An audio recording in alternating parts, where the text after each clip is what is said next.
Gary, you know, I heard Pharrell... Hi, everybody. I heard Pharrell broke his ankle. Yeah, I heard something on Bubba's show about hope your foot feels better. I didn't know what was going on. Yeah, he's walking around in a cast, but it's weird how it happened. I mean, Pharrell's like a 3-year-old. What happened? He was in Canada doing something. I can't remember what it was, but he was at the airport, and he was out on the curb, and he got into an argument with an Asian guy. And that comes into play because I think he called him a bunch of names afterwards. Geez. But they started, I don't know, they started mouthing off to each other, and the guy pushed him, and he just fell off the curb the wrong way, and he broke his ankle. Yeah. Then they started screaming at each other, and then the police came. I thought they got into a fist fight. Well, the guy took a swing at him, and I think he ducked and he fell off the curb. Do you know what I mean? Right, like in his effort to evade the punch, he fell. But he told me yesterday that that's his second street fight of the year, that he'd already been in another street fight in Manhattan. So he's like crazy off the air like he is on the air. Yeah. Like there's no downtime for him. Yeah, he said that that when the police came, they thought his tone of voice, you know, seemed aggressive. You know, when you hear his voice, you don't know. Right, you think. He said. I agree with the police. He said that he took out every racial word you could imagine. He said, the guy was Asian, he said, gook, nigger, and I go, nigger, why would you say that? Why are you calling an Asian guy a nigger? He goes, I just pulled out every word I knew. You just hope one of these fits. When you call an Asian guy a nigger, is he offended? I don't know. Why would you be offended? That's not me. We gotta, you know, he's out of control. That's the greatest. Did you hear about that, Artie? Pharrell broke his ankle. He got into a fight with a guy at the airport and fell off the curb when they were swinging at each other. No. When was this? When's the last time you had a fist fight? You know what I mean? Last time I was drunk and coked up. Really? I mean, no, it's been a long time. But what? Yeah. So what? Who was yelling out these racial things, though? Pharrell. Pharrell wasn't the Asian guy. He called him a nigger. I guess if you call anybody the N-word, it should be insulting, you know? I don't know. Would you be insulted if I called you that? No. If you call me a nigger, I'm not insulted. Well, listen, I'd be offended from my black brother. Oh, of course. I'm offended by the word, but not if you call me it. No. In fact, I like when people call me that. Well, since you know you're not that, I'm not offended. Right.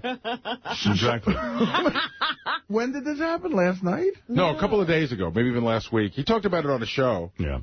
Oh, my God. But he's hobbling around here. It's like a kid. Big crutches. And this is his second fight of the year? Yeah, he told me he got into a street fight on 43rd Street, and I don't know. Did the Asian guy know who he was? No.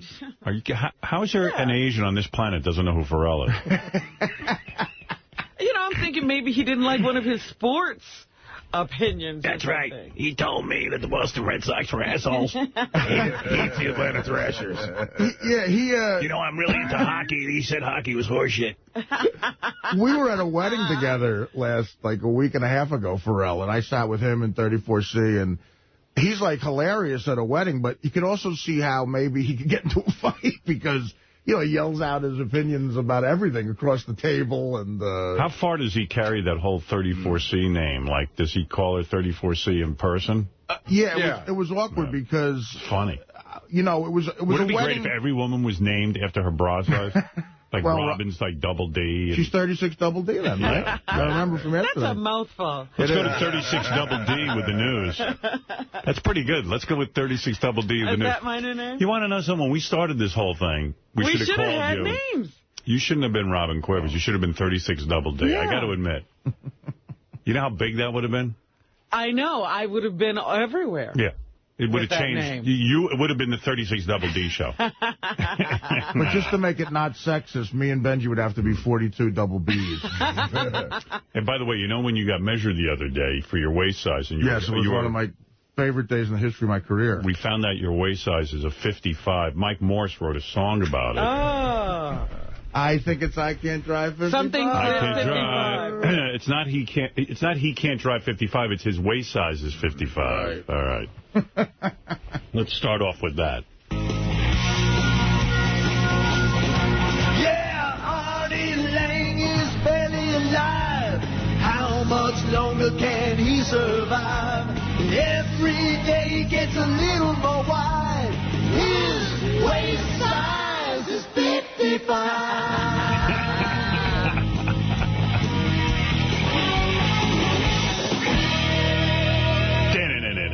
You know my favorite part of that is Artie, like, laughs it off while he's eating. He's eating during his waist size is 55. Can you believe it? It doesn't slow him down a second. This is when the bagel is perfect. It's just out of the oven. But I wrote a song about Mike. It's called Mike Morse Used to Open for Artie Lang sometimes on the road. It's nothing. You think you're humiliated by your waist size being 55. I don't know what magazine did this, but now it's like a story every day. I open up the Daily News, second page of the Daily News, big picture of me and Beth about how ugly guys, when they're with pretty women. Meanwhile, you know what? I'm going to tell you the truth. I'm not as, there were way uglier guys they could have picked. I'm ugly, but I'm not as ugly You're as, not the poster boy for that. Well, it's like my giant picture with Beth. Which, it's going to start making Beth think that Beth really thinks I'm good looking. She's, under some spell. Yeah. Well, in all in all defense, you have to meet me in person. I'm better looking in person because because even Beth said. But even this picture, you're not hideous. I know. I actually look pretty good in that picture. Yeah. You know what? Any girl would like to be on my arm. Absolutely. I think you and Jay-Z are getting a bum rap there. Jay-Z's not hideous. Jay-Z, I'm better looking than Jay-Z. I really do think so. I think he's one of the few guys I'm better looking than. I mean, just, But he's not as toe up as they're saying. Right. I've seen a lot worse, and I'm not going to name names, but there are a lot worse looking guys. Like Mark Anthony. He's a frightening dude. Yeah, he looks scary to me. Yeah, I've seen him in person. He's as gaunt as anything. He looks like death. Right. I think I might be able to beat him up, but who knows? Oh, in a second, you could take him. I'm really bad in a fight. He couldn't possibly even be scrappy. He's so frail. Yeah, but he's Latina, so I should be able to... Latina is right. Yeah, you should take Pharrell with you. Yeah, he could call him names. Yes, Pharrell can fall down and hurt him. No, there's a giant quarter-of-the-page picture of Beth and myself, and the headline is... And you're the biggest of the pictures. Yeah, and the headline is, it's love at first fright for the ladies. When she's hot and he's not. Wow. There's a better shot at a happy marriage, study reveals. Which, by the way, is true. I mean, who wants the guy to be hot? Who needed to study this? Yeah, I mean, what kind of fucking asshole studies this, and how much money did they spend studying it? Who wasted a crap load of money figuring that out? But I got to tell you, it's kind of a bummer to open up the newspaper and read about how ugly I am. And the first thing I think of is my kids. Right. And they're like, wow, our dad's really ugly. And God forbid somebody say we look like him. Yeah. Which, like, 2 of them at least do. Yeah. And they're beautiful. They're beautiful. It's not so bad looking like me. How could you be ugly? How could I be ugly? So, and then I started thinking, well, Beth's going to read this and go, boy, I'm with a really ugly guy. And the fact of the matter is, I mean, I don't really care, but it's a whole big article. And then the TV channels start in now. You see, there's a follow-up. There's a ripple effect. I might have to have a tour where I go around and go, look, I'm not that ugly. In fact, the ripple gets bigger, unfortunately, from the center. It starts in a little magazine article and then gets blown up to television. Yeah, hey, J.D., what page is that television report on about how ugly I am? First clip on JD1. Thank you. There are endless on-screen love scenes in which the couples seem mismatched, but pop culture may have gotten it right, according to a new study. Physical attractiveness is very important to men, and it tends to be a little bit more important to men than women. The research, published in the Journal of Family Psychology, found that among 82 newlywed couples, wedded bliss belonged to those in which the bride, not the groom, was good-looking. What we were surprised about, though, is that the importance of physical attractiveness carried into these marriages. It's good for us semi-looking dudes. I mean, I myself I have no problem getting women. Good news, too, for countless celebrity couples. Howard Stern has a beautiful mate. Donald Trump has had a few. Since the days of Marilyn Monroe and Arthur Miller, there has been a fascination. Like Gary even said, you're not Arthur Miller. Arthur Miller, woohoo. He was a real dog. You had to sneak up on him. You couldn't take him in a, quick shot. Wasn't the age difference between him and Marilyn Monroe like 40 years? Yeah. I mean, come on. So anyway, that was weird. Like, I opened up the paper and I went, oh, wow, there's a big picture of me and Beth. And first thing, my heart sinks because I'm like, what the hell's this? What did I do? It's almost like at the principal's office. I'm always amazed that anybody even cares about me and Beth. I mean, like, I can't believe, like, we're the big... Again, Artie pointed out the other day, you're a huge star. Yeah, I guess so. You keep acting surprised. I know, I got to act more You got to be special. nonchalant about this. I've got to start taking myself a lot more seriously. Well, also, especially in New York, guys like you and Trump are sort of like New York royalty in a way. You know, it's you're gonna get slapped with this shit. He may be a dog, ladies, but he'll keep you happy. Wow. A new study reveals that women who wed men who are uglier than they will... Now, mind you, my picture is 5 feet in the air. You know? I know. It's like a billboard. Yeah. In other words, this whole story is about me. It's about ugly Howard Stern. You know, and then I go to the psychiatrist and he wonders why I have low self-esteem. I'm like, dude, here, take a look at this. Here's Exhibit A. Look at my advertising. How about we put a picture of the paper of you and your wife and talk about how ugly you are? You know what? You're pretty funny because the psychiatrist, he probably, you know, like when he was in school, you know, he thought everybody I know or ever treat will be a regular guy. And I could say to them, well, if you did that, would that be published in the paper? Right. And the answer would be no. But with you, the answer is yes. Yeah, I go, I'm a special case. I'm not a narcissist. It's just, I'm in the paper every day. That's right. You know, when you say, God, I'm ugly, it winds up in the paper. Yeah. A new study reveals that women who wed men who are uglier than they will have a happier marriage than those with a more attractive mate. So. But they just disproved that when they said Donald Trump has had several. Mm-hmm. Consider Howard Stern and his fiancée, Beth Ostrowski. Oh, boy. It's like almost like they're taking out the pointer and saying, you see, this works because... Exhibit A. Well, how do they know I'm happy? You know what I mean? Well, they're taking a lot for granted, aren't they? Not that happy, okay? Anyway, that was kind of fun to wake up to that. Another great day. Yeah. More advertising you didn't need. Man, this article is really mean. It sure is. Consider Howard Stern, Christina Aguilera and her geeky husband. Oh. So, you know, when you sit and complain about your life, Artie. Just realize the burden he's bearing. Because Artie's always like, I wish I was good looking. I go, they don't got you in the paper. Well, I'm not that famous either. You're famous enough. At least you're famous and ugly. Now. Hey, now. See, Arthur Miller was 11 years older than Marilyn, and you assume he was 40 years older because he was so ugly. He's so ugly, he looked 40 years older than her. He was 11 years older. No, I thought about it, and I said, yeah, he was pretty young by the time they hooked up. He's a writer. He just was a mess. That's right, because he probably wrote Death of a Salesman in like I forgot how old she was. Right. She was and it was way back then. Yeah. But let me just say, you know, look, I'm telling you, I see these women who meet me in person, and they're stunned. What? That's right. Stunned? They think I'm very good looking in person. And I'm going to give you a case in point. When I met Beth, she'd only seen me in newspapers and stuff.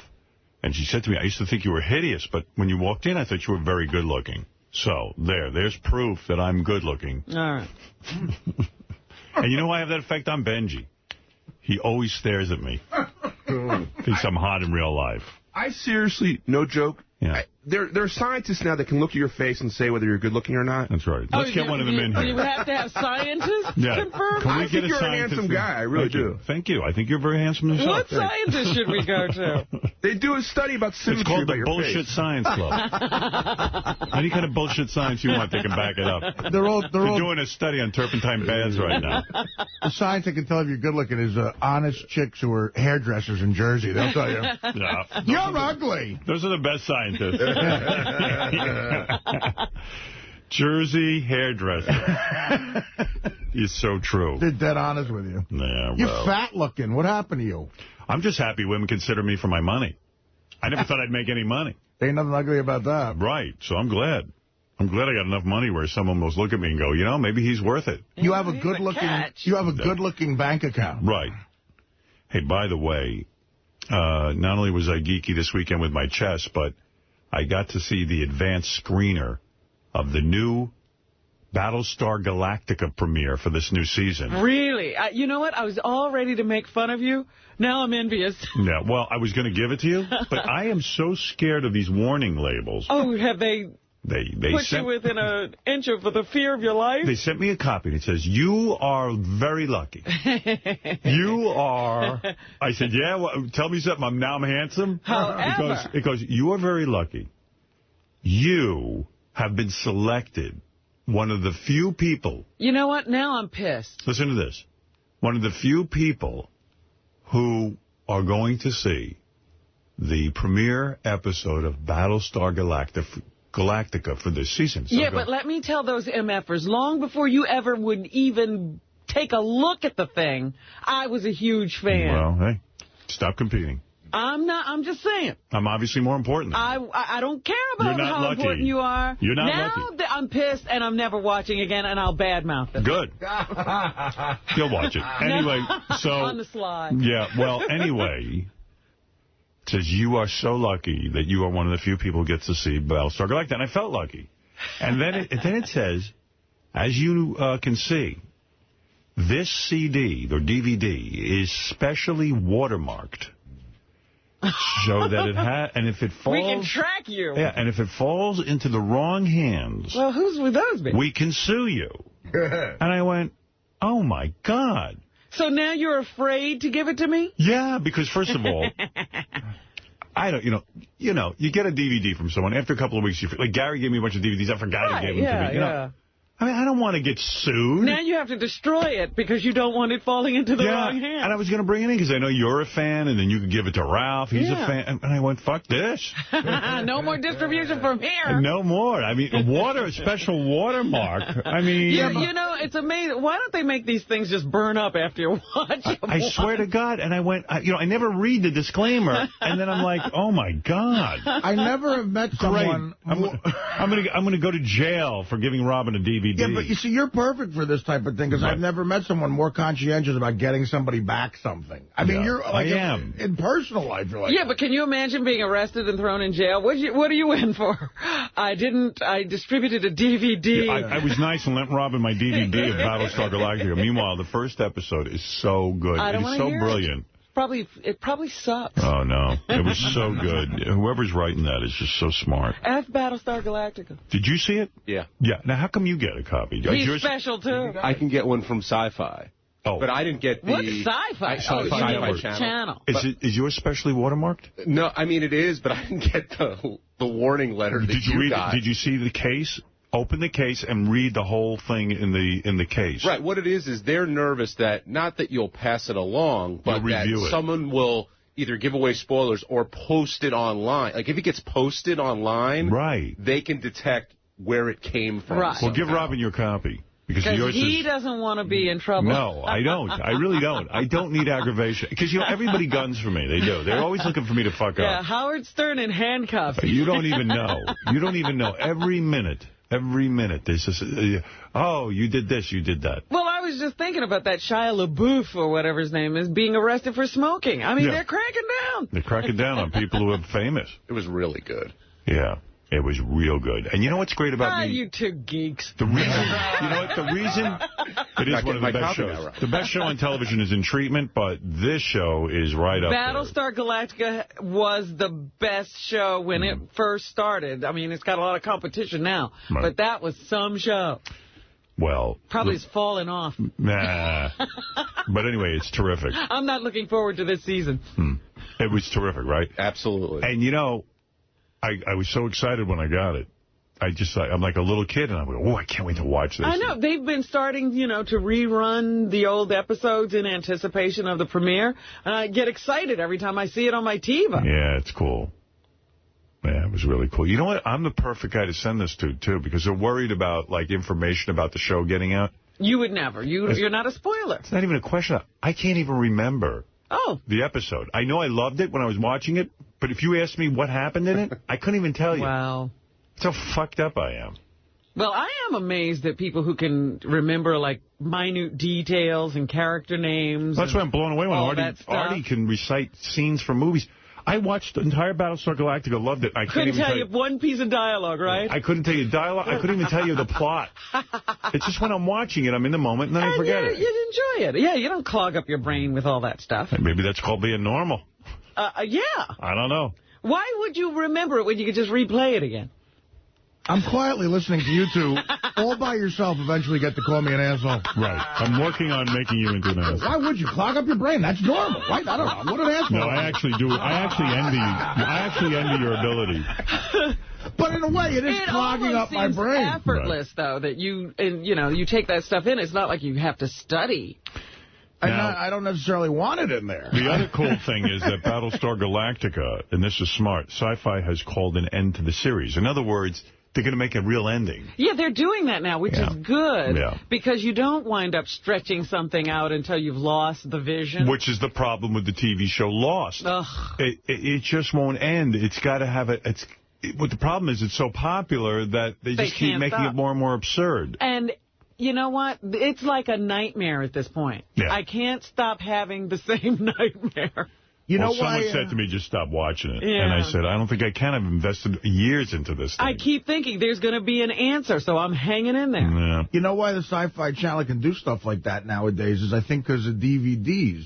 Yes. They don't have to go into syndication anymore. Right. They can be like, look, we got 2 amazing seasons, and they put it out on DVD, and they make a lot of money. Well they've had more than that. And you know what else?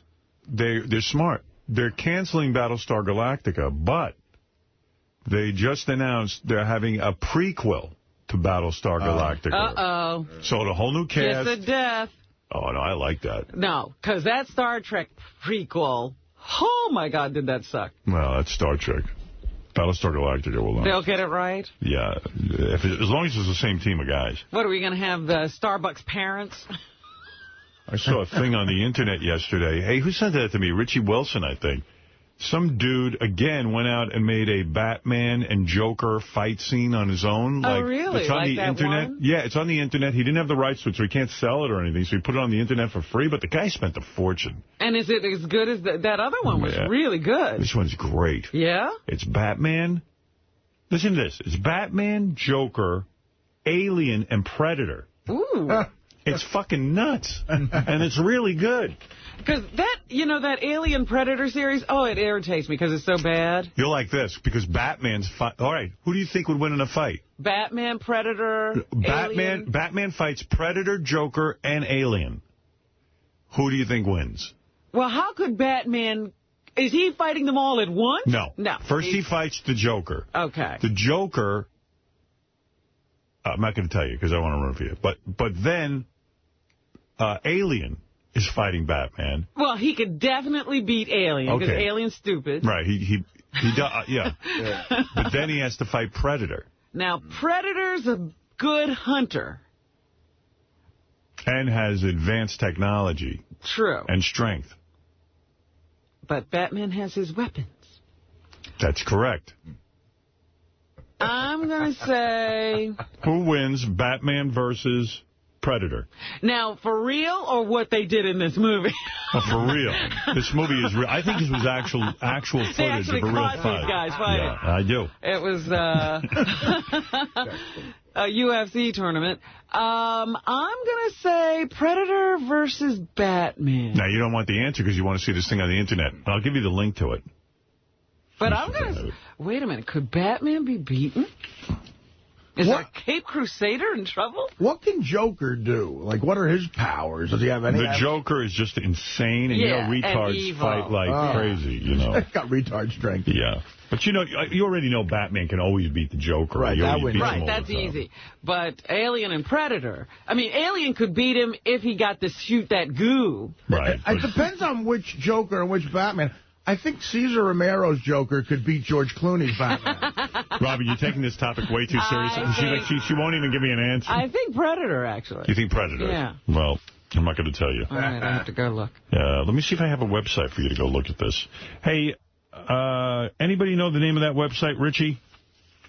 Because I'm not even clear what the website is. So this kid wrote and directed his own scene, how he would want it to go. Yeah, and I think this is the guy I've been in touch with over the years because I'm so fascinated by him. Is he the same guy from the first one? Yeah, I think it is. And that was so good. Yeah, this one's really good. He shoots it in an interesting way. It's really interesting. Howard, nobody seems to know about it. I guess Richie only sent the email to you. Or maybe my former camper, Todd Grossman, sent it to me. Todd will know. You still in touch with your camp friends? He was my camper. I was his. He was a kid you took on. You met him. Trip. He was a camp. I was his camp counselor. Wow. Yeah. He still looks up to you. Of course, I helped get him laid. How'd you do that? All the camp kids. counselors aren't supposed to be that helpful. Oh, you're not supposed to help the kids get laid? I thought that's what camp was all about. Parents are sending them to you to prevent that. All right, time to hook up. What happens with camp? Like, what month do you get to camp? You get there right after? You get there right after... End of June, like right after school? Yeah. I think you have a couple of weeks at home, right? And then you go. Yeah. And then it's right till Labor Day? Well, I don't forget, I was in college by the time I became a camp counselor. This camp only allowed people with at least 1 year of college. Oh, I mean, I'm talking about the kids. Oh, the kids get there in June. Yeah, but it's they have about June. 2 weeks home. Right. Yeah. Then you go off to camp, and you get about, 2 weeks to a month. Some kids go for a month, some kids go for the whole summer. Oh. And then you just fuck tons of girls. John told me that nowadays his kids leave the day after school. You're kidding. And then they get back earlier in August. He's right. That's true. So the family can go on a vacation in August? Yeah. Who knows? Boy, you people can't wait to get rid of your kids. Yeah. My kids loved camp. Oh, my goodness. But, it's really to give parents a break. They cringe when they see the summer coming. My parents were thrilled to get me out of the house, and I was thrilled to get away from them. It was a perfect situation. It was a marriage made in heaven. You know how I thrived? You know how important summer camp was to me? When I lived with my parents, I was miserable. Yeah, it's almost like you had a different life. Like you were a different guy in camp. Because I got to be my own man. I got to reinvent myself. I didn't have those two nudges reminding you. Neuroticizing me. No, you should be miserable. It was so fabulous. I didn't hear, I'd wake up in the morning, and funny, I didn't hear, Howard, what are you wearing? You should have an alarm clock like that. What did he do? He left his T-shirt on the bed. What? He left his T-shirt on the bed. He has no respect for things. I told him, where's my hanger? I'm going to hit him. My mother once beat me with a hanger because I left a T-shirt on my bed. Where's my hanger? Yeah, her hanger. She had a special... How humiliating. My dad had a big... my dad said that it hurt my mom's hand when she would beat me. So that he gave her a big wooden hanger with the wire in it, So that was the beating stick. But I'm going to beat you with a hanger. That's humiliating. That's not what you beat a human being with. It was great for my self-esteem. I don't beat my dog with a hanger. I never would even raise my hand to my dog. Why would you do that? Well, because I left a T-shirt on the bed. That I understand. My mother was all about the wooden spoon, man. Oof, yeah. Went through hundreds of those. Yeah, my mom used one of those. And then she had a metal spoon from Germany. And then she got rid of the spoon because, not because she felt bad for me. She realized it was from Germany. I was going to say. It was just that there was a German spoon. Yeah. Could there be a more ominous thing for a Jewish kid? I'm getting the metal spoon from Germany. And by the way, it's a weird thing because it's an ice cream scooper. So when you look at it, you go, gee, it brings me so much pleasure when it's getting ice cream, but it's so much pain. Yeah, you have mixed feelings about it. I have mixed feelings about the ice cream scooper. I love it when it's scooping ice cream. Somebody once gave my mother a special set of cutting boards. Yeah. For Christmas. Oh, that's good to beat you with. And she looked at one of them and go, ooh, that fits nicely in the hand. I could beat you with that. Yeah, right. Jeez. I wonder if they made this for cutting or for beating. Really? And she actually took it to me once. It hurt so bad. Yeah. I went and got rid of it. Right. Smart. But why didn't I do that? And I couldn't wait. Like, if my mother, missed my arm with the wooden spoon and would accidentally, I would hope I would be bleeding a little bit because I would lay the guilt trip on so bad. Yeah. Oh, I'm bleeding, Mom. I think your mom ought to start hitting you with a spoon again. Absolutely. Hard enough. She's like, if I wish he was smaller, I'd hit him again. Well, he deserves a couple more whacks. Now he's a baby gorilla. Yeah. But like with the camp thing, I totally think I would have benefited from camp because my parents Wouldn't were like... we all? Yeah. My parents were like, we hate you, but you're not going anywhere. I don't understand parents who don't send their kids to camp. I think it's very, very important. Why is it like such a Jewish thing? Like I don't know. It's just I was aware that it was a Jewish thing, but as I get older, I realize Jews love to send their kids to camp. Yeah, like it's just something they do, and now it's been passed down through the ages. But it is a very good thing because they, develop these friends from other places. They become very social and independent. Absolutely, yeah. It's very important. Because people, like my grandfather always said that, he was a World War II generation guy, and he would always say that that generations are going to suffer without a draft. Like the Army was... A bonding, kind of maturing thing. Right. But what's weird for me is that, like 10 months out of the year, when I lived at home with my parents, in my community, I was JD. Yeah. JD? I was JD. God, I was like awkward and unpopular. And then 2 months a year, when I went to camp, I was George Clooney. Yeah. I mean, literally like Brad Pitt. I'd like camp, too. I couldn't keep track of all the girls I was banging. I think it had to be the change in you. It's amazing. Like I wish my friend Woody would call in. This was a guy who worked with me at camp. He was my supervisor. And he almost fired me, he said, because he loved me. Mm-hmm. But he said, I have to fire you. You're fucking too many women. Right. He goes, look. Now, can you imagine Howard Stern? He goes, you're fucking all of the counselors. I find you in a different tent every morning.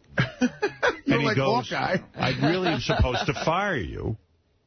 But I like you. But I like you, and I want to take you on the Western trip with me, which was what he was doing. And that was a big accolade to take these kids cross-country.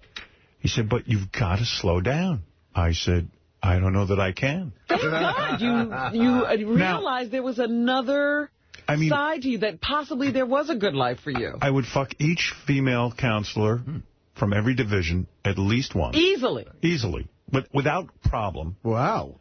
And some good-looking women, and including women who wanted to stick their fingers in my ass. That's how much they were into me. Look, at that age... wanted to stick their fingers in your ass? Polish broads. At that age, if a woman is kind of good-looking, they're great-looking. You know what I mean? Right. Because your hormones are raging. And I was a stud, and then I'd go home and no one would believe me. I mean, girls wouldn't even talk to me. But that's the point. I was like, how could you have not transferred any of that back to your home base? Well, I think it was those two nudges I was living with. I think I'd go home and become They deball you. They deballed me. I don't know. I was such a different guy. Yeah. At camp, it sounds like you were afraid of. Like, he's banging cocktail waitresses 2 at a time. Yeah. Players can't get a drink at the table. And according to the Daily News, I'm the ugliest motherfucker on the planet. Imagine if I had some looks. But even in college, Howard, it didn't, like you were away from the nudges.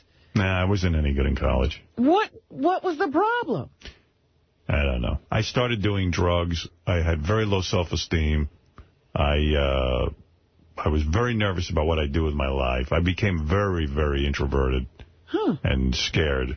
And I don't know. I fucked up. I should have been banging. Yeah, although I banged a couple of hot chicks in college. I met my wife. I banged just one chick, a model from Pittsburgh. Let's not talk about it. I know. But I know. U.S. Lou Weinstein.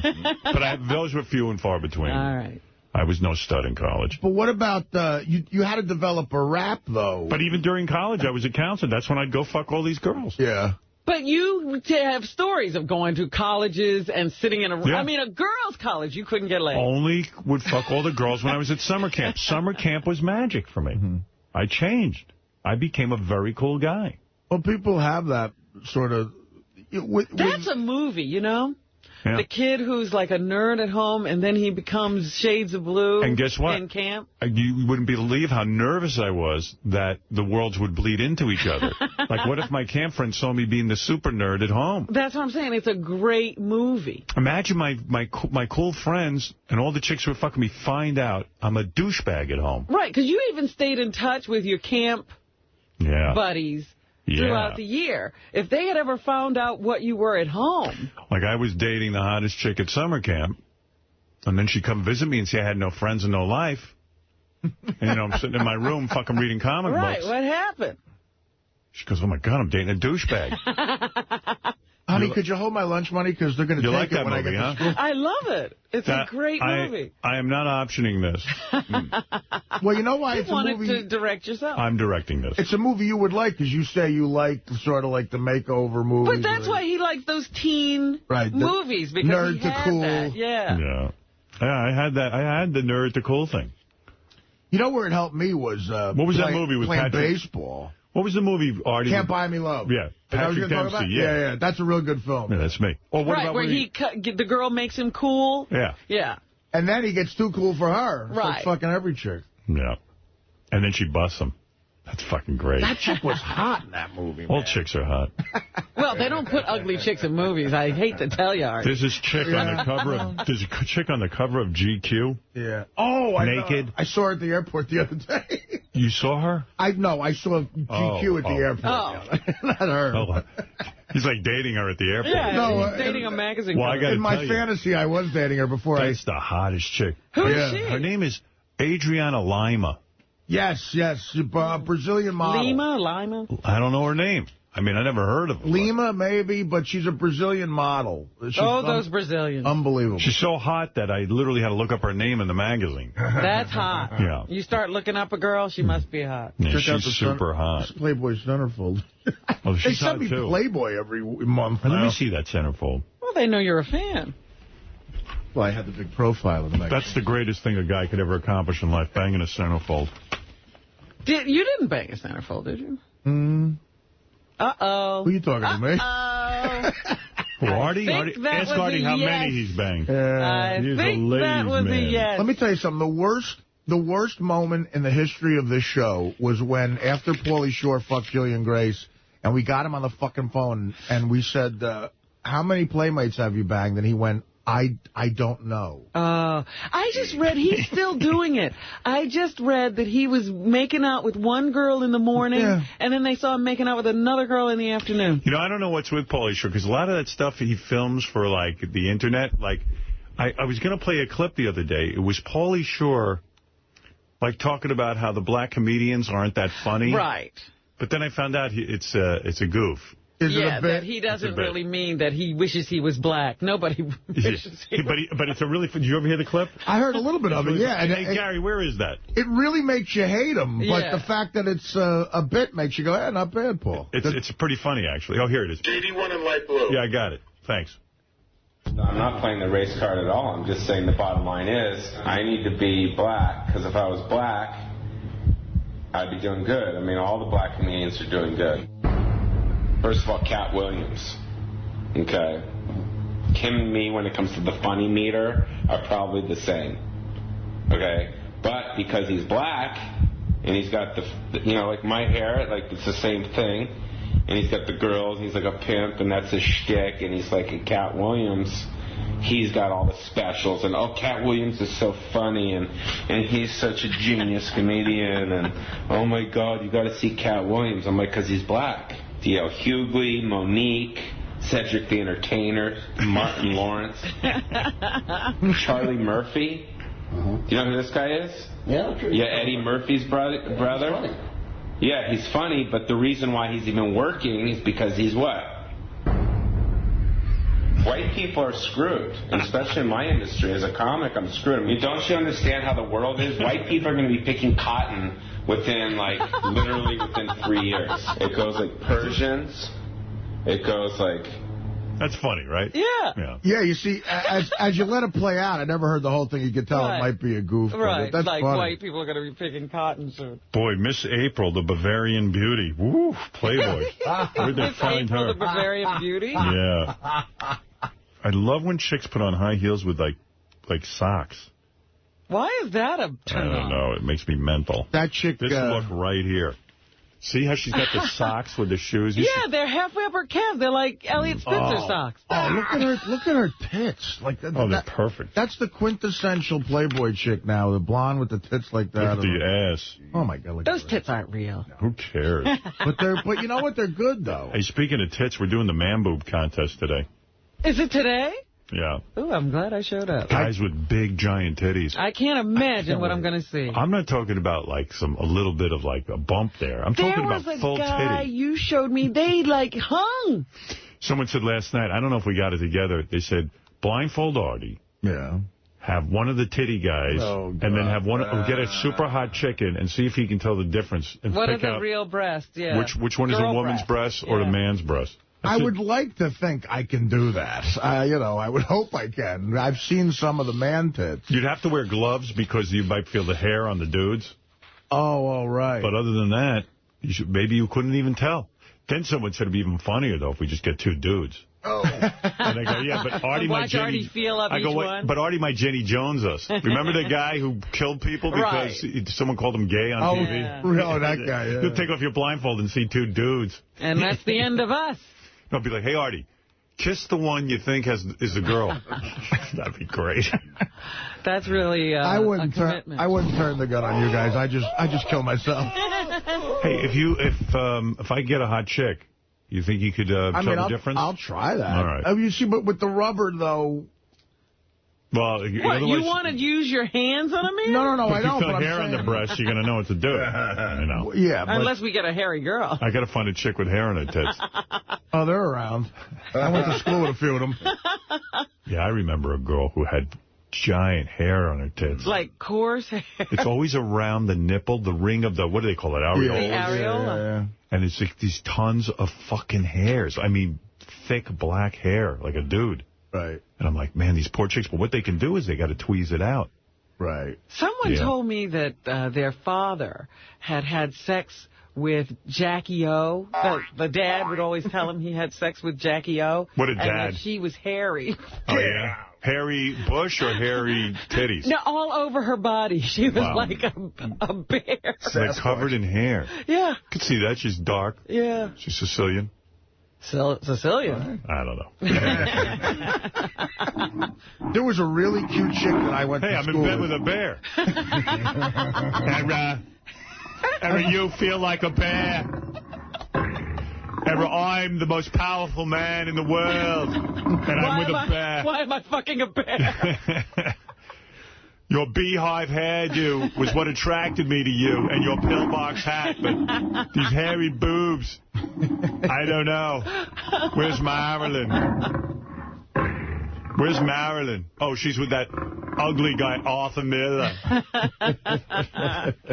I can't believe he's so ugly and he gets hot chicks. Like Howard Stern.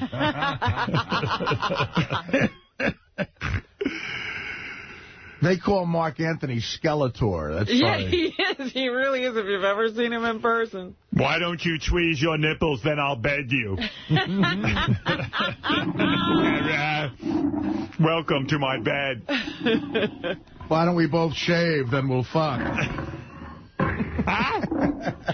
Have you ever heard of depilatory? Oh, my God. Why don't we both shave then?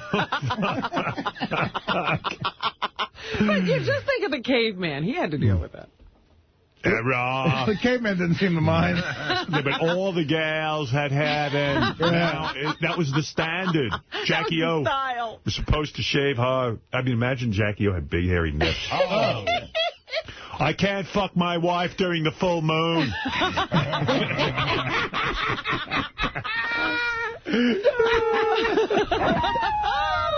She's transferring again. It's the werewolf.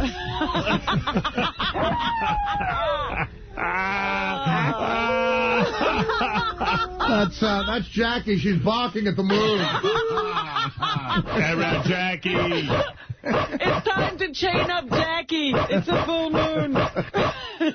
Bark at the moon. Don't open the door, no matter what she says. She can't fuck during the full moon, huh, Fred? That's fantastic. That's Freddie's thing. Oh, man. Look at Freddie's got the full moon lines. Yes. No. He's heavily into the werewolf. Look at this other... With the nipples. Yeah. Another line in this article is great. Or Sienna Miller's latest fling with homely actor Rafe Fiennes, or whatever. Ray Fiennes? Ray Fiennes, yeah. Homely. Ray Fiennes isn't a bad. Ray Fiennes is a good-looking guy. Not Ray. No, it's not Ray Fiennes. It's Reese. It's some Ethans or some guy. That guy. I know who you're talking about. It's not Ray Fiennes. How did you get a Ray Fiennes from Ethan? I don't know, dude. How the fuck does this guy spell R-H-Y-S? Reese. Reese? Rise or something like that. Rise Evans. You know what? If you're going to get in American the news, change your name to Ben or something.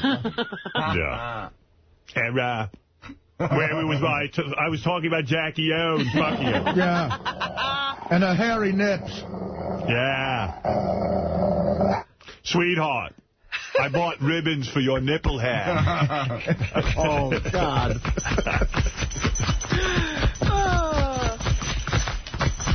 Jackie O needs to be groomed. So this guy says he fucked Jackie O and she was hairy? Yeah, that's what he said. Yes. When I met her, she used to chase cars. Woof. Honey, I put some aftershave lotion in your bra. I didn't want to burn your nipples.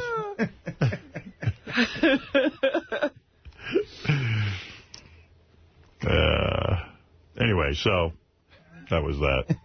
Fred likes this subject. He's burning up Sharpies over. He's writing me like, oh my God. Stop peeing on the carpet, Jackie. Yeah, Fred loves that. He can write lines for that all day. Jackie has a fan. That's right. Anyway, so where was I? Oh, yeah, so there's a thing in the paper about how ugly I am and how good-looking Beth is. Well, at least she made out. You have to feel good. I feel good for her. Yeah. Hook-Nosed Mike kind of has a theory, and I think I actually buy into it. Hook-Nosed, go ahead. Hey, good morning, Al, Hook-Nosed Jew bastard. Listen, it's not that you're really that ugly. It's that standing next to Beth makes you like ugly times 10, dude. Yeah, you know, I never used to get the real ugly comments until I started dating her. Because well, it's true. It's true. She's so fucking good-looking. You stand next to her, and she, you know, you look like shit. And also, you're pissing... like, you know, nebbishy little reporters off. That you have a hot chick girlfriend. There's a couple of reporters who will remain nameless because I don't want them to take it out on me, who are absolutely in love with Beth, who stand there hypnotized, and then they look at me and get angry. Yeah, they start to just hate you. They fucking hate me. And I don't blame them. I hate me, too. Well, if you were looking at you, you'd hate you. Oh, I'd hate me. Whatever happened to that chick that you were that was talking trash about you a couple of weeks ago? She ran a story and you said, you know what, I want to find out who she is, what she's all about. You know, and I found out who she was, and boy, she's pathetic. Ooh. You know what I mean? It was too mean to even go after her. Really? Yeah. Sometimes she must have been in bad shape to evoke sympathy and how? Yeah, I mean, she was kind of a... She looks like she barks at the moon. Ooh. She needs a shave? Yeah. Hey, not for nothing, but I think Jim Florentine and Robin's interview yesterday came off pretty well, man. I think he handled himself pretty well. Yeah, in fact, Jim, I should play this. Jim was on the wrap-up show afterwards, and there was some funny stuff that came out of there, too. Did you hear that? I only heard bits. I didn't. Yeah. Oh, she heard it. I didn't hear everything. I had to leave. I didn't want to tear myself out of the car. Don't mind her bullshit. She was glued to the radio. Everybody thought it was a great interview. Yeah, no, they did. I'll read you the email. All right, let's see. Okay, here's just some stuff from the wrap-up show. I don't remember what each thing is. It's just, you know, Jim, Robin's boyfriend, doing his rap and stuff. It's kind of fun. How you feeling, Jim? I'm feeling all right, you know. Hey, how's that long-winded girlfriend of yours? Tried to send me a text. It was like 7 pages. I was going to fuck up at least once. She knew it was coming. Did that go? My phone bill will go down because they won't be long-winded. You and Robin didn't talk about this at all beforehand? Because I'm sure you've been going together for a while. I'm sure it had to come up. What if you came in on the show? Or Well, no, I brought it up. I said, look, is there anything you don't want me to talk about? I don't want to embarrass you on the air. I said, I have no problem you saying I have a small penis. Whatever you want to say about me, that's fine. But, you know, I just want to know. And she basically wouldn't answer. I said, unless you don't have a small penis, and that's out of line. See, that's already a big thing that you did there, letting her say that you have a small penis if you wanted to. No, I'm just using that as an example, but I do have one, yes. But, she has a small penis? That's what he says. You say it's fine, right? It's fine. Right. Yeah, Beth goes, why do you tell everyone you have a small penis? I go, because it's funnier on the radio. You never see it when it's small. Yeah. And she didn't say anything, so I was like, okay, fine. I did ask, because I didn't want to just come out. If you never know what's gonna offend her. If she didn't want something on the air, I said, I'll keep it private. Yeah. That's why I won't even watch porn with Beth. I don't want her comparing my cock with those fucking assholes. You know, with that Nick Manning with his 50-inch cock. Yeah. You know, fuck these guys. Oh, yeah, dropping loads. Here's Jim talking about Girls Night Out, Robin's new group of girls that she named. I didn't hear this. Jim, what's your take on this whole Girls Night Out thing? You know, I don't know. It's a girl thing, you know. Do you give a shit? No, I mean, that's cool. Look, if they're doing it for charity, it's all good, you know. I'm not part of it. I'm happy with it. Are you going to Jim's debutante ball? I mean, the charity event? Are you going to I don't know if I'm going to be in town. We missed up weeks. I took off like the week before because I thought that was when it was. She asked me a while ago. Book a gig if you don't have one. Seriously. I'll go to a charity. Look, you sit there for a few hours. It's not that big of a deal. Come on. It's for a good call. I would go. If I'm going to be in town, I'll definitely be there. Yeah. But you understand the difference. It's not a charity event. It's her charity event. No. So all the focus is on her, and, of course, if you're there, it's almost like, you know, a mini wedding. Gary's right. It's going to be all about her that night, but yet you'll be there. I wish I could be there. I'm going to be out of town. Robin's throwing a charity event, and for Robin, it's almost like our wedding. Oh, please. Yeah, it is. Get out of here. I do this all the time. Yeah. It's not like a big deal. You like to get married many times. This was interesting, though. I don't know if you heard this. This guy really has feelings for you. Okay, this proves it. I'm no psychiatrist, but let me tell you something. No? Here's a Freudian slip. Do you know what I'm talking about? Yeah, I do. All right, listen to this. I'm going to go see Florentine in Dallas. Can I smell your face? Oh, wait, no, here it is. This is it. If the girl comes in and Howard goes over and feels her up and Artie does, everybody else does, she would not be a big fan if you did that? Well, I don't think anyone's spouse would want that in front of them. Spouse. Oh, wow. Yeah, I didn't notice that. Anyone's spouse. I'm sure he was talking about you guys. Let's see how that sounds. Jimmy Quivers. Yeah, you got to make sure the Quivers name lives on. The Quivers name must live on. Let's see. Anything else? There were some other things, but those were the highlights. That's your man. Well, I thought he did very well yesterday. I thought it was very funny. Robin got rid of Mr. X and then started looking to have some sex. Jim Florentine was up on deck. Now he's Mr. F. He used to sit on the toilet tank and drop a couple logs. But now instead he gets dressed up to go see some fucking dogs. She's gonna turn him into a snob, but he'll never have to get a job. At least she didn't fuck Reverend Bob. Now Jim is Mr. F. Wow. We forgot to say that Thursday night's appearance at the Gotham Comedy Club is a fundraiser. Oh. You're doing plugs now. I just, you just kept saying he was appearing there. It is a fundraiser for suicide prevention. Maury, you're on the air next in Pennsylvania. Hey-oh. Hey-oh. Hey, good morning, guys. Hey, listen, I just wanted to say that Artie episode on Howard Demand where he falls asleep was fucking hilarious.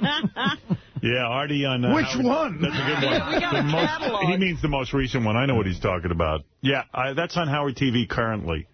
I mean, with the shots of the three, like, Artie shots and then, like, Robin or you was totally, I mean, just the close-up, the far away with your little sweatpants and shit. Oh, it was hilarious. Artie all tucked in. Oh, wow. Yeah, dude. With his banky. Unbelievable. And then you're trying to get out of the chair, falling over and shit, making sure your butt crack doesn't hang out. That was bad, because like, Artie couldn't get out of the chair. He couldn't get up. And he's trying to hold his sweatpants up so his asshole doesn't stick out. Trying to maintain some decorum. You were like a turtle on his back. I'm just great at physical comedy. He's just showing great, off. Dude. I was like, yeah, Artie, why don't you go over there? You're like, well, no, I don't really want to. And you're standing up, like, scratching your belly. I didn't see scratching the belly. He's looking at that chair, trying to decide what's wrong with it. And he's saying, oh, it doesn't even look comfortable. 2 seconds later, you're asleep on it. I'm telling you. A couple, like I say, fans at the gig I did in Florida brought a picture, and I looked very comfortable. Yeah. Yeah, I love that picture. You look cute. Look dead. Well, anyway, thank you. Glad you liked that. And by the way, the bowling show is being worked on. I think some chick's coming by either today. A contestant? Yeah, she's a potential. I'm going to let Artie pick some of these chicks. And nice. I think this one is the one you were freaking out over. Oh, yeah? Yeah. Oh, no, that girl with the bod? Yeah. Well, they're all pretty good. Yeah, but that one had a torso to kill for. I'm going to try and get this Playmate of the Month in that tournament as well. Yeah, get her. You know, these Playmates think they're too good for the bowling show. Yep. Hey, in the email... go ahead, Maury. Sorry. Just a real quick question. I could do a pretty good spot-on Pharrell voice. Okay. And I just wanted to get your take on it. Go ahead. Go ahead. We're going to shake it down live, get crazy, Arizona. We're going to be at the Super Bowl. It's good. You need some content, but it's good. That is good. That's good. Well, yeah, I mean, I never really listened to a show, but I try and do his voice pretty much every day to get it spot on. You're good. Yeah, you may try listening to the show. Maybe you'll pick up a few things. That's cool. Hey, Harry, do you think I'd come down to the studio? What, and do your Pharrell? Absolutely. Or even sub for Pharrell when he's out. Do you want to sit in for Pharrell when he's going to get us in the next fist fight? Yeah, you realize how nuts he must be? That to be fighting on the street. He's fighting with some Asian guy on the street. And what could they be fighting about at the street corner? I mean, he was an asshole, you know? We heard you called an Asian guy a nigger. Well, basically the guy came up, started talking shit. I was like, dude, we can go now or later. It doesn't matter. Yeah, and you got to talk faster. Right, because that's the problem. Like he doesn't let anyone get a word in. Yeah, I'm a little nervous, so I'm kind of slower. I could normally do it better, but... No, but that's good. It's worth moving forward with that. Yeah, you could work on that. Let me hear you call let me hear you... Pretend you're Pharrell and you're at the airport fighting, and you call an Asian guy the N-word. Let me hear that. Hey, man, quit being a nigger, all right? And then you should fall and break your ankle. You should act out that scene when you come in here. Yeah. I can absolutely. Do you think it's possible? Hey, throw in a line about your wife, 34C. My wife, 34C, she was blowing me on the way down to AC. We were loving it. That's pretty good. That's great. How can anybody do Pharrell's voice? That's great. Shower Shoes is good at it, too, but this guy's in the same league. Yeah, he's pretty good. All right, you want to come by? Sure. Absolutely, yeah. Let me get a little tour. I don't know what to do with you. You can talk I'll come in and put a little bit together with Pharrell's voice. And okay, and yeah, throw in Pharrell fighting with an Asian and using the N-word, and throw in stuff about 34C. Yeah, you have a comedy homework assignment. And talk about how, And then you got to say, shake it up. Shake it, dude. Yeah, and listen to a lot of Pharrell so that you get it down. Okay, not a problem. All right, hold on. I was listening to Pharrell on Bubba the other day, and Bubba and the guys were just laughing because all they do is throw out a topic and then step back from the microphone. Right. And Pharrell would go on for 15 minutes. Howard? Yeah, I remember. You want me to try to get a hold of him and so he can tell the story? No. You know Pharrell, man. You get him. That's it. The whole show will be over. That's right. They were just laughing. Pharrell didn't even know they were, potting him down and going, listen to this guy. Listen to how he goes. All we have to do is say a topic. And he just goes. Yeah, he just goes and goes. Ralph, go ahead. Hey, now. Hey, now.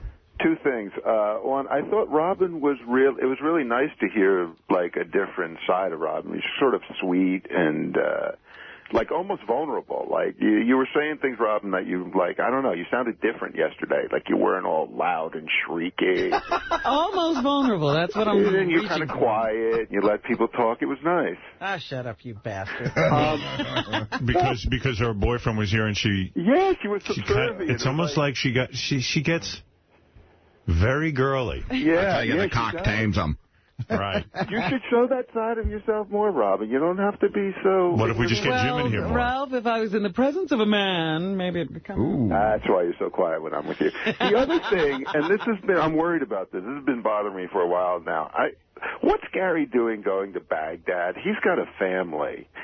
And I don't know. I think he thinks it's going to be like a field trip or something. Like, he was talking in the wrap-up show yesterday about how, like, you know, if Robin went, it'd be like a couple's adventure instead of just a guy's adventure, you know? It's like... Gary's a great outdoorsman. He's an adventurer. But I don't know. He's got a family. Gary, you got to think about your family. Like, Artie doesn't have family. He doesn't really have anything to live for. Wow. Well, I have your phone calls into the show. But what do you... Ralph, what do you think? I mean, of course you're going Warzone, but do you, like I said, Gary, have you ever heard of anybody who's ever been killed on a USO tour? This is a different war. This isn't like, you know, World War II where they respected boundaries and things like that, and you could control a situation. It's true. The Nazis were going to go, he's an entertainer. Don't step over that line. Yeah, that's right. There's a boundary. That's Baba Booey. Don't shoot. Well, Gary's kid cried when he heard Gary was going around. No, he didn't cry when he heard I was going. He was excited when he heard I was going. He cried when one of the other kids at school said, oh, maybe your dad will die over there. But that's the kid doesn't know what he's talking about. A 10-year-old is like Ralph. But you could die over there. You could die anywhere. Come on, your chances are... Don't you have to wear bulletproof vests and stuff? Well, that's what the guy said in the wrap-up show yesterday. I don't know anything about that. You do. You have to wear a flak jacket everywhere. Right. Son, I'm Baghdad Booey. I got to go. So no one who ever goes over there or does anything to volunteer has a family? No, of course they do. But the fact I just shouldn't be one of those people. Actually, I'm thinking a lot of people don't. It's Colin Quinn. I mean, you don't need to be there. In other words, you're not absolutely, but nobody needs to be there. You're not going to really even entertain the troops, are you? I mean, what are you going to say to the troops? They don't even know who the fuck you are. Hello. Oh, come on. They're fans of the show. Yeah. Hello, troops. All right, let me hear what you're going to say. I haven't worked on it yet. I'm going to sit down and work. Troops. Hello, look. Hello, troops. Hello, troops. Dear diary. Today, I was bored over in Baghdad. Artie was not available for lunch. I'm sleeping through bombings now. What if you get bored in Baghdad? I love how a guy... If you were bored in Las Vegas, imagine... Yeah, you're definitely going to get bored. No, I heard they have a very busy schedule over there, really. Really? Like a bunch of shows a day. Yeah, but you mean Artie won't be able to sleep? What if you have some free time? I mean, what are you going to do with it? I'm going to go talk to soldiers. I don't know. I already read a book. I love how Ralph, who's got not a charitable bone in his body, never done a thing for anybody, can sit at home, where he does nothing, by the way, for a living, and mock me for this. Yes. As long as you love it. He's not mocking you. Not really. Honestly, Gary, I'm being 110% honest. You have a family, and you shouldn't be putting yourself in harm's way like that. That's not like the Hilton. Do they have movies in my tent? I read it in one of my books. Nick DiPaolo is going, so they could watch a movie together. Hello, Nick. Do you want to come over to my tent and stare at the tent? Did you call the USO and see if they have movies and stuff for you to watch? Imagine Gary loves to talk and chat and needs other people to talk to. Yeah. Imagine on the plane to Iraq. What? I can't hear you. I know it's loud here, but I don't want to stop communicating. Robin, did we travel to Europe? And Bowie sleeps on traveling mode. That's you know true. that. He'll be asleep on the plane. I don't. I'll be trying to wake Bowie up. Audience will be angry that I'm sleeping. Nick, wake up. I got to talk to someone. I'm going crazy. I'm bored. If you were bored in Vegas, you're going to be bored in Baghdad. How long are you going for? A week. A week. God. I'll be bored after the first couple of hours. Yeah. I already talked to every one of the troops. I answer my emails. I play some video games. Well, the way I look at it, the first day we're going to land, and then you get briefed on stuff. The second day we're going to do a few shows. The third day... Do you know there's like an hour or two between like a meal and a briefing, like where you have to just hang by yourself? Yeah, you have to do something with yourself. Gary's going to go berserk. Well, then that's when you talk to the troops, and then on the third day you figure you have my funeral. The fourth day... you know what the guys told me about? I'm bringing 50 books. Dear Diary, I was supposed to have lunch with Private Wilson. I knocked on his door, and he didn't wake up. The guy called the wrap-up show the other day who's been over there, and he said that the thing that nobody's ready for is that the heat is so unbelievably brutal. I said he was worried about Artie, and he said, not only am I bored, but it's hot. He said that you have to wear a bulletproof vest. Right. And he said that they're heavy and thick. And they said, Colin Quinn told me it's like 120 degrees. So no vest is going to fit Artie. He's heavy. Artie's going to die. Right now, the Army is sewing 3 fucking bulletproof vests together for me. Right. I mean, no, honestly... Artie, we've had this conversation. Joey Boots claims that he knows somebody who was killed on a USO tour. Oh. Let's see if he's for real. Joey. Howard, listen. 1944, Glenn Miller, the orchestra leader.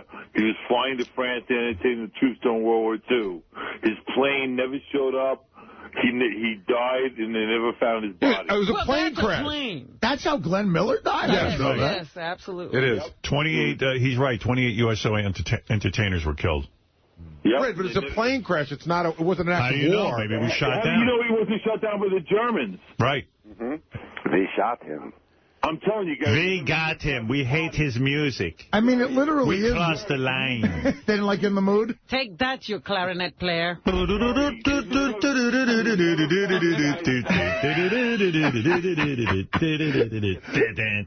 hate the Gary, they never found his body. How would you think if your children were never able to visit your grave? Oh, my God. Wow. If they could There's visit, something to think it's about. just a fucking headstone. It literally is, though, it's a war zone. Artie, when I first mentioned it to Artie, the first thing he said was, you really got, he goes, Gary, I'd love to have you, but you really better think about it. Well, what I said to Gary was, I said, if I had kids, I probably would not go. Really? Yeah. Baba Booey. Gary, I'm bored. You don't think you're going to get bored? No, I don't think I'm going to get bored. All right. What am I going to do for the rest of the day? Why do you want to go so Why do you want to go? Because I just think it's a good thing. I think it's an amazing experience. I think it's a really good thing to do. Yeah, but you're not an entertainer. I mean, Artie can go over there and entertain the troops. He's going to tell them jokes. Yeah, I mean, you're going to stand there. Disappointed if you don't show up. No offense. Yeah, it's sort of like everywhere you go, Ralph. No one's ever disappointed when you don't show up. Hello, testing, 1, 2. Hello, troops. Hello, troops. This is Baba Fooey. It just amazes me how a guy who produces nothing, generates nothing, and helps with nothing can talk about everything. Hello, troops. I'm bored.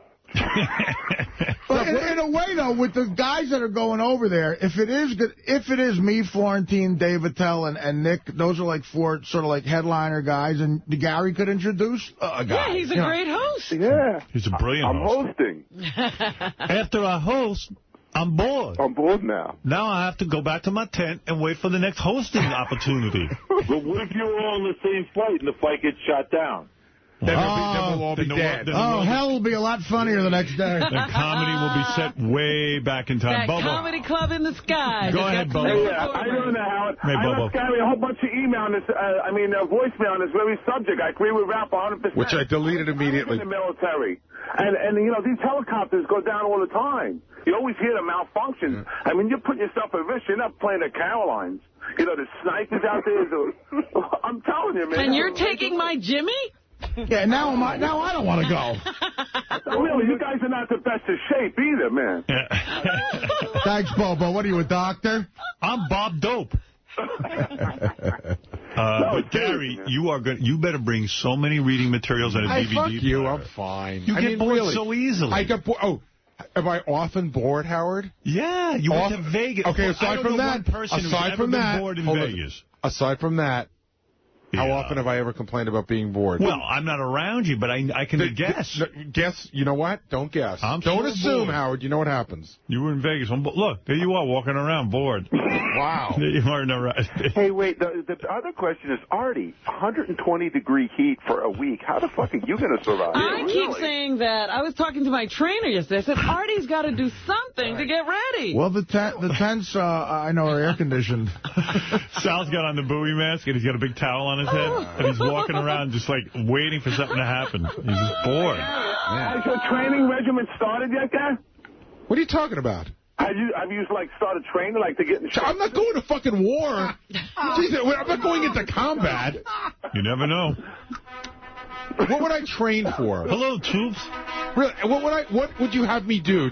What am I training for? You mean, like exercise and, because you always talk you're out of shape. I'm just saying. Yes, I'm starting to exercise. It has nothing to do with going over there, though. You know what you should do? That Bikram yoga. They do that in, a room that's 105 degrees. Right. To get yourself ready for the heat. You should do, a sketch where you come out with a big gun.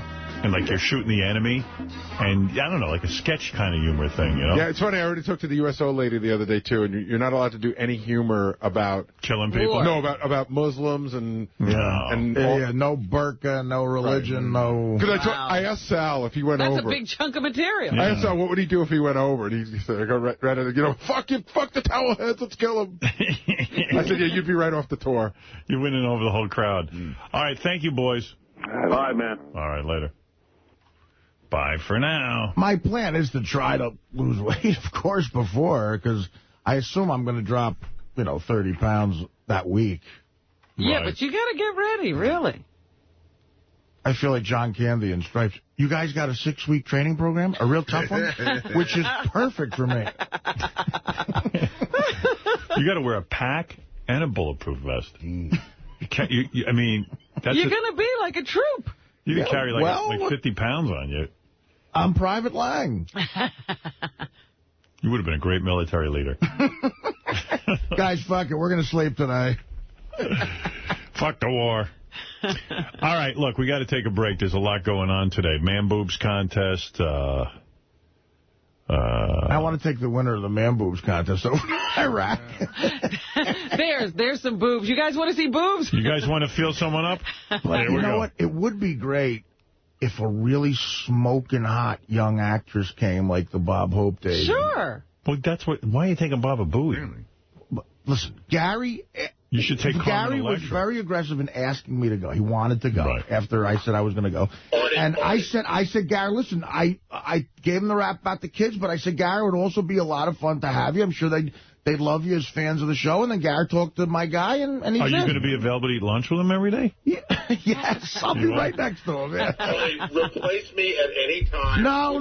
Chick, I'm serious. No, Gary, it's not, dude. That's not an option. But I would never. They don't do that anymore. I would never be offended if you found even a better comedian to MC. I would never. Where am I going to find a better comedian? Than you. A better comedian. A better comedian, Gare? Anyone on the planet's a better comedian than you. No, what I mean is, it was only supposed to be a few comics, and I could bring a friend, and so Gary takes that slot, but he's also a guy who they'd like to see. I'm sure the troops. You can't take a hot chick anymore on these tours. That's not. Yeah, they're not. Aren't you afraid that his teeth will become a target? Like they'll see it from far away, and yeah, but they won't see it if he's standing by me. I'll be fine. Actually, Florentine's officially the guy with the best chance of surviving. He's clearly in the best shape of any of us. I'm watching Gary eat. What are you eating, Gary?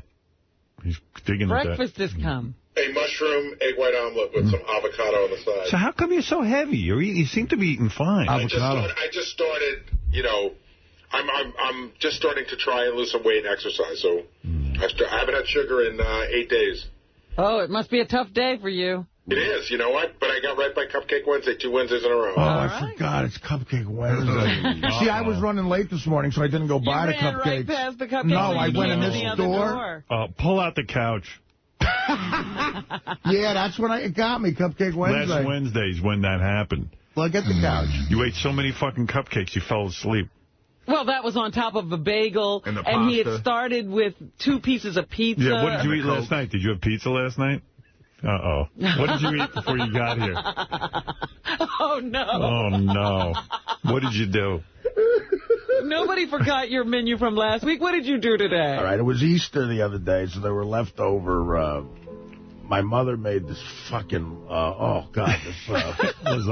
Well, these lamb chops with... poor lamb. Lamb chops with mushrooms and, stuffed mushrooms and a bunch of broccoli rabe. But when did you eat that? Pizza Gain. You know that Pizza Gain stuff I eat? What's that Pizza Gain? What's Pizza Gain? I brought it in here years ago. Oh, that's Howard tried it. It was such intense food for Howard. He almost fainted. What's Pizza Gain? Cheesy thing? It's like an Easter Italian dish. It's like basically Italian quiche. Think of a cheesecake with every Italian cold cut baked into it. Help me out here. So when did you eat all this? This morning? Well, I had leftovers, so last night I slept from like 4 p.m. till like 9. Right. And I got up at 9, and I couldn't go back.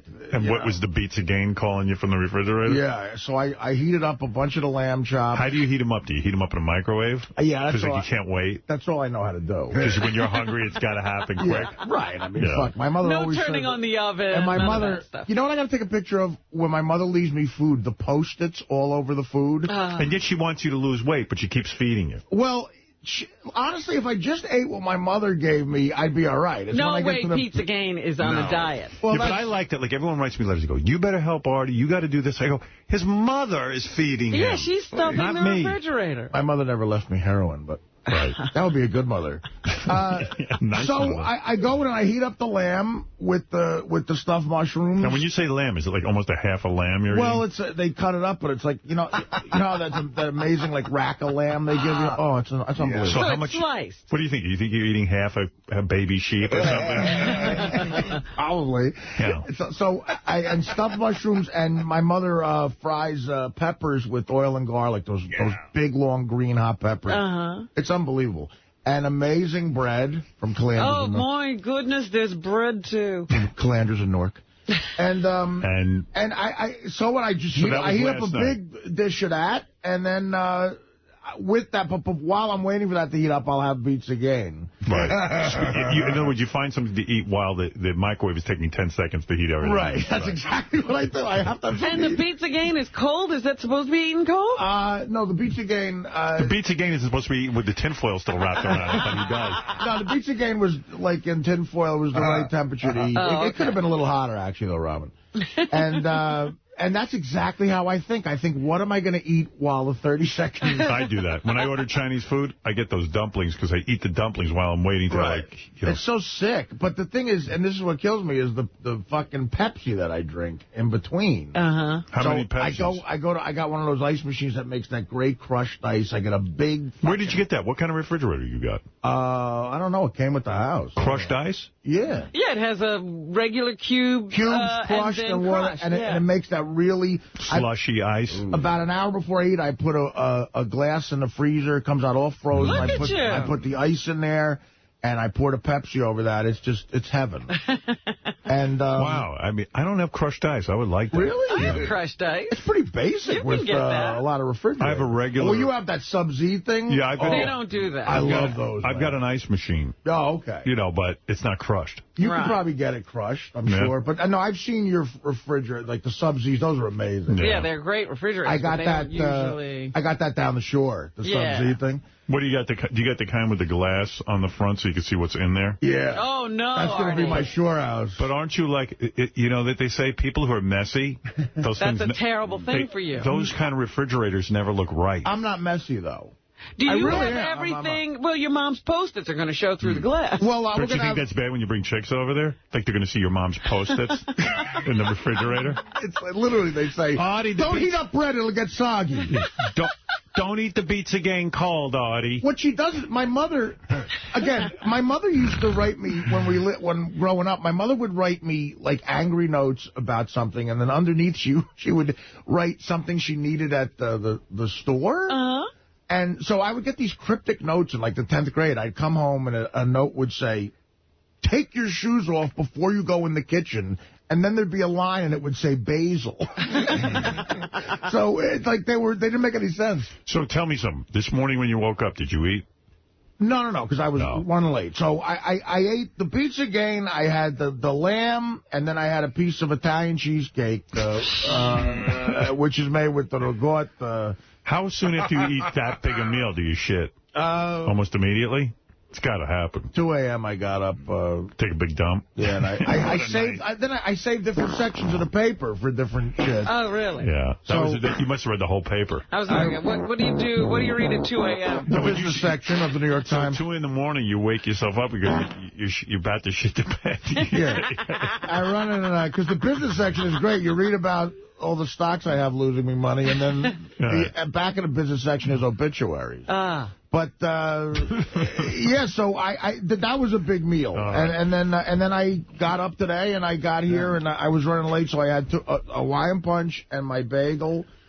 Nice. But now it's tough because we're going into the cupcake. Yeah, as soon as you go out there, they'll be there.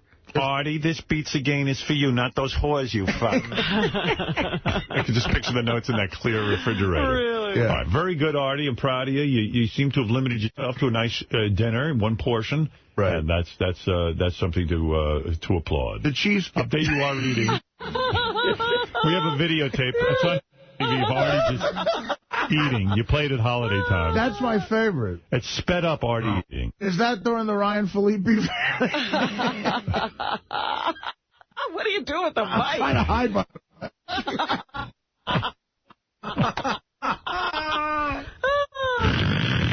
Holy mackerel. Like a chipmunk. That really is. There's nothing funnier on television.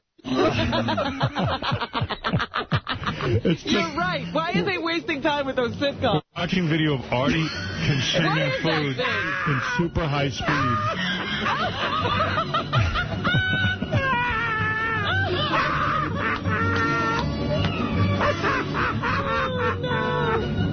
It's so pathetic. There's your next movie. All right, very good. Wow. That's the most pathetic footage ever. You've never been funnier. Put that on your new refrigerator. If somebody ever tells you you're not funny, Artie, you have tape to prove it. Good Lord. That is the most pathetic. Like, I have the Why don't you show that in Iraq? I have the balls to think that these like hot chicks are going to go on a date with me. When you do stand-up, forget that video of you on Mad TV that you showed. Just show that. That's what you show. This is my new. And the credits are the menu. I want to know what you're eating that fast. That was my new turkey wrap that Howard likes. Oh. Thank you. All right. Listen, we got to take a break, and we'll be back right after these words. Meanwhile, now, like Good Morning America just ran a big story on me and Beth and how ugly I am and how hot Beth is. So it's spreading now, like a cancer. But that's what I'm saying. Like these little magazine articles, the ripple effect is opposite. It gets bigger as it leaves the center. Now I'm the ugly guy with the good-looking chick. Yeah, you're the center, the poster boy for that. They just said it wasn't Good Morning America. It was the Channel 7 show locally before Good Morning America. Oh, good. So far, you're just local. Oh, good. So only I'm humiliated in New York. So I'm sure Good Morning America will be picking because I'm the ugliest guy on the planet. There's no other ugly guys with hot chicks. Yeah, I mean, well, I think you're like a little bit more high profile than Rush Limbaugh, though. Great. Yeah, and Rush Limbaugh's chicks aren't that hot, but for him they are. Yeah, I mean, standing next to him, they're brilliant looking girls. Fuck. What a shitty story. The only reason it's shitty is I know I'm ugly. I just don't like to be reminded of it, number one. And number two, I don't need Beth being told constantly that I'm ugly. But why should the whole world know that I'm ugly? Yeah, why does the world need to know I'm ugly? Let them make their own decision. Yeah. Can we have a giant referendum on this worldwide? When was there a vote? Am I a 7? Am I a 2? I mean, should I be the poster boy for the ugly guy with the hot chick? I mean, if I'm a 1, okay. But I don't think I'm a 1. I think I'm at least a 3. Okay? Can't they find a 1? Artie, now it's on Good Morning America. And I feel like a real douche. I hate being a douche. I'm sorry, man. That really is fucked. That's fucked up. Where's your subject? I need one. Do you want one? I do. What are you avoiding? I have it here. So, what's better? I have a subject and a cupcake. You start with the cupcake? Did you see the picture we just put on howardstern.com of you eating lamb? Here's Artie last night eating lamb. You are eating. You know what? I walked outside during the commercial. I see Jason working with a sheep on his computer. I'm like, what's going on? Yeah, Jason, I think, made that. You would get high if I gave you a Subutex. Really? You would, because it... Would it be like a heroin high? Well, listen, here's the thing. Like, this thing saved my life and it got me off heroin. But... you know how strong this drug must be if it blocks the high of heroin? Wow. I'm worried about side effects. Like, eventually, in 10 years, like I'm going to have a head growing out of my shoulder. Right, yeah. And the doctor's like, yeah, we found that out about Subutex. We thought it was safe. You know, that type of thing. We didn't realize. But it's so strong to someone who's not used to it. you would get buzzed. And maybe the Subutex makes you super hungry because this is the heaviest you've been. You know what? I've been taking it. The exact time I started getting heavy is the time I'm on Subutex, and they list side effects to cover their ass. Yeah. And one of them could be, increased appetite, bloated and overeating. Yeah. Really? Sure. So if I could get rid of that, maybe I'll just go right back because I've never even approached 300 pounds. Dude, this is crazy. So you're bloated. I might be a little bloated. He's retaining water. Hey, it's speaking of retaining water, and after the Man Boobs contest, Robin. Yes. And this is gonna blow your mind because these guys got real big titties. After the Man Boobs contest, make sure I play you some of the John the Stutterer show. I would love that. Oh, and Lisa G, too. Okay, Lisa, can you do a real quick report? Because I got to get right to Man Boobs. I got a schedule, believe it or not. Lisa G's here with headlines. She's been working hard on this stuff. Hello. Hey, Lisa. Lisa G has a huge... Has a huge what? I'm sorry. I think you're good looking. Does that help? I'm not that bad. I mean, Howard, I don't say I'm great. Can we find a woman he doesn't pay? Yeah, that's the problem. Oh, like your hookers? I'm sure they think Howard's good looking, too. Fuck you. Thank you. Thank you. You're welcome. What a witty retort. Honestly, I'm not that bad looking. I know it. You're very handsome. No. You're tall. Yeah. You're trim. You're in good shape. Right. You have beautiful blue eyes. I have nice hair. Great hair. I don't even color it. Wow. Impressive. You're not a 3. You mean my nasal hair or the hair on my head? I have such nasal hair. Really? I go in there with that Panasonic shredder. A shredder? Yeah, and I just whack it. I weed whack up there. You really? I need that. Ew. Yeah, it's the best thing. What about your ears? No, don't have any ears, thank God. See? You're good. Yeah, I'm cool. Cool. You don't have to shave your ears? Uh-oh. Hey, Jessica Hahn, everybody. Hi, Jessica. Hi. Hi, sweetie. Hey. Howard, aren't you running an ugliest man, hottest chick contest? Don't you think they stole, once again, your idea and just your name came up because they took your idea? Of course. And just pretended to use it for something else. I swear, Howard, they take everything. Thank you. That you're... Honey, you're not ugly at all, sweetie. Not even a little. Jessica knows. Jessica used to try to have sex with me every minute. I had the biggest crush on you. I still kind of do. She was in a hotel with me once, rubbing me and, like, trying to get me. She wanted to give me a hand job so bad. And I'm laying there, and I'm like, Jessica, I can't take a hand job from you. I want it, but I can't. I'm married. I was married at the time. And it was a shame because, you know what? If I wasn't married, I would have enjoyed a nice hand job. I love that. But now I'm a senior citizen. Well, for the bowling circuit. I called these. Oh, God. You'd be on the seniors tour. I can't lose Ronnie and my youth in, like, a month. No. But in other words, you're not 20. So all the girls competing in the junior circuit are in their 20s. Right. It's a really good idea, actually. Yeah. And if you want to do the senior circuit, you'll be the hottest chick on the senior circuit. Well, that I can do. You don't want to go in with those 20-year-olds. That's Robin for saying, no, we said hot chicks, like with Blue Irish. I never said that. No, honey, you said the thing. You said, Howard, no, we're talking about, old bombshells or whatever you said. Howard, it's Blue. Blue Iris. You versus Blue Iris. I said, no way should you compete with Blue Iris. That's what I meant. I'd love to be in the bowling, but I'm in the hospital again. My eyebrows started to bleed. There's urine in my feet. Yes. The doctor found feces in my urine. Jessica, I got to go. We got the man booth. All right, David. All right. Talk to you soon. Here's the channel. Oh, my God, I'm fingering my cunt. Here's Channel 7 talking about the Daily News story about how ugly I am. Let's see how they put it. And you know, the television channels aren't even that creative. They just steal right from the daily newspaper. Like, you think they come up with a list of new guys? It's all, well, Howard Stern's really ugly. Like, they didn't even write the fucking story. But everybody's stealing. I think it originally started in a magazine, and then they just keep going with the theme. JD page 1. This really sucks, man. This is bad. You know, this is bad. This is like, hey, I saw that thing in the paper, how ugly you are. Oh, you were in the paper today. Yeah. Oh, yeah. Oh, yeah, it was about how ugly you are. It's a great story. It's a miracle I don't drink more. Good picture, though. Meanwhile, I look hot in the picture. I know I do. Like, yeah, I'm real ugly. Fuck you. I was just taking a look at the Daily News this morning, Lori, and I wanted to get your opinion on a story that is in the Daily News. Listen to this deep voice. Listen to that dumb fuck. I want to get your opinion on a story. Hello. The stupid fuck. Big, dumb, big voice guy. Every fucking thing I hate about Who was broadcasting. hired for his looks. Yeah. News here. There's a himbo talking about me. Says it's love at first fright. What's that about? Suddenly it's high school, and I'm the douchebag. Love at first fright. This is the weather guy bringing the story up, J.D. wrote. The dumb fucking weather guy. And the weather guy always has to be good looking or fat. Or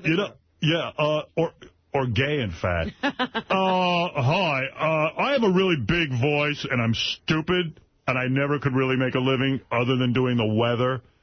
He's a big dumbass. His name's Bill Evans. Bill Evans? What is he, white guy? Yeah, he's a white guy. He's like a local weather loser. Isn't he even ugly? Bill Evans. Good-looking guy. He's like, he's got like that JFK haircut. Right. You know what I mean? He's like, Yeah, he looks like a driver's ed instructor. For the ladies. Well, apparently, it's the greatest matchups are when the husband is not so good-looking and the wife is beautiful. Now, they, of course, cite Howard Stern here, of course, with his lovely wife. And who else is there? You ever met his lovely wife? It's soon-to-be wife, I should say. Yes, Beth. Yeah, Beth Osowski. So now... Osowski. Maybe he's not being so mean to me. Let's see what he says. Maybe I'll take some of this shit back about him being a himbo. I don't even know who he is. I don't know him either.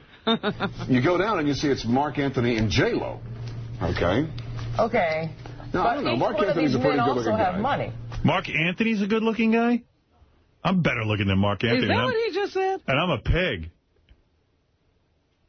Meanwhile, buddy, I'll be home banging a model tonight while you're studying barometric pressure. Or not even.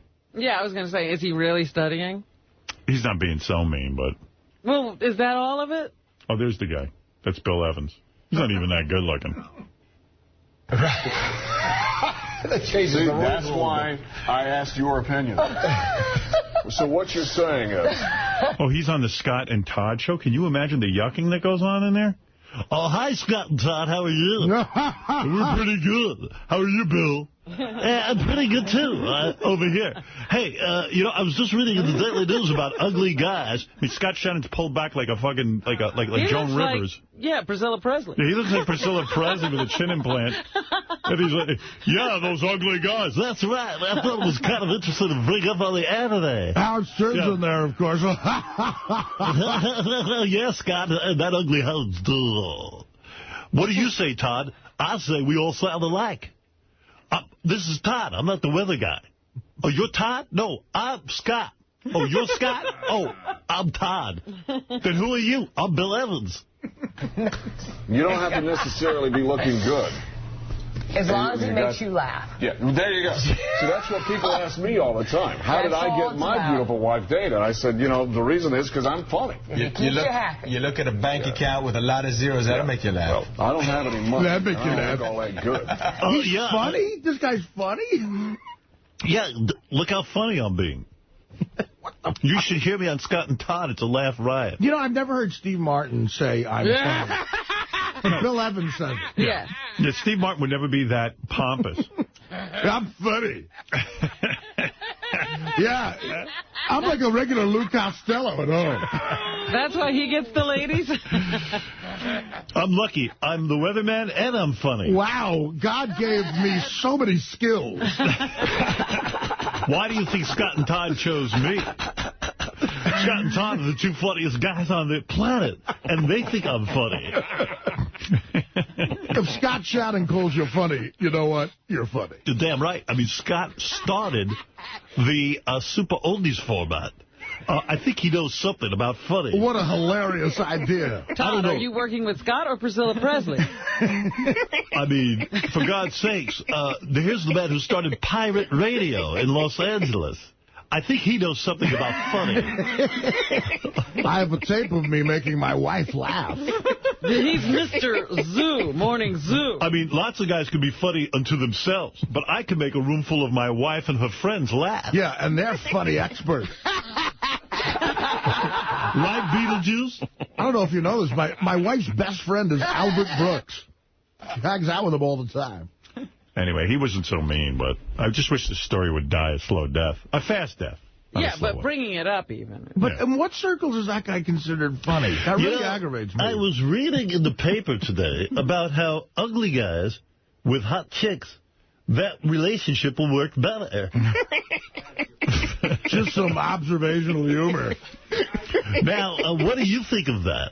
Where are the jokes? I mean, you could look at Howard Stern and Bess Osowski. And, Have you but of met course, her? J-Lo and Mark Anthony. But Mark Anthony's a good-looking guy. Yeah, I know Mark. Yeah. Mark's very funny as well. And he's extra funny like me.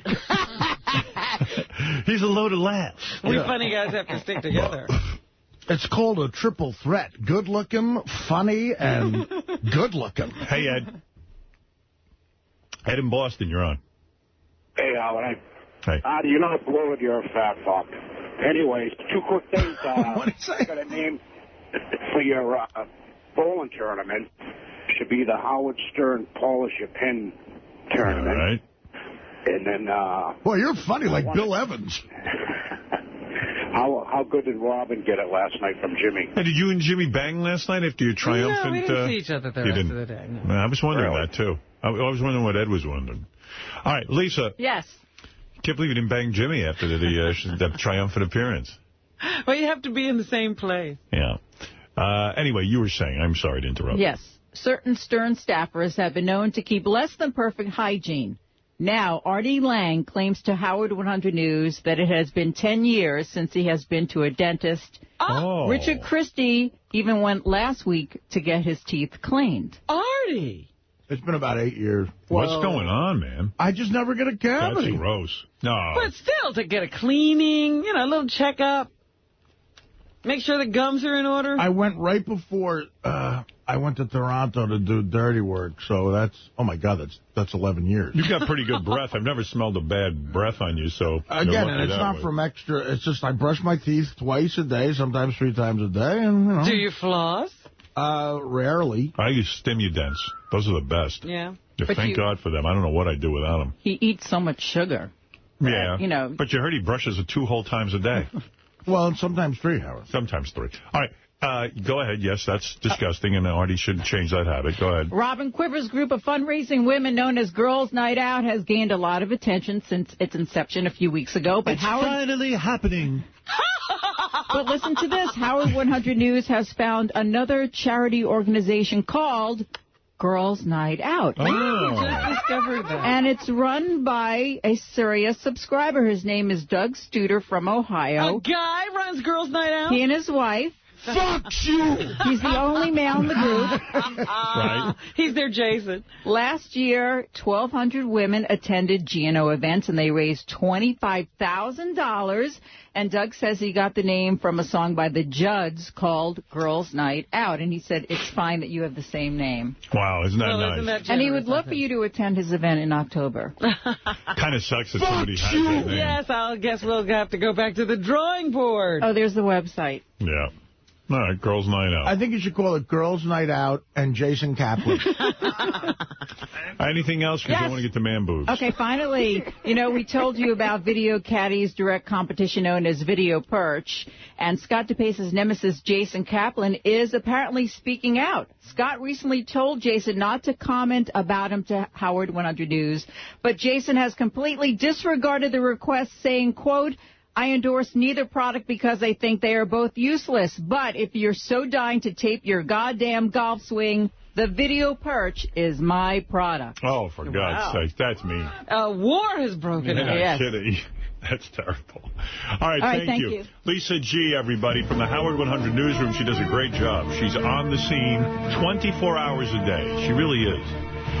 Very impressive. Well, it's time for the contest we call the Man Boobs Contest. There's a $5,000 grand prize these guys will be playing for. The Man Boobs Contest is provided by GoldenCasino.net. I want to have the guys come in one at a time, I think, on this contest. What do you say, Robin? Yes, we shouldn't see them in a group. We need to get to know each boob. Getting to know each boob. Who will be crowned biggest man boobs of the decade? We really need to savor. These are titties extremely large and plumpy. I think this segment won't make you grumpy. You're gonna love to hear each and every moment of the Man Boob Contest. Bring it home now. I ran out of lyrics. So now, what are the criteria for the judging? Just Who's got the biggest man boobs? Right. That's it. Yeah. Period. I mean, it's an easy one to judge. Story. The following people will be judging: Robin Ophelia Quivers, Howard Alan Stern. When you're a judge, you have to say the whole name. That's right. We have 3 names when we're judging. Gary Telewansis Delabate. Gary Patrick Delabate. Arthur Oturo Lang. Do you know my middle name? Let me think. I bet you don't. Artie David Lang. I know. You know it? What is it? I know. Stephen. Wow, nice. Arthur Stephen. How do you know that? I just know it. I never even heard that before. With a PH or a V? V. Arthur Stephen Lang. Jr. Fred. Eric. Eric Norris. Thank you. What is your middle name? Leo. Fred Leo Norris. Yeah, there you go. But he's Fred Eric. I don't Fred Eric Leo Norris. I chuck the Leo. But My confirmation for whatever you want, the biggest man boob contest, let's go with it. My confirmation name is Anthony. Did you get rid of the name Leo? Yeah. Chuck Wow. Okay, He it's gone. hated that. History. He hated Fred, but he kept it. Now Right. that, well, what are you going to do? One of the contestants is holding a camera. Oh, that's Jason. Wow. On my tits. I tell you what, everybody in Girls' Night Out has a nice set of tits. They do. Benji, you want to judge? Yeah. What are you eating? Can you slow down for a minute? Sure. Okay. Benji has his vat of salad. Oh, he's so fat. He eats from a trough. Like with me. You know, like, can I you tell know you why something? I'm fat. You know when you eat salad, Benji thinks you could eat like 5,000 pounds of salad. It's still a lot of food. Notice, a cow eats nothing but greens, but it's fat. Right. It's funny. Benji's been doing the salad thing for probably 6-7 years. Right. And has never lost a pound. But imagine if I wasn't. That's true, but you're eating so much salad. Have a normal portion of salad. Wait, let me imagine if you weren't. Look at the size. Look at the size of that trough. It's like. Yeah, you might as well be feeding pigs. But what does he eat when he's not here? Because he's not getting Clearly, he's that big not on getting salad. that big on salad, right? Like, what do you eat that makes you heavy? I eat mostly healthy foods, but I eat constantly. He eats Ivy. Which is not a good idea. All right, good. All right, you're. All right, you know what? I don't want you to judge. Changed my mind. Take that back.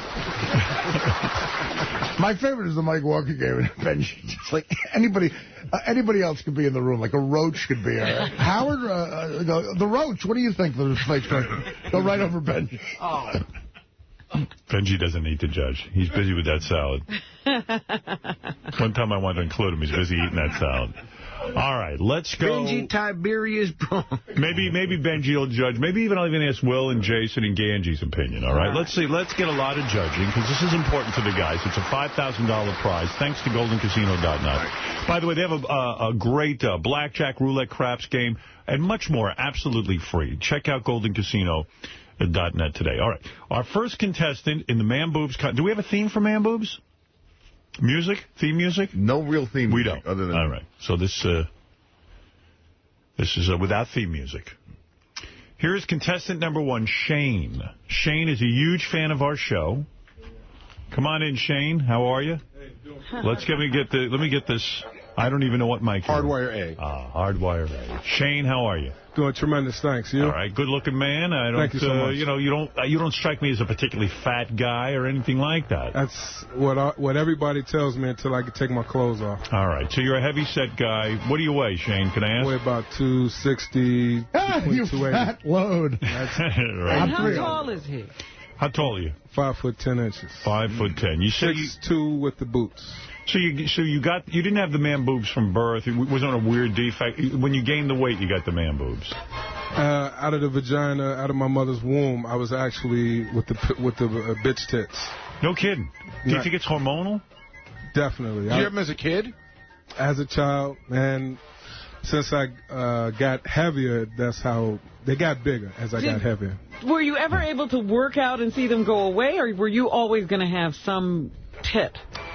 That's the case, right? The doctor said to you it's hormonal. In other words, in order to get rid of your titties, you'd have to have them, like, operated on. Yeah, and then they said there's a possibility that they would come back. And then that's, and also an issue. Really? Yeah. Were you embarrassed as a guy to take off your shirt? When you were in gym class and we play shirts and skins and sometimes you had to take your shirt off? I'm going to start crying right now. Go ahead. Yeah. Basically, I even quit, like, when they used to do the shirts versus skins in high school basketball. I even quit because my coach, he was like, I actually played high school with Cliff Floyd, used to play for the Mets.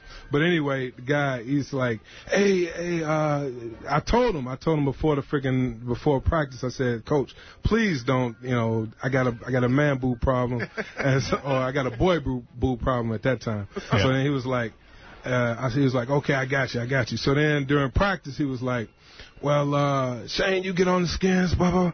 So I'm like, oh, coach. And so at that time... Why are gym teachers so fucking sadistic? No, it was my basketball coach. It wasn't the teacher. Yeah. Same shit. Yeah. Yeah, it's like just unbelievable. You say to the guy, look, I got man tits. It's not the same shit, because actually if I wouldn't have quit, I might even play college, or I might even fucked up the Knicks, something like that. Right. You could have been a great ball player. Who knows? But you were ashamed to take off your shirt. That's correct. I could have been the first 260-pound guard. So you're working as a truck driver instead of being on the Knicks. True.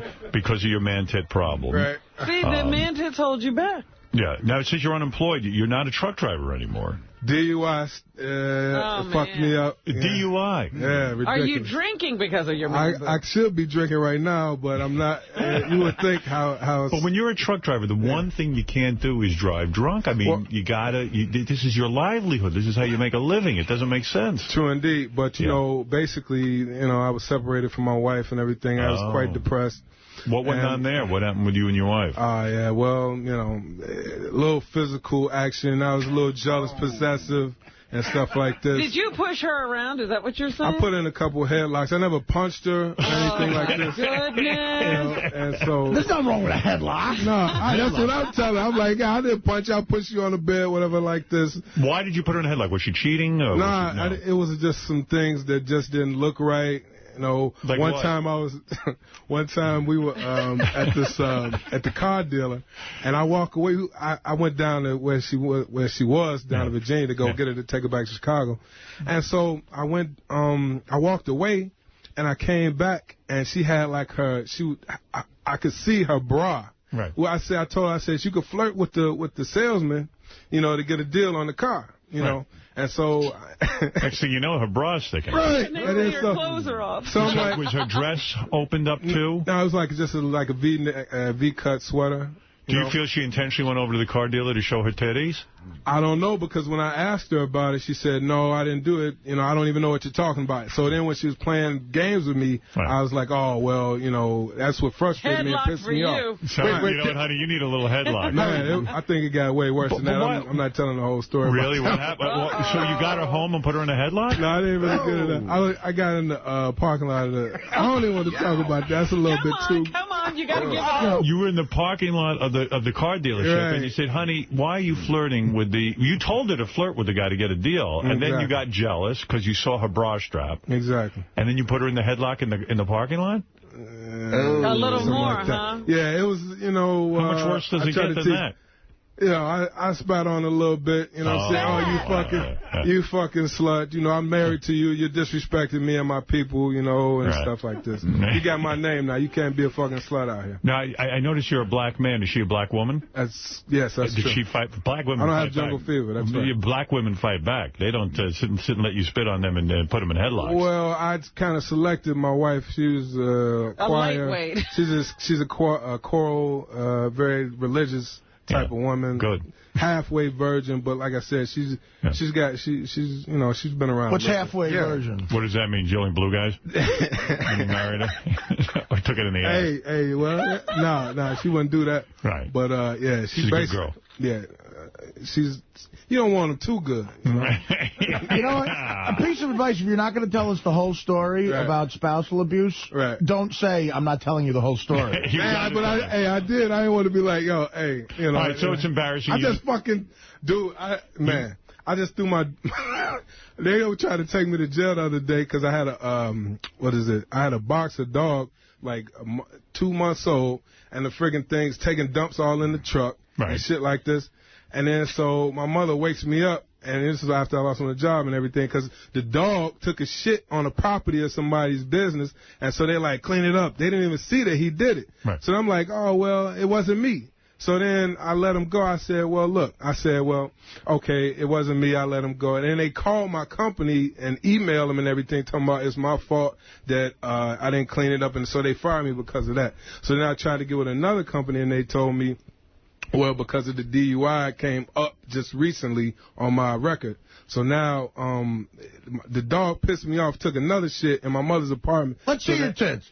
No, wait. Well, the dog took his shit on the floor, and then my mother wakes me up at 3 in the morning. Hey, clean this fucking shit up. I'm like, Ma, what are you talking about? I don't even know, you know.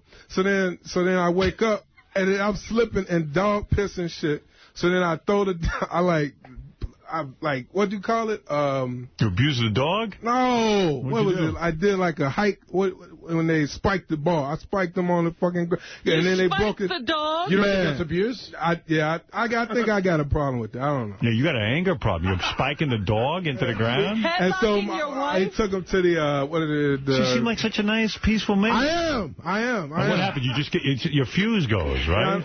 You know, because shit happens. I mean, it's ridiculous. If I had tits, dude, there'd be an angry dog place I'd go to. Exactly. Absolutely. Well, you got to be nice to your wife and the dog. I mean, for goodness sake. Nice when they showing their tits and shitting all over the place. Come on. So your wife, was it the dog's fault? You got to train the dog. That's true. It's your own fault. And your wife. Yeah, I mean, I got to train her too. You're right. So when your wife really isn't flirting with these guys, but you imagine she is, and then you see her bra, and you really are obsessive and possessive, right? So now you're going to get divorced. Now you got. Let's not go that far. She's just taking a little time away, and whatever, and then we'll get back. When you took your shirt off for your wife the first time when you first started dating her, did she start laughing at your titties? Oh my God, that's mostly something that I imagine. It's never, or not really imagine. It's like something that I'm self-conscious about, but. No woman has ever said anything negative about my chest. Never. To my face. But when you take your shirt off and you're banging a woman, right? Do you ever sit there and go, I know they're staring at my titties? Yeah. Do they ever play with your titties like they were the night? Right. They try to. I sent you a picture like back when KC was working here, and I sent you. I was out on right in front of the Apollo, and these two Puerto Rican chicks walked past, and I had them. Was it posing, and they had their mouth open like they were sucking on both breasts. Yeah. And so basically that's what they do. They like to suck my, because they think. Arousing? But no, it's not. The women start thinking these are breasts, and they start to suck on your titties. Right, your wife like would suck on female. your titty. Yeah, like it's a female breast. Did you ever have a chick put a strap-on and titty fuck you? You realize if you ever went to prison, guys would be all over you, right, because of your titties. And I'm never going. No, you should never go. That's a deterrent. Flee to some. Before we get to seeing your tits, are there any other living creatures you've abused that you want to talk about? Living creatures, human or not? Okay. No. Shane, obviously you have anger over your titties, but yet today they could pay off with the $5,000. That would be tremendous. It sounds like you could use it. All right, Shane, let's disrobe. Let's take a look at these titties to see if we can get a good look at them. Here we go. It's going to be great. Poor Shane has a titty problem, but maybe today the titties will come in handy. Oh, whoa. Oh, my God. Open that up. Open that up so we get a good look. Holy cow. Oh, my goodness. I'm surprised you haven't killed somebody yet. Shane, you have big titties. Then I would go to prison. And Did you ever put, do we have a bra here or a bikini top? I want to see how they look. I bet you they look nice in a bikini. What's weirder? Having those or getting reduction? Like if you said, hey, I got breast reduction, that's weird too. Oh my God! Let Robin get a look. Check me out. I'm taking Shane, putting on my television monitor. What would your cup be in terms of a woman's bra? Do you know? I've never tried on any female bras, no. Nothing like that. Howard, that's a C, right? Minimally? You got bigger titties than most chicks who work. Yeah, it's ridiculous. But you know the thing about it. Put them in these bikini tops. Let me see how they look. Man, there is no God. Purple's my color. Let me see. It's purple for you. I thought it looked nice on you, purple. That's your color. You got big titties, man. What size is that, Ganji? This is a size large. All right, let me see. Oh, yeah, this is them definitely titties in there. small. Wow. Oh, that's sexy. That's too sexy. That's nice. Yeah. You got them in a bra and... You got a nice titty. So the women play with them, huh? And they start to think it's with a woman. And that pisses you off, right? No kidding. Hey, Howard, can I ask you a quick question? Yeah. What's going on? Why are your pants, like, open? Oh, I'm sorry. This is the coveralls. Anything else you want to show us? Well, Shane, you do have some... No, that's all right, Shane. Shane, you got some big titties. Yeah, that's true. All right, but here today, maybe for once, the titties will pay off. That would, All right, smash. I'm going to meet contestant number 2, and we'll see how you do against him. Only one person can win the $5,000. So you know, when he's in that bra top, he looks like a female bodybuilder. Robin, let's be honest. He looks like Aretha Franklin. I know Shane has probably had a lot of pain over this condition over the years, but I'm hoping today, he seems, you know, I know he's done some bad things to a dog and to his wife, but he seems like a nice guy. I like Shane. Dude, it's ridiculous. Yeah. He's a real nice guy. I saw this guy, he said Aretha Franklin. I look like Aretha Franklin, but I'm not quite that big. No. But I had an Aretha Franklin joke, but I saw somebody else do it. It was Queen of Soul Food.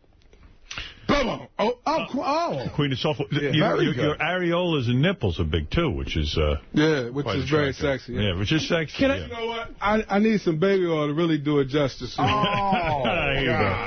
Here's some baby oil to help you out. Let's spray those titties They're down. going to spray you up. Rub it in, rub it in. Oh, yeah, that's hot.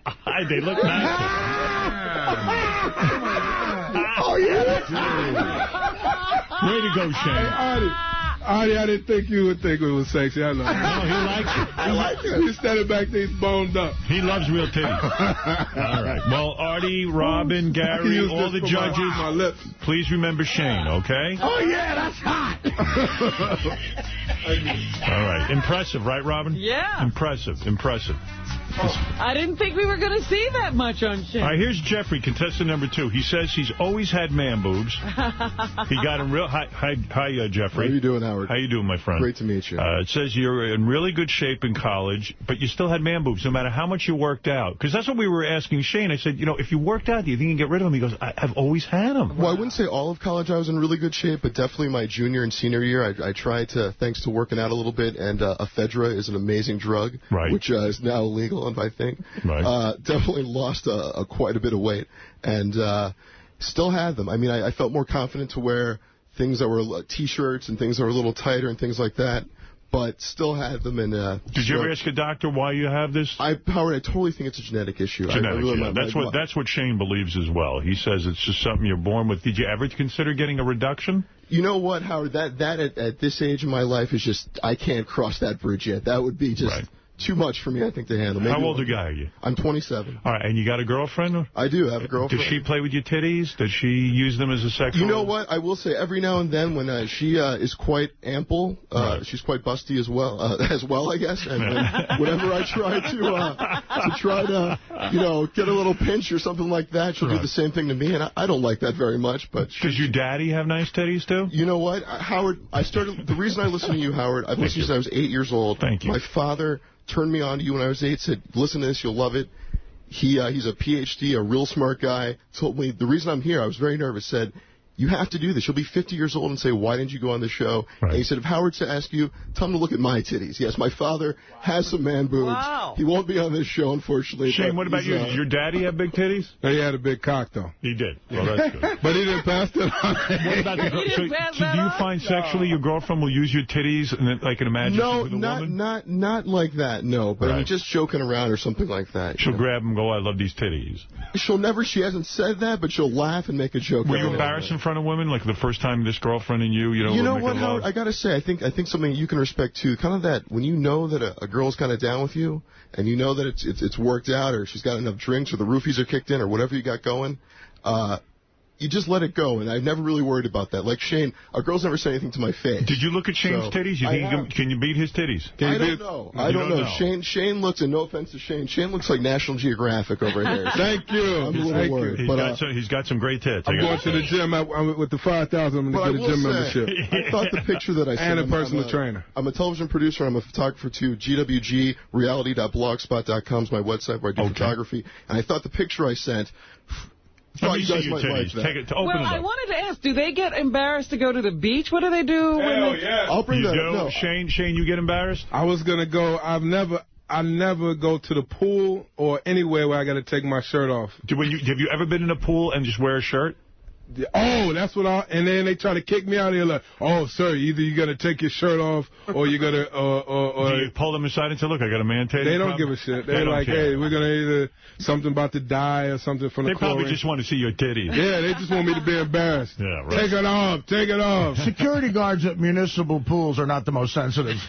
No, definitely some embarrassing stories with that. I remember I was in a fraternity my freshman year of college. I actually went to college, the same school that Katie Lee Joel went to. I know you were talking about her. Yes. In college a little bit. First day of pledging, serious pledging, horrible, disgusting fraternity house. You have to take off your shirts and clean this grimy, disgusting, quintessential fraternity house with your shirt. Brother looks at me, drunk as hell, and says, hey, look at that one. Not only does he have man tits, but look at those pepperoni pizza nips. So, wow. Being pepperoni pizza that nips. Hurt me. Being at the beach, I love the beach, and that always kills me. All right, let's get to the embarrassing moment. Let's open it up, and let's take a look and see if you beat Shane. Oh, no, he's got a nice little A cup. There's no doubt you got man titties, but you're not talking the caliber of Shane. I know. Well, that gives me some confidence to see my competition. No, you're downright small compared. But I do see the pepperoni pizza nips. I do, Robin. That's just some pepperoni pizza nips. You see the hair on his back, too, back there. Let me see the hair on your back. Turn around. If this was a hairy back contest, we'd have a shot. Look at Shane making fun of him. Right. Shane, you like to goof on other people. Oh, my God. Shane over there with C-cups and he's goofing on Shane beats his wife and killed a dog, and he's making fun of me. I didn't say I killed him. I said his leg was broken. Oh, okay. That's all? All right, listen, Jeffrey, go stand over there. We'll see. I'm not going to make any judgments yet, but I got to say, Robin, you agree that Jeffrey is much smaller than Shane? Much smaller than Shane. All right, let's see what happens. Jeffrey, thank you. Wow. Our next contestant is Gary. Gary says he's been big in the titties all his life. He weighs close to 400 pounds. Ooh. And he is our first white contestant. Jeffrey, what are you? You a black guy or what? I would put down that I'm a black guy, but I'm sure if you did the African American lives test to me, you'd find quite a bit. My great-grandparents were Jewish, actually, my mom tells me. So. Yeah, we're not sure what you were. Who knows what I am? Tiger Woods Obama's cousin. I'm Obama's cousin. I'm Obama's cousin. All right, Gary, despite your large size and your man boobs, hi, Gary. Hi, how you doing, Howard? Pretty good. It says you're engaged to be married. So having man boobs is not a deterrent to women, is it? No, it's not. This would be my third marriage. Third marriage. Did your other wives make fun of your titties? No, they loved them. Why did they break up with a guy like you? I broke up with them. No shit. It's a man's world. Why are you breaking up with these women? First wife was a welfare trash bitch looking for a free ride. I hate them. Second wife, lazy fucking bitch, wouldn't work, wouldn't clean house. That was it? Yeah, that was How soon after you got married did you realize she was not going to work? Probably about first week. Did she fool you before the marriage and make it seem like she was a hard worker and not so lazy? Yeah.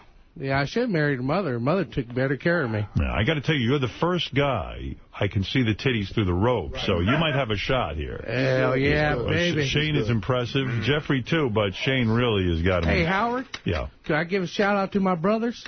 Sure. Who are your brothers?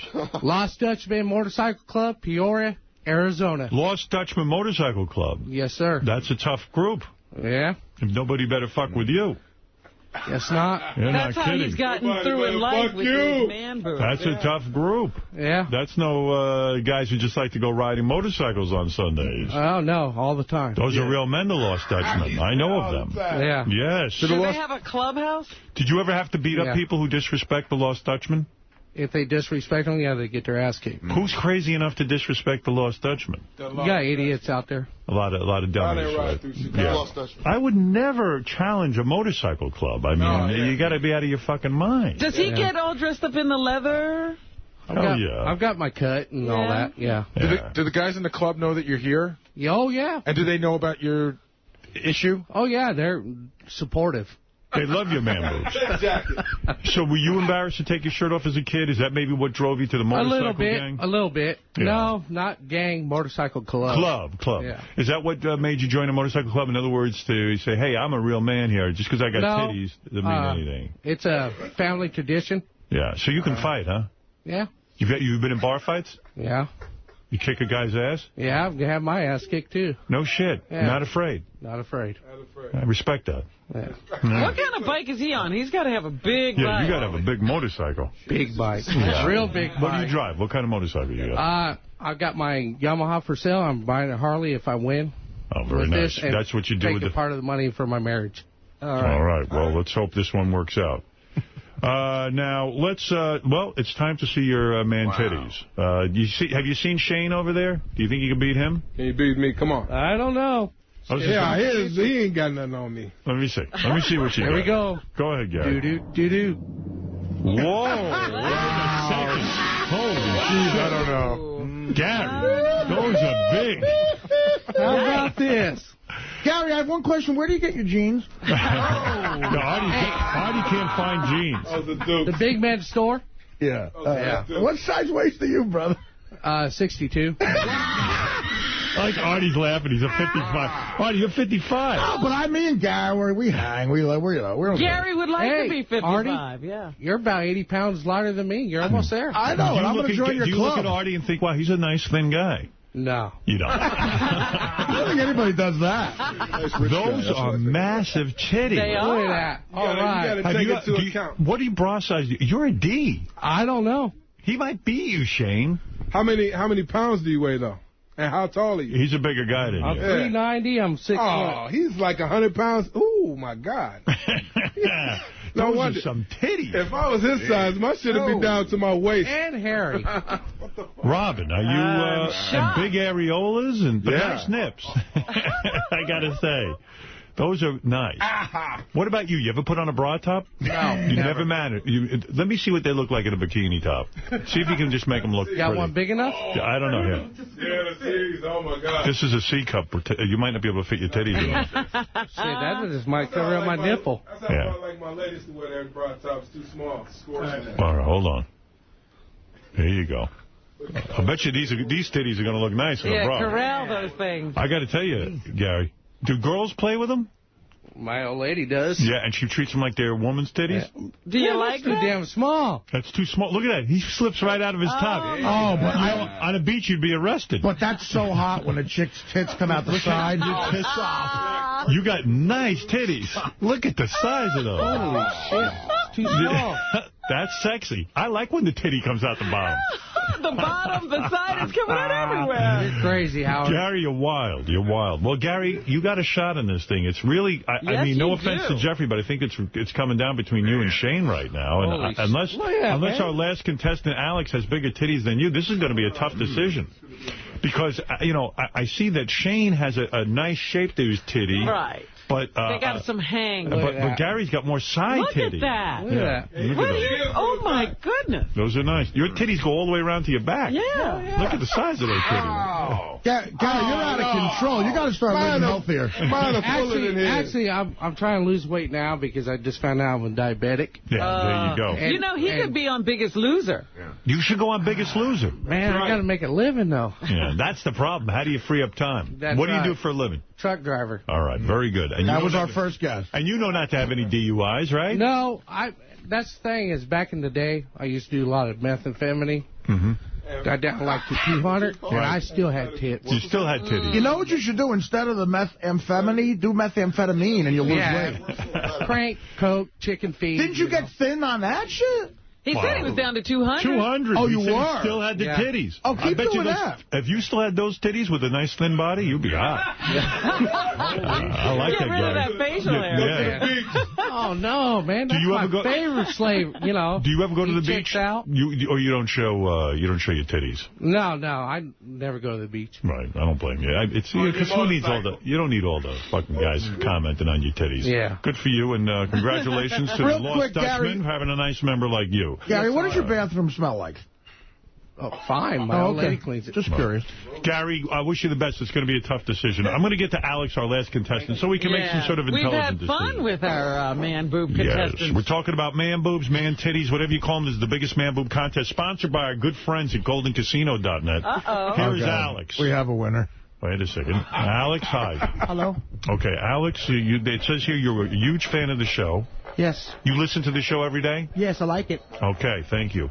It says here you weigh more than 300 pounds. That's a lot of weight. What's going on there? Why didn't you slow down with the weight? Because I like to eat a lot.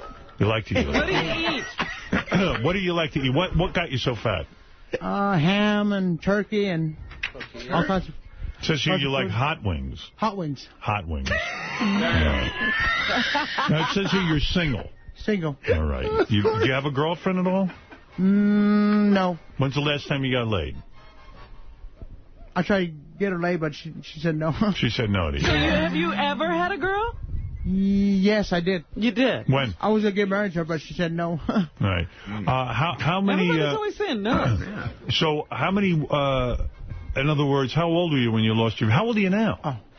43. 43. Really? And when was the last time you got laid? How old were you? 18. 18. Well, you've had a long stretch. Yeah. That's a killer. slump. I like it. What do you do for sex? For sex?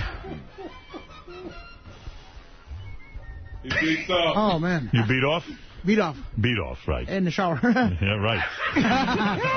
Let's go right down the drain. Who cleans the shower, your mom? I do. You clean it yourself? Yes. Well, that's a good man. I mean, I admire that. What do you think about? Yeah. A lot of women. There's a lot of women in the world, but I like them. Do you ever beat off to porn? Sure. You got porn? Where do you get the porn? From a friend of mine. From a friend of yours gives you porn? What kind of porn are you into? Anything kinky? What's your thing? Just titties. Just titties. Howard, Alex has you have them. Alex, you haven't been laid in 25 years? No. 25 years. Alex, with all the women around, why haven't you, gotten one? I'd like to get one right now. No, you're not Did you said you asked the girl to marry you and she said no? Yes. Wow. So you don't work? No, I get Social Security. Social Security? But you're a young guy. You're only 40. How do you get that? We disabled. What is your disability? Can't work. Why can't you work? Yeah, but because I got to work at my dad's job and just... Didn't work out? Didn't work out. So you have a handler? Why do you have a handler? What do you need that for? Essential person. Essential person, maybe. I see. Howard, he told us in the green room that he was a virgin. Are you a virgin? Yes. That's what I figured. I'm a virgin. You are a virgin? Yes. Oh, I thought you said at 18 you had sex. Well, at 18 I had sex, but then I just didn't... You didn't get it in? Didn't get it in. How far did you get? She said no, it might bleed. Oh, jeez. Oh, jeez. How did you get a girl when you were 18? I mean, where'd you meet this girl? I met this girl, but she said no, but... just... Right. Was she at school, a classmate? She kind of slapped me, bro. Right. She smacked you. Smacked you. You're doing it with her. You're naked with her, and then she smacks you. Yep. But you know no means no, right? Or you don't know that? Did you know the woman? Yes. Oh. Yeah. It wasn't like rape or anything. No. Were you on a date? Yeah, kind of, yes. Kind of? What'd you do on the date? Take her to dinner? Take her to dinner. Yeah. IHOP. IHOP. Nice. Okay. Well, hey, don't spend a lot of money on it until you know you're going to get some. Yeah. You're a smart man. Let me tell you, so when you got naked in front of this girl when you were 18, she saw your man titties? Yes. And what did she say? Did she say, these are too big, these titties? These are too big. Too big. Too big. Are you embarrassed of your man titties, or no. You embrace them? You like them? I like them. Have you ever stood in front of a mirror and looked at them and pretended they were girls' titties and played with them? Yes. You have? And so you touch your own titties? Yes. And you say, oh, this is what a girl's titty must feel like? Yes. Yes. All right, that's now, honest. You don't have any trouble going to the beach and taking your shirt off? No. Be proud. You're proud of your titties? Yeah. Be proud. You know what? I like your attitude. I'll tell you why. Because why should you suffer and not go to the beach just because you got man titties? That's right. It's not your fault. Why not make everyone else at the beach suffer? Do people make fun of your man titties? Do they laugh at you and stuff like that? Well, I'll go to the store and they go, ma'am, you have titties or something. Man. Oh, wow. They call you a woman. Ma'am? They think I'm a lady, but I'm not a lady. A lady? They're that big, huh? But I'm not embarrassed. No. What cup size are you? Do you know? I don't know. I just... Big size. What kind of school did you go to? Did you go to regular class or were you in the slow class? Slow class. Oh, you are. So that's your disability? You're slow? Slow, I'm slow. Are you a slow adult? You're not Yes. retarded or anything? No. No, you can read? Yes. And you can spell? Yes. And How you much can... is 2 plus 7? Uh-oh. I don't know. You know, all right. What's your favorite meal? What's your favorite meal at IHOP? Yeah, what do you like to eat at IHOP? Good question. Pancakes. Pancakes? Like, how many can you eat? Like, what's your, 4. Oh, wow. Oh, that's it? Oh, that's not Yeah, so but bad. what else do you get? You get the eggs and the... The eggs, the bacon, the potatoes. Everything. Yeah. I like you. Thank you. You're a nice guy. Thank you. And let me tell you something. I don't know why you can't get a girl. Yeah, I mean, you're a nice guy. All right, so you're slow, and I see you got trouble with math. But so what? I mean, what? What do you think? Everyone's an Einstein out there? I mean, you're a nice man. Thank you. You're not bad looking. Thank you. And you're sweet. You're a nice, good person. You never killed anything? Did you ever drop a dog? No. No? Did you ever choke a woman in a headlock? No. You never did any of that? I wrestled in school, that's it. You wrestled in school? With women or men? Men. Men, okay. I figured with the titties, you wrestle a woman. Right. All right, listen, if you don't mind, Alex, it's time to judge your titties. Okay. All right, open up that robe and let's see what you got. Holy cow. Holy mackerel. Oh, my God, those are the biggest titties I've ever seen in my life. Alex. Oh, my God. Alex, those are huge. Oh, my God.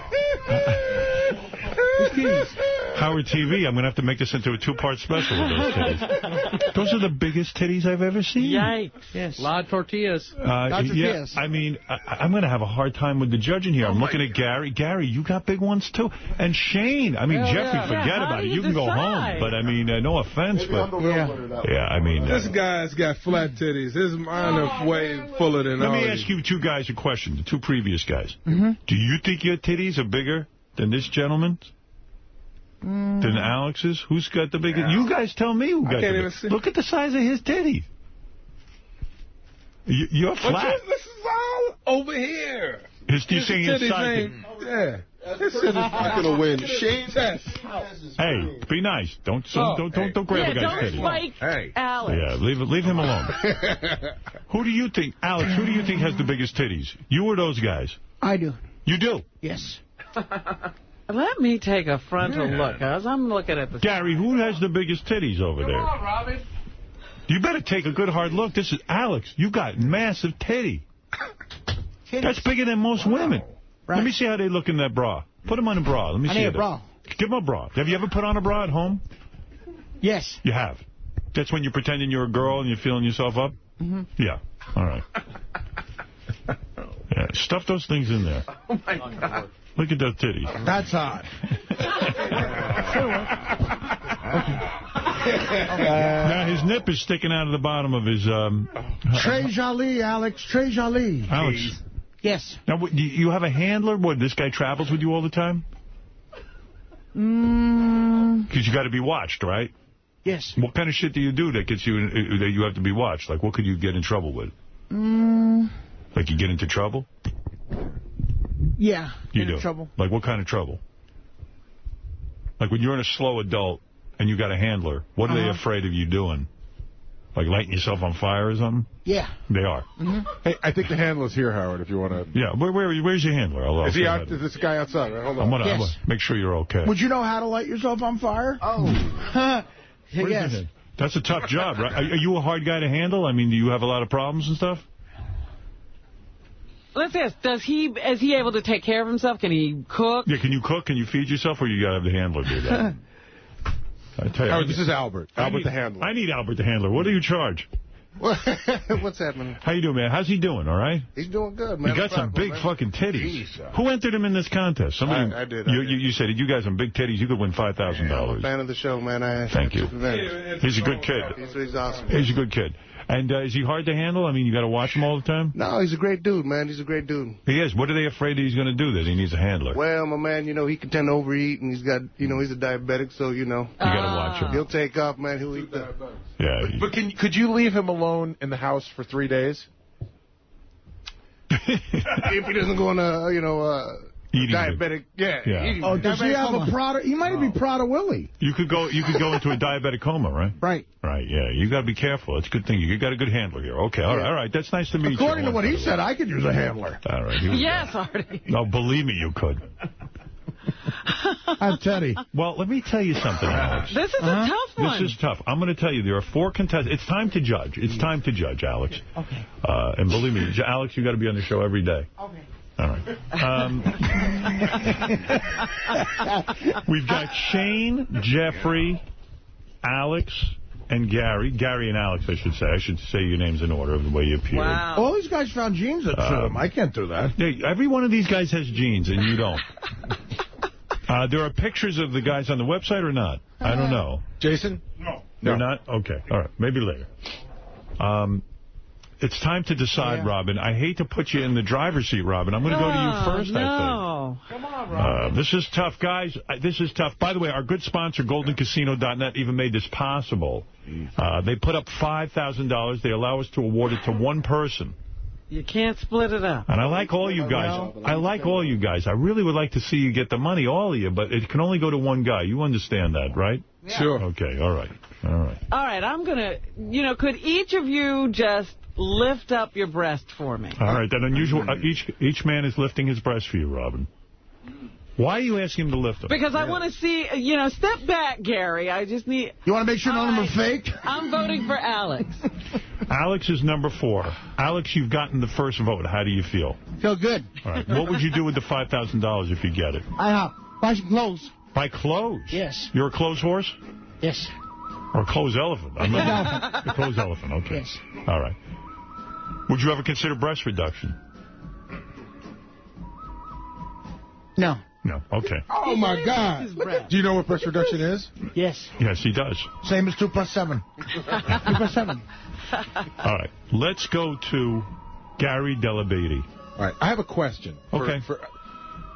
Is this contest based on size? Because here's my dilemma. Alex clearly has the biggest man boobs. There's no doubt. There's no question. Although, take a look at Gary. Take a look at Gary and take a look at Shane. No, but Alex's are the biggest, but Shane's are the most woman-like. That's true. You know what I mean? So I don't know what are we going for here. I don't either.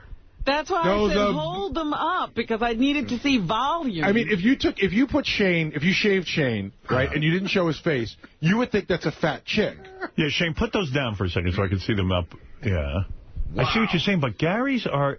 enormous. Hey, Alex, put your hands down for a second. Let me see you. And they're also heavier than me. Man, but Alex's are... I mean, Gary... Hundreds of pounds. Gary and Alex do have bigger breasts. Right. And we're looking for the biggest man. Shane's got... Here's what Shane's got. He's got an actual cup. Do you know what I mean? He's got like a cup size. My head's going to spin. Right, Gary, I'm going to ask you to make a decision. You have to vote. All right, Who has the biggest... I'm going with Alex. You're going with Alex after all that. Same as Robin. Yeah, because they're the biggest. That's what I'm going to go with. Thank you. That's 2 votes. Doesn't mean you won yet, Alex. There's a lot of people here who have a lot of opinions, and Fred has always got the odd opinion. If you can win Fred, then you might have something there. All right. Fred, I'm going to go to you next, and then I'm going to go to Artie. I'm with Gary on this. This is one of the... I thought this was going to be a slam dunk contest. I think if you put a wig on Shane and shaved him, he could pass as a chick. Jeffrey can just step out. It's like he's not. I don't know why. Nice guy, but you're not in the running. But the thing that sucks is Jeffrey still has a problem. Yeah, Jeffrey still has man boobs. Oh, he definitely does. Thank you, Gary. Exactly. I appreciate that. I thought you meant him being part Jewish. I think number 3, Gary, while he has man boobs, he also has a lot of side fat. Well, and I think that's what's fooling everybody. I don't think his boobs are all that impressive. I think they're real. Trust me. I think people are judging from the side and the back. You can't discount Shane's giant boobs. I mean, and one's bigger than the other. So, to me, it's between Alex and Shane. Shane has the prettiest. They're doing a pose down for you. Right. And Alex has There's no doubt that Alex has pigeon-toed titties. They're kind of like cross-eyed tits. Baloney tits. Alex has got baloney tits. Damn right, baloney tits right there. These are real. And Shane has that dark complexion, which helps the tits look better. And the oil is weird, too. Yeah. Fred, I'm going to have to ask you for your decision. I understand the analysis. You know what? If it's in terms of big tits, it's got to be number 4, Alex. Alex has 3 votes. It's looking stronger and stronger for Alex to get but the voting's not over. I'm asking a lot of judges here. All right, I'm going to go to Mr. Arthur Lang. A boob expert. All right, before we do this, real quick, Ganji, can I see yours again? Ganji's not a contestant. Well, look, it's about what the man boob contest means to me. Alex, you know, is a fat guy. Gary's a fat guy. And if they lose weight, I think they have a shot at some normalcy. Really? Shane has tits. Yeah, that's true. And Shane has tits, and that's extraordinary. He's a man with boobs. But are they the biggest man boobs? See, that's the to thing. me, the way I'm judging it, to me, yes, they are. Shane, you're on the board. Shane has a point from me. Alex has 3 votes, and Shane has 1 vote. Which is more, Alex, 3 or 1? Do you know?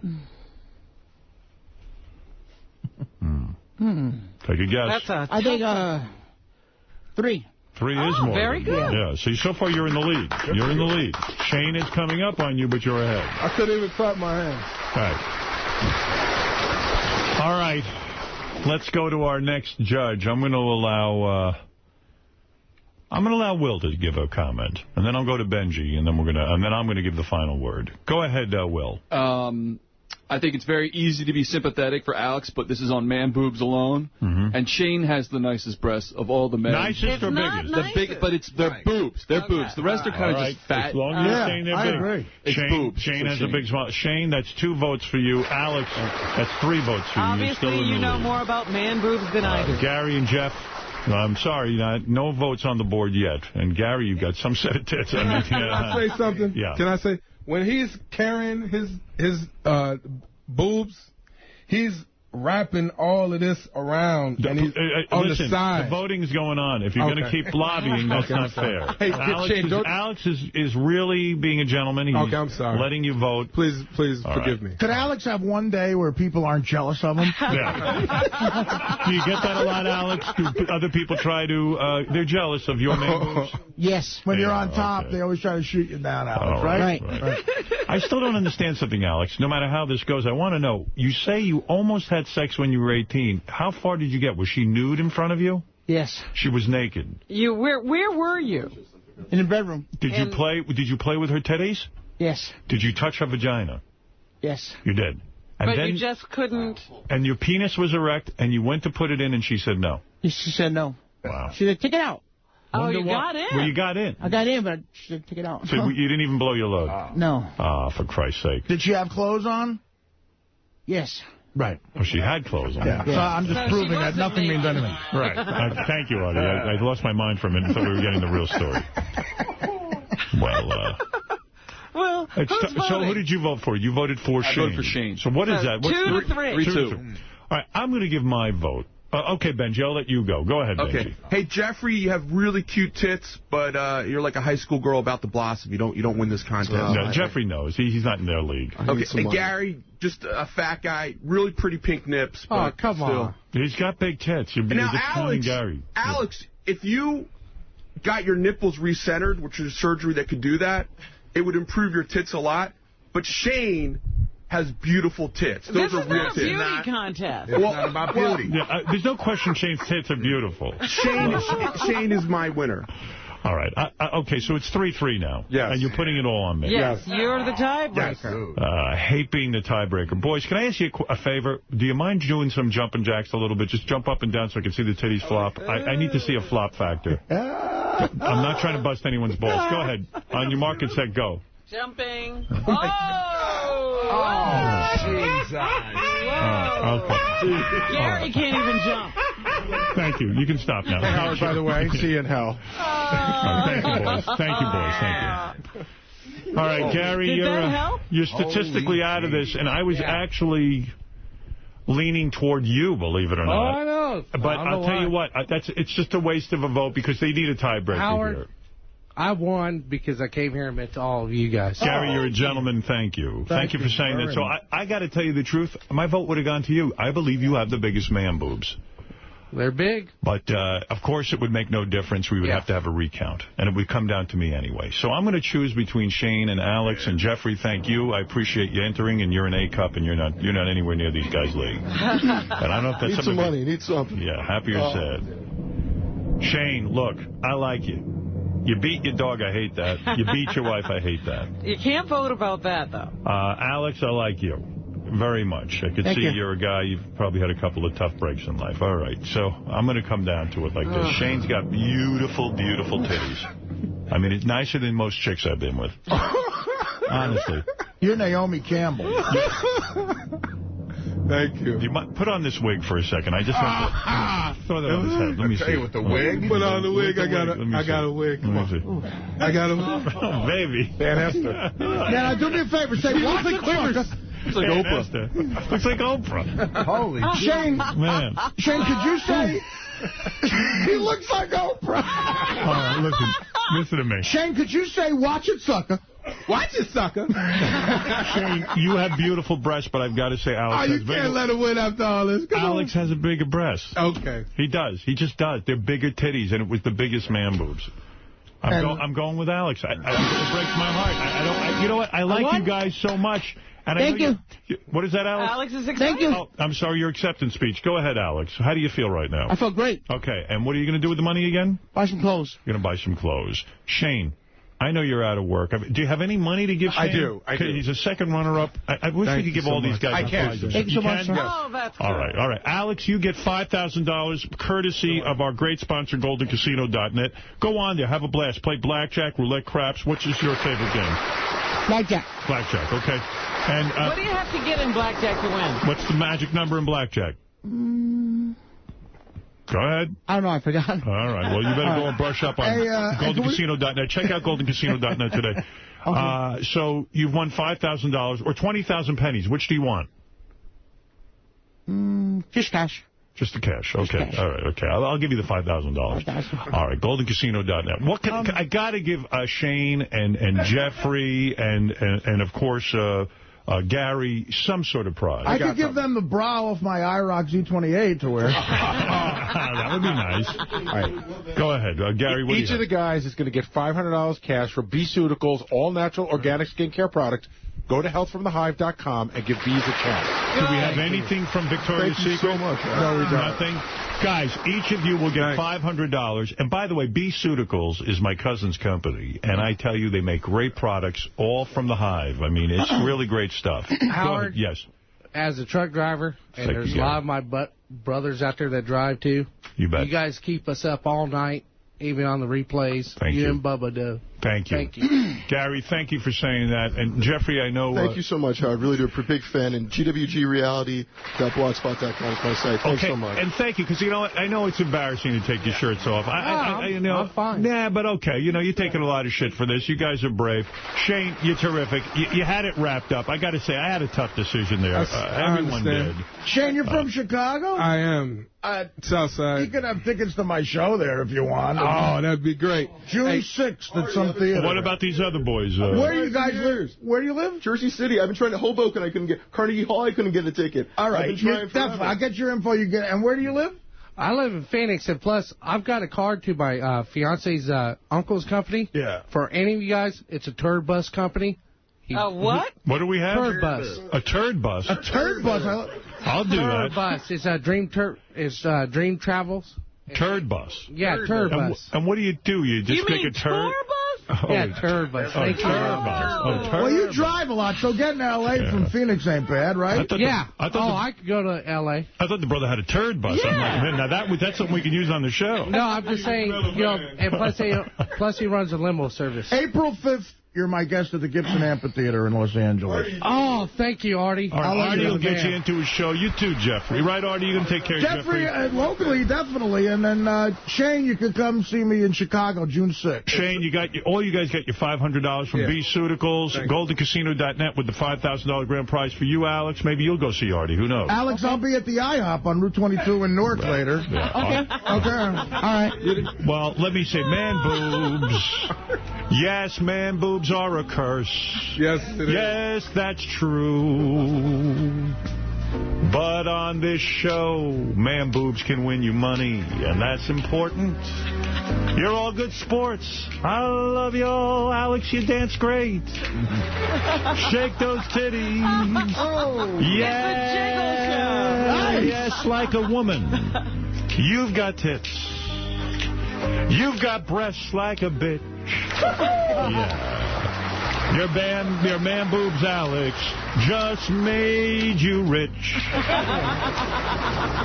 Those breasts might make you finer if you had a vagina. But you don't, so what can we do? Man boobs, they are. Bigger than girls, they are. They're the greatest man boobs, they are. You are Mr. Man Boobs. Good man. Good man. All right. They only gave out milk. Thank you. That's right. Well, let me tell you, this is an exciting day, and we've got to take a break for all our Howard TV fans. They'll enjoy this, boys, and they'll love it. Yeah, wait till you see. Yeah, all right. Well, yes, Alex, you want to... I wonder if I get an autograph. Absolutely. Okay. Absolutely. Anything you want, darling. Okay. And I mean that. All right. Yes, because you have the breasts of a woman. I feel comfortable calling you that. All right, let's take a break and we'll be back, boys, right after these words. Oops. Sorry, I'm eating.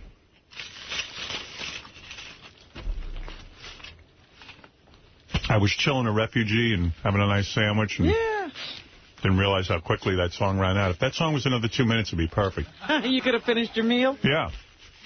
Digested, wiped off, would have been nice. And now I've got like a half a sandwich left sitting on the side, and it'll drive me crazy. It's going to bother you. Yeah. Hey, I was right about Dancing with the Stars. I said that either Adam or Penn from the men would get voted off, and that Monica Seles chick would get voted off. Right. Adam got through. Penn got voted off. Was Adam in the bottom two? Hey, Adam, I didn't even see the show last night. I was kind of with American Idol, and then I watched it on tape. Mm-hmm. So... what happened? I mean, were you like the second lowest? They don't tell you who's second lowest. I don't think. They just... But were you one of the last two couples standing? No, I wasn't. Oh. I know you would have loved to hear yes, Robin, but the answer was no, I was not. Were you shocked that you were still in? What'd I tell you last week? I don't know. I forgot. I told you I wasn't getting voted off. All right. But will you get voted off next week? I don't know, because like I said, it's half dance competition and half popularity competition. Yeah, I got to say one thing about Adam. The judges, very funny. The judges are charmed by him. Yeah, they do like him. Very funny on the show. And God, I know I want him to stay in just so his dance partner can stay in. Last night, the dance partner, they were talking to that co-host who talks to him backstage, and the dance partner said, "Who would have put us together?" And Adam said, "God put us together." And then he just started staring at the ceiling. Yeah, Adam, you put on kind of a character when you're on Dancing with the Stars. You do this almost like a silent movie star character. Yeah, like some kind of matinee idol. Yeah, like... Right, as opposed to acerbic asshole. No, I mean... First of all, I like that Adam isn't too... Penn talks way too much on that show. Yeah. Like, he just starts talking. And then he fell twice. Did he? I haven't seen him fabulous. dance. He broke during rehearsals, he broke an entire one of those dance poles. Oh, really? And then, he falls right on his ass. And then he's going up the steps to be judged, and he just goes flying. He's such a fucking klutz. You know what's weird? He did that at rehearsal as well, so I can't figure out whether he was doing that on purpose or not. Nah, that was no on purpose. Trust me. All right. That was the real deal. Penn's feet are so big that he just... What is it, J.D.? Penn was on Jimmy Kimmel last night, and he said the fall was planned. Okay. And he also, broke Kimmel's table on purpose, too, to show how clumsy he is. Yeah, right. Trust me. He's doing, the cover-up. The spin. Well, I'm confused because he did it during practice, too, which is weird, but maybe he's just that big a klutz. I couldn't tell. I don't know. But anyway, It seemed like his partner was more into him now. I think she's beginning to get that he's funny. You mean Adam's partner? Yeah. Yeah, I noticed. Like, she might even be kind of, digging him in a weird way. Yeah. Word on the street in Jersey is Adam's fucking her. Yeah. Well... You know how it is with Artie, you know what it's like with super smoking hot 19-year-old blonde chicks from Utah. It takes them a couple of days to warm up to your brand of humor, but once they're in, they're all over you. That's right, yeah. And clearly she's gone across that line. Is your partner rehearsing with you more, or is she still running off promoting that horrible country album? Well, let's put it this way. She has to go out of town today for a wedding. Oh. But we're going to get a couple hours in before she splits, and that's all I've been doing anyway. So have you said to the show, you know, it's kind of weird. You put me with a partner who's not available. Not fair to you. No, it's not. No, because I'm not available either, so it works out. I mean, I can't complain, but I've been pretty busy myself, so I don't have all day to dedicate to dance rehearsal either. Thank God. How many weddings does a person from Utah have to go to? If everyone they know can get married 10 times, she must go every weekend. Honestly, chicks in Utah, when they're her age, like 19, they are all married. They can't wait to marry the guy they met in high school, and they can play house. She said she's got to go out of town for one day, and she's going to 9 weddings. Yeah. Hey, honest opinion, if you weren't married, okay, could you get her? If I wasn't married and she didn't, if everyone was completely single? Yeah. No. Yeah. I get it. Yeah, she's kind of unattainable. I mean, you got to I don't know. I think he's wearing her down. No, he's not. I could wear her down with a handful of roofies and like some ether. Yeah, good old roofies. They always help out. So anyway, Adam's on Dancing with the Stars. You know that. Are you getting into the dance anymore? You know, there does come a point where you don't want to embarrass yourself, so you do focus a little more. I see. I was watching it, and I got to tell you, I really don't think Adam's such a bad dancer. Like, you know, if you're going to compare him to these... His hips were not moving. Yeah, but wait a second. If you're going to compare him to real dancers, the guy's never danced. And he's doing fine. I mean, like, he's memorizing the steps must be a bitch. I know. That he can do that is really good. But there was a point where she was like, you got to move your hips. His hips were not moving. Well, I mean, he's a guy. Your hips aren't supposed to move. Robin, that's in the roll-in package, and that stuff is like 2-3 weeks old sometimes. Right. But I'm talking about during your dance live. Your hips stopped moving. They couldn't go. Go back and look at the tape, sweetie. Somebody's jealous. Those fucking judges hate you, too. I mean, they're just like... Oh, that Carrie-Ann Inaba. You should fuck her. You should just fuck her. Just right on the judge's stand. Yeah, you should just say, you know what, I'm going to put my penis in your mouth right now. They'll shut you up. Carrie-Ann Inaba. Anyway. Yes. No, go ahead. You were saying something. I was going to say that I'll get America to fall in love with me. Yeah. Hey, Adam, I had a fly last weekend, and I read a great review of your movie in the New York Daily News. They gave it 3 stars, and the guy said, the guy said you're really funny in it. Yeah, you got 3 stars in the Daily News, which is not easy. Thanks. Yeah, we got 2 thumbs up on Roper and Ebert or Michael or Richard. You know the show. Is Roger Ebert back? No. It's Roper and somebody else? Yeah, well, they gave us 2 thumbs up, and they gave us whatever to watch. You know, they said 3 movies are in the theaters to watch, and this is one of them. And 2 of them were like 3 weeks old, so that's pretty cool. Yeah, by the way, Adam's movie, The Hammer, is in select theaters now, and if you want more information, just go to thehammermovie.com, thehammermovie.com. We're opening it to a wider release, so it might be in a theater near you. I was going to say, in the New York area, where is it playing? Do you have any idea? It's in Times Square. Oh, good. All right. That's what I know, and then we're spreading it around. So it sucks when you make a movie. And it's hardly anywhere. And you can't find it in fucking theater. I mean, I wish I knew that feeling. You know, tough to promote. It's definitely a process, and it's definitely doing well, and everyone loves it, so we're opening it up to a bigger audience. So if you go to themovie.com, you can check it out and see if it's near you, and if not, maybe it'll be near you next week. All right, Adam, and good luck with Dancing with the Stars and the movie, thehammermovie.com. Thanks, Adam. Thanks, guys. All right, later. Be back with you next week. I'll be watching. Get those hips moving. We're pulling for you. All right, baby girl. Right. Bye-bye. Bob Levy stopping by. I got to read you the email, and I want to get to the John the Stutterer show, and I want to do the news, and I got a lot to get to, so... Yeah, we can't get to anything on this show. But Levy's here. I thought it was kind of funny that he's back to drinking again. Is he? And doing coke. Yeah. He's drinking and doing coke. What's wrong with him? I liked him better as a coke drinker than the Xanax guy. What happened? I thought you had your drinking and coke problem. And you were cured. You kept telling Artie you were cured. Nah, the pills actually fucked me up. I thought you felt great from them. I did for a while, but then, like, we already talked about it. He goes, once you get off the Xanax, it's just unbelievable. Didn't I tell you everything happened that I said would happen? Exactly. I was shaking. Tell me what it was. You were drinking heavily and doing coke, and you said, doctor put you on Xanax. Yeah. Put you on Xanax. Anxiety, yeah. Right, and suddenly you were like, wow, my anxiety's gone. I don't need to drink, and I don't need to do coke. That seems like progress to me. Exactly. But then I was taking more pills at a time. When I was doing the shows, instead of drinking, I would take like 6 Xanax.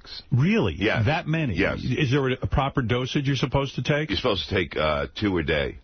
2 a day, and then you were abusing Xanax. Yeah, totally, and you can't do that. People get hooked on that shit. Does it get you high, the Xanax? It just makes you feel good, you know? It's You're high. It gets you high. It's called, when you feel good, no one feels good naturally. I know, that's true. That's why I try everything. Howard, when we were in Vegas... fucking anything I'll do. When we were in Vegas for the AVN Awards, that was when I was actually worried about him because he was like a zombie, and I've been like that before from pills. Right. And I actually pulled somebody aside that was in our group, and I said, you know, Bob better go back to drinking because it's going to affect his career because he's not that lively guy anymore, and he seems somber. And when he gets off this shit, it's going to be the chickens are going to come home to roost. Exactly. That's true. Did you say to your doctor, look, I'm thinking about going back to alcohol and cocaine? No, I haven't talked to him yet about that. I don't think it's going to go over too well. But because really a psychiatrist would probably want to talk to you about Well, that's another thing I might, like, my fiancé says I should go to a psychiatrist and just talk to somebody, because I got a lot of fucking problems. But he had just gone to a doctor and gotten these pills. He wasn't in any kind of therapy.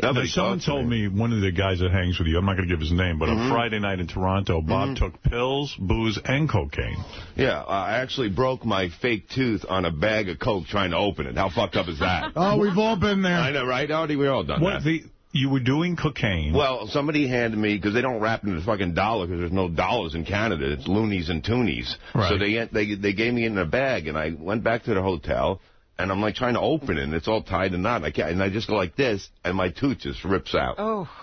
Try and open the cocaine. Yeah. Did you get the bag open eventually? You're damn fucking right I did. And I stayed up all night looking at the blow and my fucking teeth. When you say you did pills, were you doing Xanax? No, not that Xanax. I was on Klonopin now. And that I kind of just, like, I got to take, you know, once in a while, if I start getting, like, you know what I mean, a feeling of anxiety really bad. So doesn't any of this alarm you? I don't understand. Oh, yeah, I'm fucking totally alarmed. That's why I'm telling you this shit. I mean, I can't believe it. I mean, to drink, to do coke. And pills. And pills. That's a bad cocktail. Your boyfriend looked at me and he goes, how the fuck are you alive? He goes, that Ledger guy died on less of shit than I was on that one night. You know?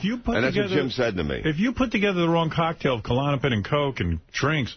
I'm out of my... You're going to be dead. Do you want to die? You got No, I don't. I don't. That's what it is. Like, now that we moved out, right? Yeah. And it's hard, like, when I see my son, he comes over, and then he's not the same that he was to me because of the fact that, you know, it's hard. I mean, you got the boy. How was it when you walked? Do you want to die? No. It seems like a guy who wants to die. No, I want to get totally... where I don't need anything. I mean, it's just impossible How do you do that? Have you figured that out? No, not yet. I talked to Artie. Yeah. Well, it's easy to blame everything on the road because I say, when you get off the road, I'll be way healthier. Well, I mean, get a hobby. You find a woman like you have. You're happy, supposedly. Yes. I mean, she met you. You were sober, right? You were on the pills. I might have been drinking then. I was drinking back then. But then you went on these pills, anti-anxiety pills. Yeah. You started to straighten out. Is she rethinking marrying you at this point, that you're drinking and doing coke and Klonopins? Well, I mean, she doesn't want me to fucking die, you know? Right. So has she said to you, look, the marriage is off? Well, she said go to a psychiatrist because she said you got to talk to somebody about it. Where is she? Is she here? Yeah, she's somewhere in the back. What's your fiance's name? I don't know. What's her it's Chris. Let me just ask her real quick if she's here. I want to know what she's thinking, marrying you. I guess I'm a nice guy sometimes. Come on. I mean, then there's something wrong with Chris if she's thinking about this. Hi, Chris. You're very attractive. Thank you.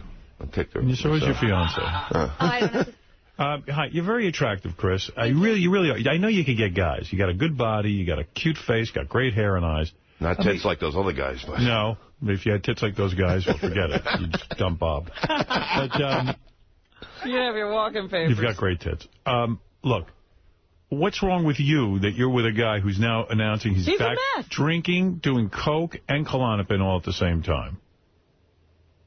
I don't think anything's wrong. I mean, I love him. Right. But what's wrong with you is what we're saying. I mean, are you prepared to have a life with a guy who's going to drink and do coke? Do you want to be Whitney Houston to his Bobby Brown? Right. I mean, well, no, because she's as screwed up as Bobby Brown. Right. Do you do drinking and coke? I haven't drank in 10 years. I've never done a drug in my life. Wow. I don't understand how people need it.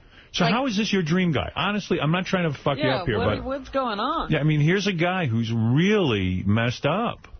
Well, despite all that, I mean, he's a good guy. He has a great heart. He treats me well. So when he's really wasted, I mean, are you having fun with him? He doesn't drink at home. He only drinks on the road. Yeah. I mean, it's not like he's at home. We don't have any alcohol in our house. No. We have nothing. He doesn't You drink. never drink during the week? No, never. It's And I can relate to that as a comic. Yeah. There are a lot of guys I mean, I'm way worse on the road, and it's just a party atmosphere. Mm-hmm. So you're saying he compartmentalizes his abuse? He does it. I think he...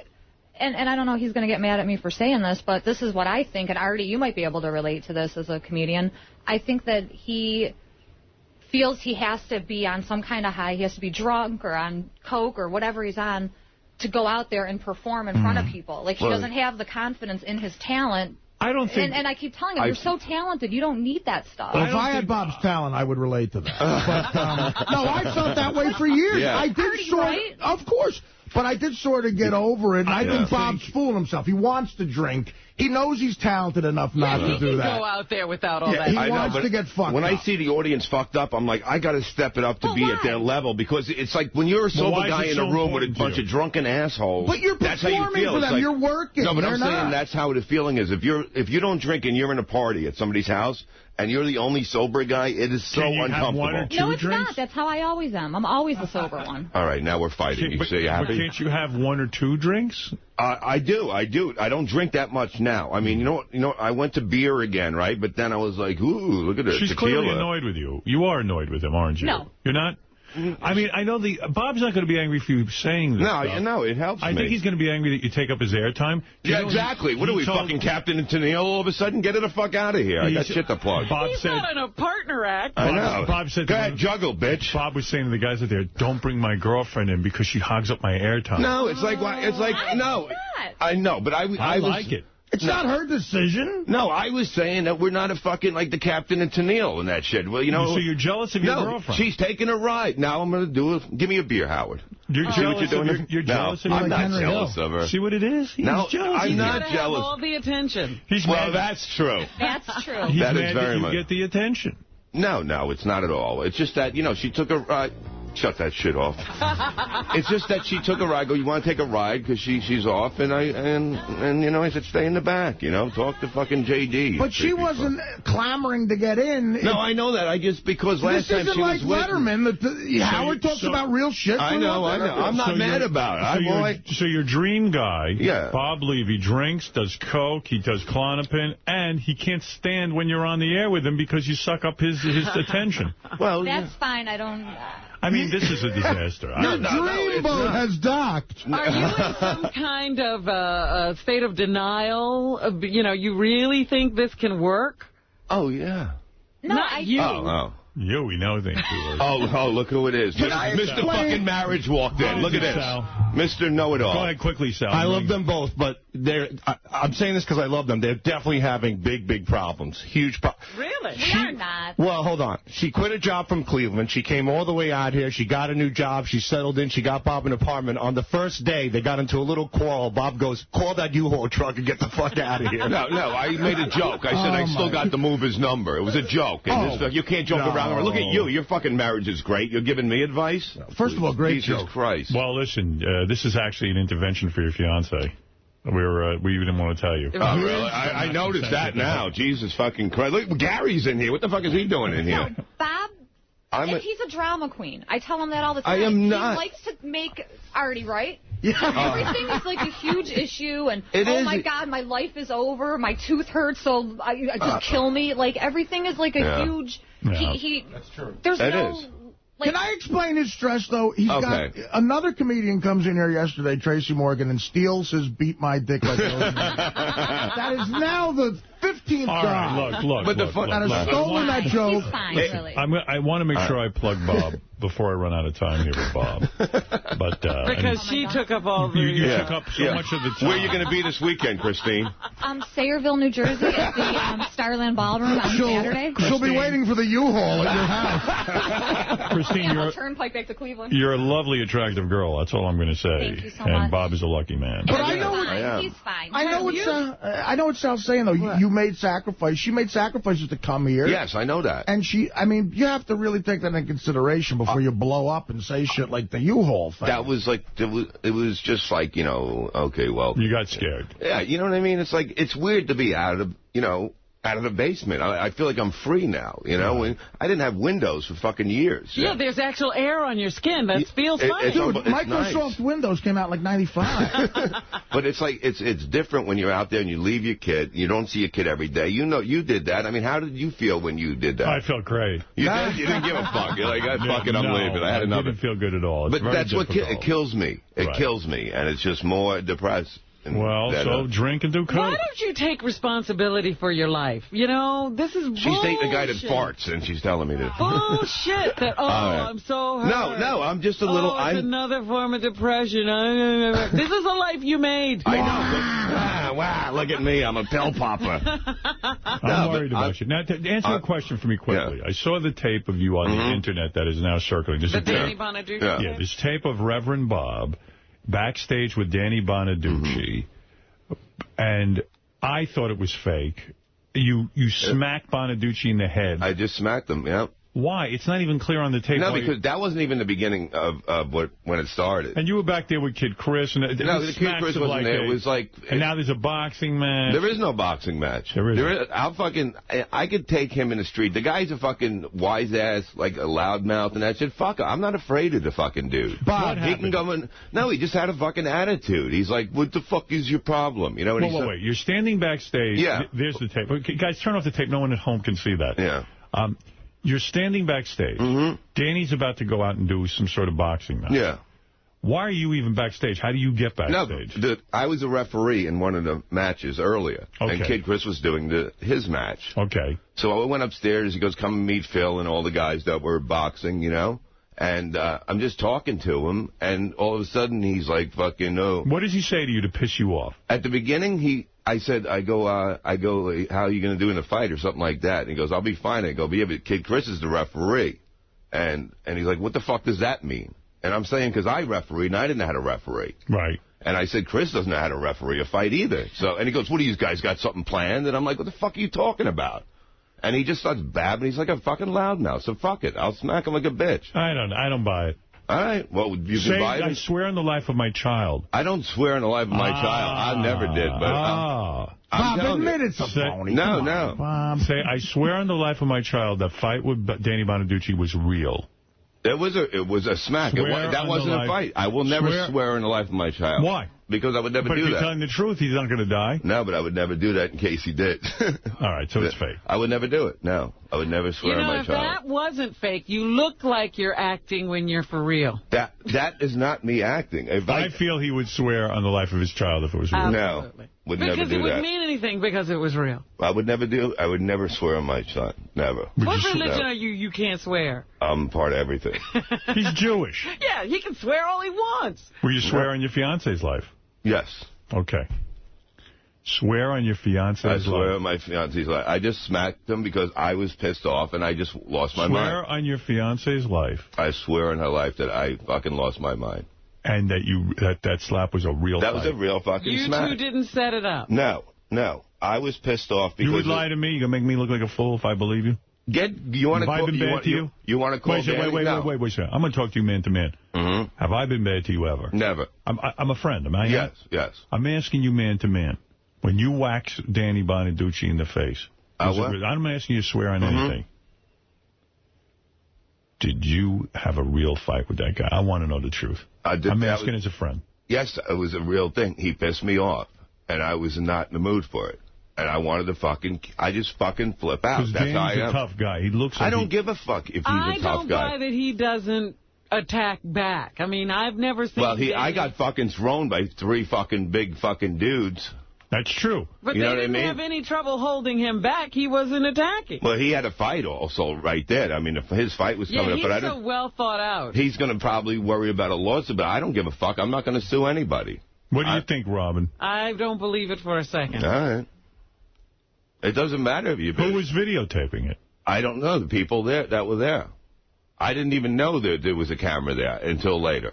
I didn't know.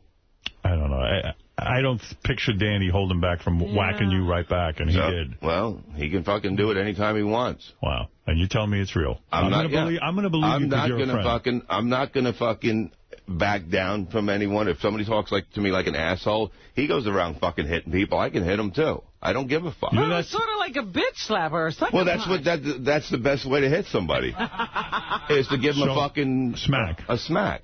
Well, I got to tell you, if you did that, you're a pretty brave dude. You're a lot braver than I thought. I'm a lot stupider than you fucking thought. That's what it is. You think Rev Bob is a good fighter?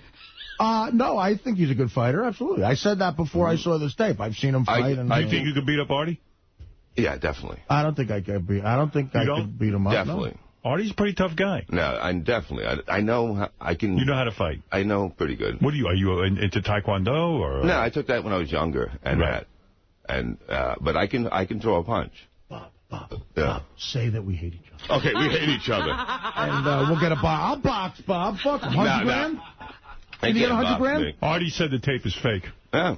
You know, I have a dilemma here because Bob's my friend and he might be trying to get some money. But, Bob, we haven't talked about this, so I said my piece the other day. I can't go back on it. I could almost write what the fucking conversation was before. Go ahead. You know, Levy saying, look, I have a big presence on the Stern Show. You're a big celebrity. So do you. Let's pretend we're... How is he a big celebrity? Let's pretend we're mad. I mean, you know, whatever. He's a celebrity of some sort that's been on our show. So are you.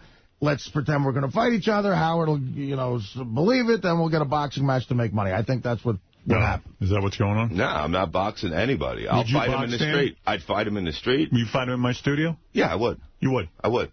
I'm not afraid of him. I'm not afraid of anything, basically, now. I'm not. I will fight him in this thing. Fucking just go all out. Right here. No money involved. No money involved. No money. Wow. Okay. You get him in right here, right in that fucking corner. And you will beat the shit out of him? I bet you I will. And if I lost, I wouldn't give a fuck. That's how I feel. Wow. He doesn't scare me. But you're a real man. No, I don't give a fuck. Right in there. With no gloves, no nothing. Nobody's arranging anything, so you can say anything. He's a black belt, that dude. It doesn't matter. I get a hold of him. What's he going to do? You don't care what belt he's wearing. It doesn't matter. I'll wrap it around his fucking throat. Right. It doesn't matter. How did it get to the point where he kept putting his face in your face and saying, just hit me? Like, why did he start doing that? That was when I was thrown to the ground. Yeah. And he's like, do it again. Hit me again. That's right. Fred, what do you think? You're a good judge of this. You want to know something? And I said what I said what I thought to Sal the day before you guys came on the air and thought it was phony. As God is my witness, I think he really slapped him. And I think he really doesn't like Danny. And I must commend him for it. Huh. Wow. It doesn't, I just fucking, my mind just knowing snaps. Bob, just listening talking. to Bob, I don't know Bob as well as Artie knows him, but, you kind of catch a vibe from somebody. Bob is the kind of guy, he's a nice guy, but you just don't fuck with him. You just don't bullshit him. If you bullshit him, you will pay the price. I mean, Sal knows the way I am. Like, I'll snap. Like, everybody comes to me to fucking, like, we're at the club and Jim will go, like, this fucking guy is doing this. Go take care of it. And I got to act like the asshole. Like, and they send me up there to fucking do it. Can you beat up Jim? Jim's in good shape. Yeah, believe me. You could beat him up. Jim's not a fighter. Jim's like, I mean, I'm not really a fighter. Jim a pussy? No, he's not. No. Jim's one of my best friends. I love him. Right. You know what I mean? Right. I could beat you up. Oh, anyone could beat me up. I don't think I can beat him. I think you could. I'm the worst. I just snap lately, and I just do stupid shit sometimes. And I do. And I'll admit that. I'm a fucking idiot. And boy, I'd love to see you and Danny Bonaduce. Yeah. I would do it right here. Wow. I don't want any fucking money. Just do it. I swear to God. Just do it. That's how you know he doesn't like the guy. He's willing to do it for no cash, but Bonaduce will never do it because he's a punk. And if there is any cash, I'd give it to charity. I'll give it to your fucking house. What is it? Girls' Night Out. Girls' Night Out. Urethra, Africa. Or I'll give it to the guy to get his breast reduction. Whatever. I don't give a fuck. Did you see those man titties? I was so mad at my girlfriend. I was like, why can't you have it? That black guy had nice tits. He really did. They weren't bad. They were not bad. He was very hot.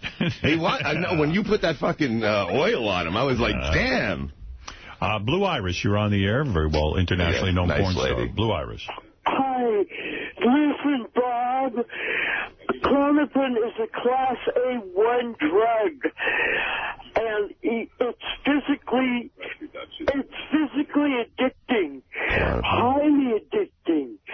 You gotta go see a psychiatrist and be under psychiatric monitor. I love hearing Blue Iris talk. This is how she sounds to me. Wow. I love you, Bob. I love you, too. You didn't take me out doing, you're going to be sorry. I love you. I love you, too. If you take too much Xanax, you can't come. I know that. That's another thing. You fucking, I have to fuck for like an hour. So what you're saying... Yeah, if you take Xanax, get away, don't take Xanax ever again. No, I won't, never. Blue Iris is saying that... Blue Iris is still saying. Blue Iris is saying don't take Klonopin because it is so... She says you have to go see a psychiatrist and get on some... You may need Klonopin. What? Maybe bipolar. All right, but what'd you call me, a fag? No, but what... No, and Donnie Benchy is a punk, and he doesn't deserve 5 minutes of your time. Okay. All right, Blue, thank you. Saying. She said Danny Bonaduce's a punk and doesn't deserve 5 minutes of your time. This is Blue. I went to the hospital, and I was bleeding mayonnaise. Next week, you guys. She's coming in next week? Yeah, Tuesday. I'm having my knees removed. We're really excited about this. Next week, we'll be playing the Newly Weird game with George Takei, Evil Dave, Blue Iris, and their significant others. That's right. Nice. Yeah. But really, don't screw around with that stuff, especially with alcohol. That's like drinking white lightning and then setting your mouth on fire. All right. Thank you, Blue. The Klonopin's bad. They'll be playing for $5,000 provided by HotMovies.com. 90,000 adult movies, 10 cents a minute. Get in, get off, get out. HotMovies.com. Going to be a big newly weird game. Newly weird game. That's what it is. That'll be fun. Now, let's get to Bob's plugs, because that's what he's really here for. That's the only reason I come to see you. See Bob Levy with the Killers of Comedy and King Norris this Friday night at the House of Blues in Atlantic City. That's one thing for Bob. You can see Bob Saturday night at the Starland Ballroom in Sayreville, New Jersey. Good gig. That's a great place. Listen to Miserable Men Sunday nights at 7 o'clock on Howard 101. That's where Bob gets together with a bunch of guys and just bitches about women. No, about everything, man. Everything. We got Al Rosenberg now. We love that. He's such a good guy. You bitch about everything. And for more information on anything Rev Bob Levy, go to RevBobLevy.com. RevBobLevy.com, okay? And check out Bob. He's really funny. He really is good. And even whether he's on Xanax, Coke, and booze, or Klonopin. You can go I know. I'm going to get off it. It doesn't matter. He's funny anyway. Yeah. He knows how to be funny even through all the drugs. Yeah. And that's right? I'm going to get through this. I'm telling you. I'm worried about you. I swear to God. When did you start with this drinking and drugging? And when I was... What's that, Howard? I don't know. I left up Blue Iris's phone. That was the monitor for my kidney. The other day, my kidney threw up out of my nose. That was me coming. Yeah, watch out for Klonopin. I threw up my foot. I was 18 when I started. Yeah. Well, Bob, I'm worried about you. Get that under control. I am. I swear to God, that's why I want to talk about it. I can't. Who do I talk to? Sal. You talk to us. Idiot. RevBobLevy.com. Remember, go there and you'll go see Bob. You'll have a great night. Yeah. It's a lot of fun. And then he also appears with a lot of the guys in Killers of Comedy and all of that. Ron will be there. You know what it is? I had like a 70-year-old Irish guy was my counselor at a rehab. He had like 20 years sober. And he would pull me aside for a one-on-one and he'd go, Artie, you're disgusting. he would say to me, exercise. That's the key word. Get that exercise going. You're disgusting. And that's how I feel about you. You're disgusting. Get that exercise going. Yeah, don't forget to see me and him in Dallas. Right. All right, Rev. Oh, wow. Thanks. I'm going to take a break because we're way behind. I want to thank the Rev Bob Levy. Thank you, sir. Good seeing you. Congratulations on your fiancée. She's beautiful. Thank you very much. When is the wedding? You guys called one off. Well, we're taking our time. Now you're taking your time. Well, yeah, we're probably, I don't know, next year, early That's next year. Next spring, you know what I mean? Yeah, he's not in any rush. Yeah, I got to get off the drugs first. Right? Yeah, I think so. Get that exercise going. Let Yucko get married first. Yeah. Don't steal his Yeah, thunder. don't try to I eclipse can't believe Yucko. I'm in his wedding party. Quick prediction, Howard. Yucko's marriage or Bob's? What's going to go better? Oh, no, mine is going to go better. I say Yucko's. No, he doesn't even have a say in his fucking marriage. That's why it'll go better. No. You got too much. That's what marriage is, dude. Hello. I know. I appreciate you taking the drugs so you don't come to have something in common with your wife. That's nice. Both of you don't come? No, she comes twice. I get her. She said last time she don't come. Every time. You liar, Artie. Every time she comes. Every time. That's it. I want a boxing match right after bonus. That's it, Artie. How much can you get from me and him? I'm going to slap you in the faces. We'll be back right after these words. Thanks, Rev. I love you. The Reverend Bob Levy, we love you, too. And go see him at RevBobLevy.com. Is all the information, but most importantly with the Killers of Comedy, yes. King Norris. King Norris? That's right. He's leaving the house. Oh. We're opening. You're opening the whole gig. We're opening the whole gig. Look at you. To watch the other guys be funny. That's all happening at the House of Blues in Atlantic City, and that's Friday night. Oh, wow. Right. Really? Yeah, that's a fun show. Come down, Artie. Friday night? Yeah. Hey, I'd love to see King Norris. There you go. Sure. I'll bring some blow. You can sing a song. You got blow there and everything. Come on, we got everything. Is there Pills. blow? Yeah, pills. Come on, Artie. I'll take Blue Iris. Listen, enough with the blow and keep him away from me. I will, You stay definitely. home. No, I make sure. All right, we'll be back after these words. Oy vey.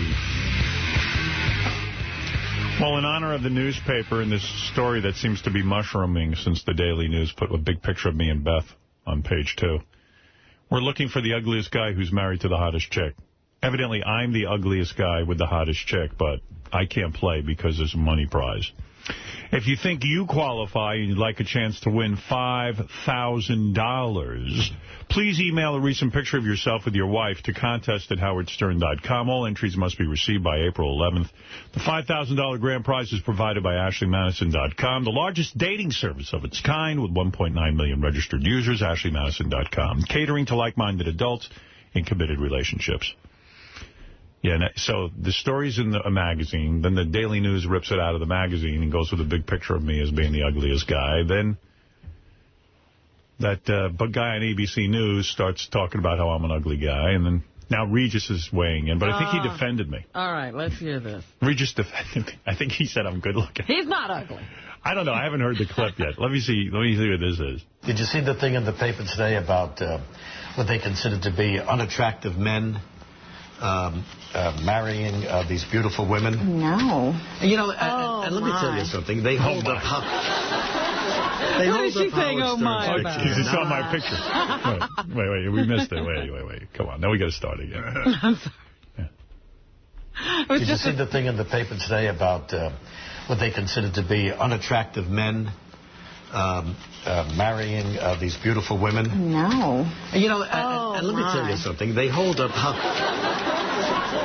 Howard Stern's picture here. Now I happen to see a lot of Howard Stern. We live in the same building. I got to tell you, I think Howard Stern is an attractive man. He's kind of cute. Yeah. There's something kind of after a while, it kind of grows on you a little bit. Yeah. It really? does. And why do they? Well, that's not very nice. That isn't nice at all. No. I mean, it puts the men in a tough spot. Puts the man in a tough spot. Yeah, I got to go home. That oh my was so big. It's like, oh, God. You can't help but stop. Well, look, I know I'm not the best-looking guy in the world, but I know I shouldn't be the poster boy for that kind of story. Fuck everybody, dude. Well, now, I'm looking at where this story originated from. Yeah. Yeah, let's get some analysis going here. Researchers at the University of Tennessee have uncovered the secret to a happy marriage. Listen up, women. You should marry a man uglier than you. Amen to that, though. This was just published in the Journal of Family Psychology. Right. That's all there was to it. Then all of these media outlets attached my name decide to it. put your name with the story. Right. It wasn't like the University of Tennessee took pictures of you. Evidently, when they did the study, they used pictures of me. I can't believe, like, I'm the poster boy for ugly guys with hot chicks. That's what they're saying. I mean, I could name millions of other celebrities who are ugly and married to hot chicks. Remember Salman Rushdie with that Padma Lakshmi or whatever her name is? Come on. Use his picture. Oof, and he is something. I'm better looking than him. Of course. You're a 10. I'm a 10. If you two are in a contest, he's a 1 and you're a 10. It's embarrassing. Hey, after American Idol last night, I watched a little bit of Brad Garrett, who comes on our show once in a while. I never saw his show when he did King of Queens. Uh-huh. But I saw... Well, he wasn't on King of Queens. What was he on? Everybody Loves Raymond. Yeah, I never saw that show. And he has a show called To Death Do Us Part. This is not a commercial. I mean, I just was watching it, and it was really funny. Yeah? I've never seen it either. He decides... He's a funny fucking guy. I never had a good feeling about him until he came on our show. Well, he's funny here. Yeah. And then I'm watching this, because it was just on after American Idol, and Beth was sleeping, and I just had it on. And they bring it on right away to, get you into watching. Right. They just don't even play any music. They go right to it. Yeah, it's him and Jolie Fisher. And they're a married couple. And they're sitting and talking about, like, their neighbors became, like, big brothers and big sisters. Yeah. And they were giving something back to the community and charity work. And his wife says, we're kind of shallow. We don't do any charity work. And he goes, we do a lot of good things. And she was like, what? And he's like, I don't know. Like, he can't think of one good thing they do. So she goes, we should become big brother and big sister to somebody. And he goes, you're right. I'm going to do that. We got to do that. Comes home. He goes, I just signed up for Big Brother. And she goes, you did? She goes, what do you mean? He goes, what about you? She goes, I got over that. So now he's stuck roped in. He's roped into being a big brother. He goes over to, like, Harlem, where his big, and he's hoping he gets a black kid, because he says, if I get a white kid, I might as well just hang out with my nephew. I mean, this show is really funny. And then so he knocks on a door, and this guy, like 40 years old, answers the door, black guy, with his shirt off. And he's like, what the fuck do you want? And he goes, I'm looking for Danny so-and-so. I'm a big brother. He goes, that's me. He goes, 25 years ago, I wrote a letter. He applied a long time ago. And he goes, you're kidding me. He goes, yeah. He goes, you're 25 years too late, but you're a good dude. And he goes, yeah, it's too bad. I was going to take you roller skating. The guy goes, I like roller skating. So the two of them go roller skating at the roller rink. And Brad Garrett can't roller skate. And the other guy's really good. He's one of those guys that dances on the roller skates. Yeah, like in the park. Yeah. And then so Brad Garrett can't skate, so they're holding hands. And then all of a sudden the lights go low and the disco ball comes down and goes, couples, now it's time to skate together. And they're like holding on to each other. And that's why I taped it. Yeah. I got to watch the rest of it. Wow. But I got to give the show a plug. It was really funny. Till Death Do Us Part. Well, I know you never watched Everybody Loves Raymond, and I didn't either, but I've seen it on planes and stuff and a couple of episodes here and there, and it's a real funny show. That guy's interaction with Peter Boyle and the mother. It was a great cast. It really is. It's better than you think, and I didn't have a lot of hopes for that Till Death Do Us Part, but what you just described sounds very funny. It was very funny. It really was. And by the way, I just want to mention a couple of quick things, because I know it's getting late in the show, and I want Rum to have her news and all that stuff. I was looking in the newspaper. Simon Cowell drives a car that's valued at about $1.5 million. Well, now, what kind of car is that? I'll tell you the name of the car, because I'm not a car aficionado. But he drives Simon Cowell. It's an Italian car called a Bugatti. Ducati. No, Bugatti. There's a Bugatti? Right. Ducati's a motorcycle. Yeah, Bugatti is a car. And I'm just saying to myself, I was talking to a friend of mine who's in finance. And he says he has clients that buy at $1.5 million car, like every month. Like, these are wealthy people. Every month. Yeah, and, like, to me, I don't understand that for the life of me. Okay, Simon Cowell's doing well financially. I think they pay him like $10 million a year for American Idol, which has got to be better than Stuttering John's Tonight Show job. And he's got 2 more years on that contract. I mean, he's making a lot of money, and I get it. Okay, he wants to reward himself with a toy. But there's just something so sick about it. I don't know why that, like... I make a damn good living. I would never... Irks you. It irks me. What is the price of the car where you're going over the top? Honestly, I mean, I think if a wealthy guy wants to buy a nice car, like a Mercedes or something, like Artie drives a Mercedes, I own a truck, a Mercedes truck, to say $100,000 is reasonable. Right. That's where you should stop. Yeah, $1.5 million. Enough. It's just crazy. $1 million. What does the car have in it that makes it worth it? Fred, you know cars. Why is it $1.5 million? You know what? It's like it's one of those. Bugatti, I think, was a company that actually went out of business. I don't know who runs it now, but it's like one of those hand-built cars.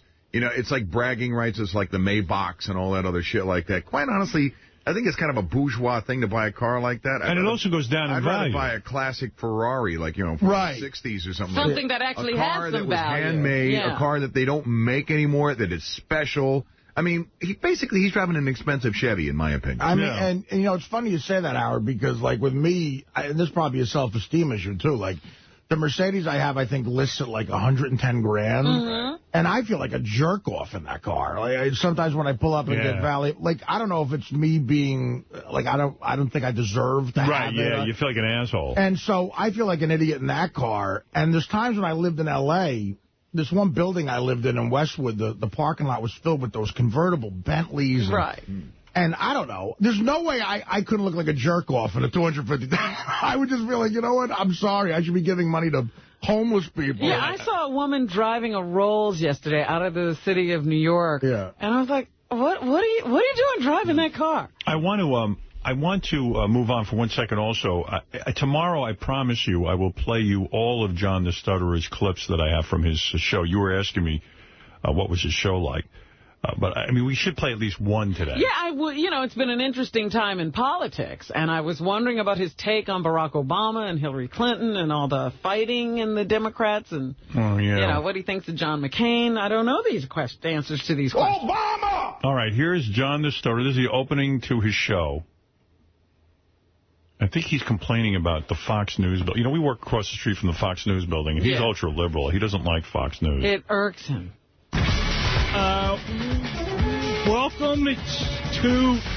Welcome to Straight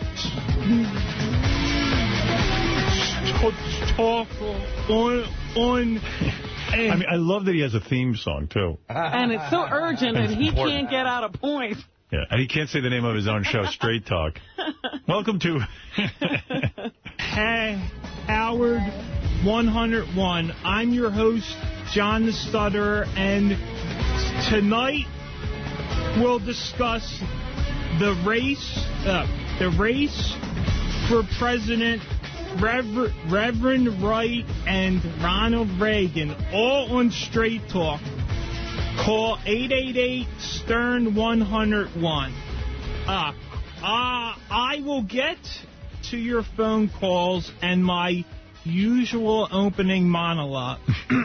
Usual. It's at 3 shows. I just have to say this. Yes, you do. Always when I come here, as always, when I come here, I walk past the Fox News building across the street, full of those lying, biased Republican shills. Here is this ugly, massive pile of shit in the middle of beautiful Manhattan, stinking up the place. It makes me want to vomit. I feel like I'm having a stroke. It's a good show, huh? I love it. Yeah, I got a bunch of clips from it. I mean, you could just have so much fun. I mean, he's got the music and the theme, and he's stuttering, and he can't say the name of his own show. And and his usual monologue. He's only done 3 shows. I could have a usual Right, his anything. usual monologue. His usual He must be doing the show at home when we're not watching. Like Rupert Pupkin.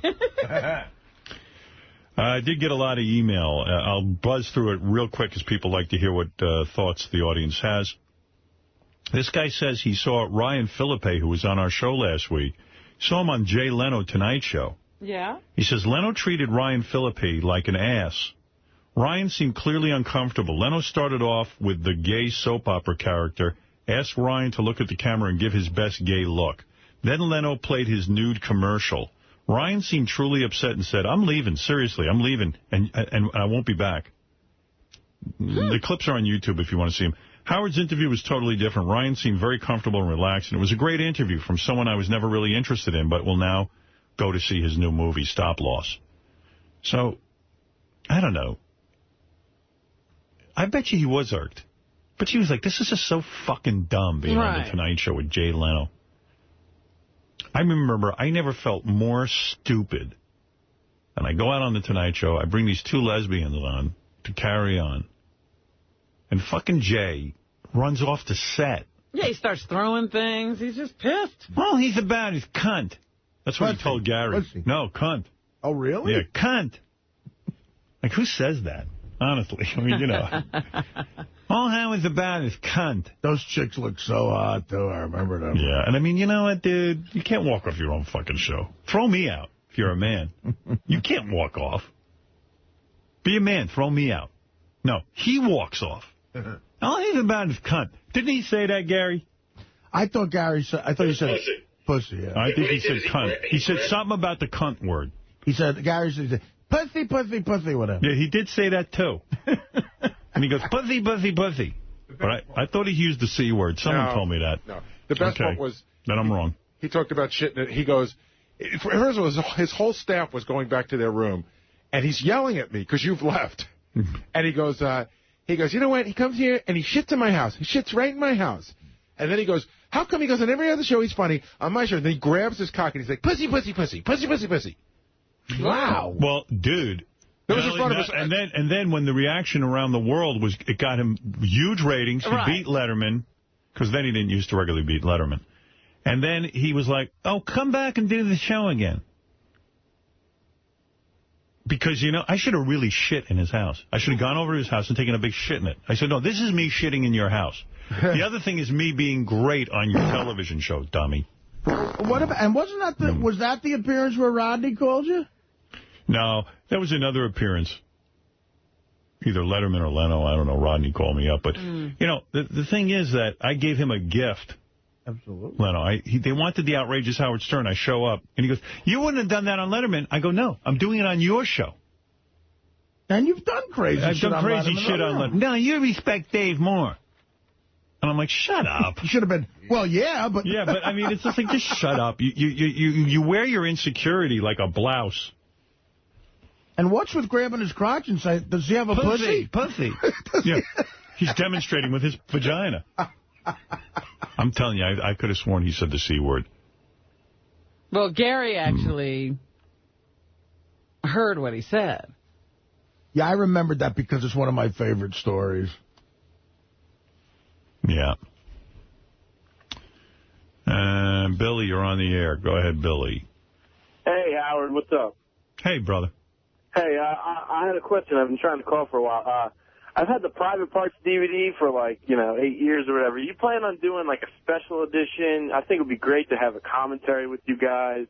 I would have done that originally, but Paramount just wanted to put it right out. I would have done we had so many great outtakes, so many scenes. I mean, all of Hartford was edited out of the movie practically. And Well, I mean, I've rebought DVDs just because of a special edition. I'm sure people would do that for you. You know what, man? That's 10 years ago. It's over. Oh, man. I did it.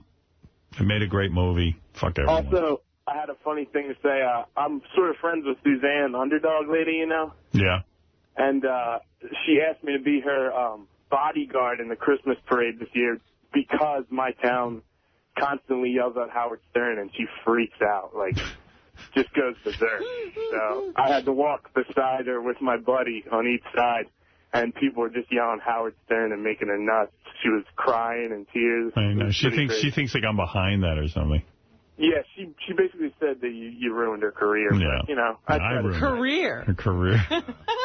All right. No, her career ruined her career. Thanks, Billy. All right, man. Later. Yeah, I got a lot more John the Stutterer, but if I start playing it, we'll be here all day. Did he say, he said he was going to address Reverend Wright. I wanted to hear. All right, let's see. John the Stutterer talks about Ronald Reagan. John the Stutterer argues with caller about Reagan. Yeah, he couldn't have liked Reagan. Reverend Jeremiah Wright, you want to hear that? Yes. Okay, I don't know what it is. That makes Barack even better because he stood by his man. He didn't freak out. He kept his cool. Right. I want to know what you think about the subject. Sure, okay. Well, well, as it...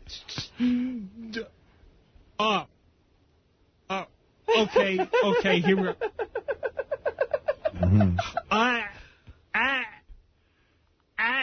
As it turns out, as that gentleman just said in that now infamous video, Senator Obama's pastor, Jeremiah Wright, was quoting former Reagan official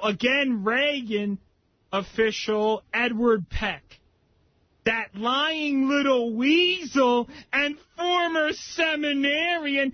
Oh, I'm going to go to seminary school. What normal guy goes to seminary school except kind of funny guys? Sean Hannity, who claims to have first exposed the story. Well, Sean Hannity edited the tape because he wanted to deceive people. Okay, now, sure, Wright probably is a little crazy, and maybe Wright really is a racist prick, but Senator Obama, listen, clearly Senator, okay, I'll go slow. Senator Obama clearly is a good guy. Okay, and he certainly does not adhere to racist views. He doesn't adhere to racist views. He has proven this with his record and his words. And keep in mind, this Reverend Wright is no worse than these Jew-hating, gay-bashing, sexist, religious right types wholeheartedly embraced by the Republican Party. Pretty good. Yeah. Good stuff. Not funny enough. I know. Not even that funny. Only that beginning stutter. He's just not riled up enough. I could listen to that little fucker all day. I know. It's quality program. It's a quality show. Anyway, a lot of people, again, are writing now saying, I can't believe all the assholes in your audience who put you down for helping out a bulldog getting rescued and coming back to his family. They're all just assholes. Don't listen to them. I'm an animal lover, too. I got dogs. I'm glad to hear that Clara the bulldog was returned. Don't listen to the assholes. Instead of giving you shit about it, why don't they go out and do something? Animals are living things, too, and there's nothing wrong with having compassion for them. Another guy says, I'm blown away by the fact that so many people are complaining about you helping a fucking dog. I, for one, admire you, and I wish you'd grow some bigger balls and defend yourself a little more vigorously against these assholes. Yeah, you know, you're right. Fuck you. He's right. Ignorant jackasses keep complaining. No better than the sack of shit who took the dog in the first place. Well, there you go. Everyone loved Robin and Jim together. I only get one negative. Really? Not one. This was your day, Robin. You didn't get one negative? No. Great show today. Florentine's dry humor is fucking great. He gained a fan today. Howard, fantastic. You got Jimmy to admit that marriage to Robin is not out of the question. Dual wedding in October, not out of the question. Oh, we'll have a dual wedding. I can't stop smiling. You don't want to get married with me, do you? Oh, I would. I love those two together, and I love Fred doing Jimmy's voice. A lot of people criticize Jimmy Florentine for being a homo, and getting upset at Shuli for telling Robin the story about the farting. I agreed with Jimmy on that one. I thought Shuli was a little out of line, but I still like it. Yeah, Shuli, keep doing it. The whole Robin-Florentine relationship is just creepy. Oh. Even more so than Anna Nicole Smith and that 100-year-old dude. Really? Wow. I didn't think it was creepy. I said no negatives. There's one. Yeah, that is kind of negative. Howard gets so gleeful when he's probing for information about Robin and Jimmy. It's hilarious. He gets an answer from her and just softly says, oh. Funny as hell. Keep it up. This one says, poor Robin. No one else has to go through this type of interview. I feel bad for her. Jim did a great job of handling it, but Howard asked some tough questions. He would never have answered those type of questions about him and Beth. Well, I thought it through myself beforehand. And I said, when did we see Beth when you and she finally announced that you were a couple? You had been with her for over a year. Well, in all fairness, I can defend that. No, you can't. I'll tell you why. Let me defend it. The why doesn't matter to me. You met Jimmy on the show. Your relationship blossomed right here. What's that got to do with anything? We knew what was going on. You lied and said you weren't even in a relationship for a year. I wasn't. She was. I wasn't. Beth wasn't a regularly scheduled guest on the show. That's right. Not the point. Here's some more. When I heard Jim this morning, I just about shit. Fred's impersonation is dead on. You should have a contest where the listeners have to guess if a clip is Fred or the real Jim. It's funny. I was listening to the playback, and there were times like Fred would come in. I have a feeling the audience thought it was Jim. There were a lot of people calling in on the wrap-up show saying they couldn't tell when Jim was talking, and they thought he was saying some outrageous things. This one says, I can't take it. Fred's impressions are so good. I can't tell if it's Jim talking or Fred. It's hilarious. Love the show, all of it. Hi to everyone. Keep up the good work. This guy criticizes Fred. Fred sucks. He's not funny when he does Jim Florentine. Oh, that's crazy. I think that came from the Stuttering John website. So. And here's another one just complimenting Fred. Fred is the coolest nerd alive. The way he imitates Jimmy, it's amazing. Superb talent. I've been telling people that I'm the one doing the Florentine impression. Smart. Me too. I mean, look, it's showbiz and it's ruthless, Fred. Damn right. A couple of people wrote this in predictions on Jim and Robin. This is not actually so positive. The relationship between Jim and Robin will not last. I give it till July. Remember, you heard it here first. Okay. July. Who is and that? It's over. The singing psychic? I don't know. And then there was a guy on the phone this morning who wanted to get on. I didn't get to him in time, but he said there's no way you guys would make it more than 3 months. We've already done that. No, 3 more months. 3 more months? Yeah. Okay. I don't know why people got that impression. I was going to say, when you said not one negative, I'm like, fuck, I guess I really don't know how to email. I love the show. I grew up listening. Just want to say I have respect for Robin. I love everyone. Jackie did get on my nerves, but I do think Robin is judged in an unfair manner. I love her news, and her role in the show is instrumental. Well, there you go, Robin. You got a nice one. Thank you. I even got a nice one. Howard, thank you for your comments about Barack Obama's preacher. They were right on.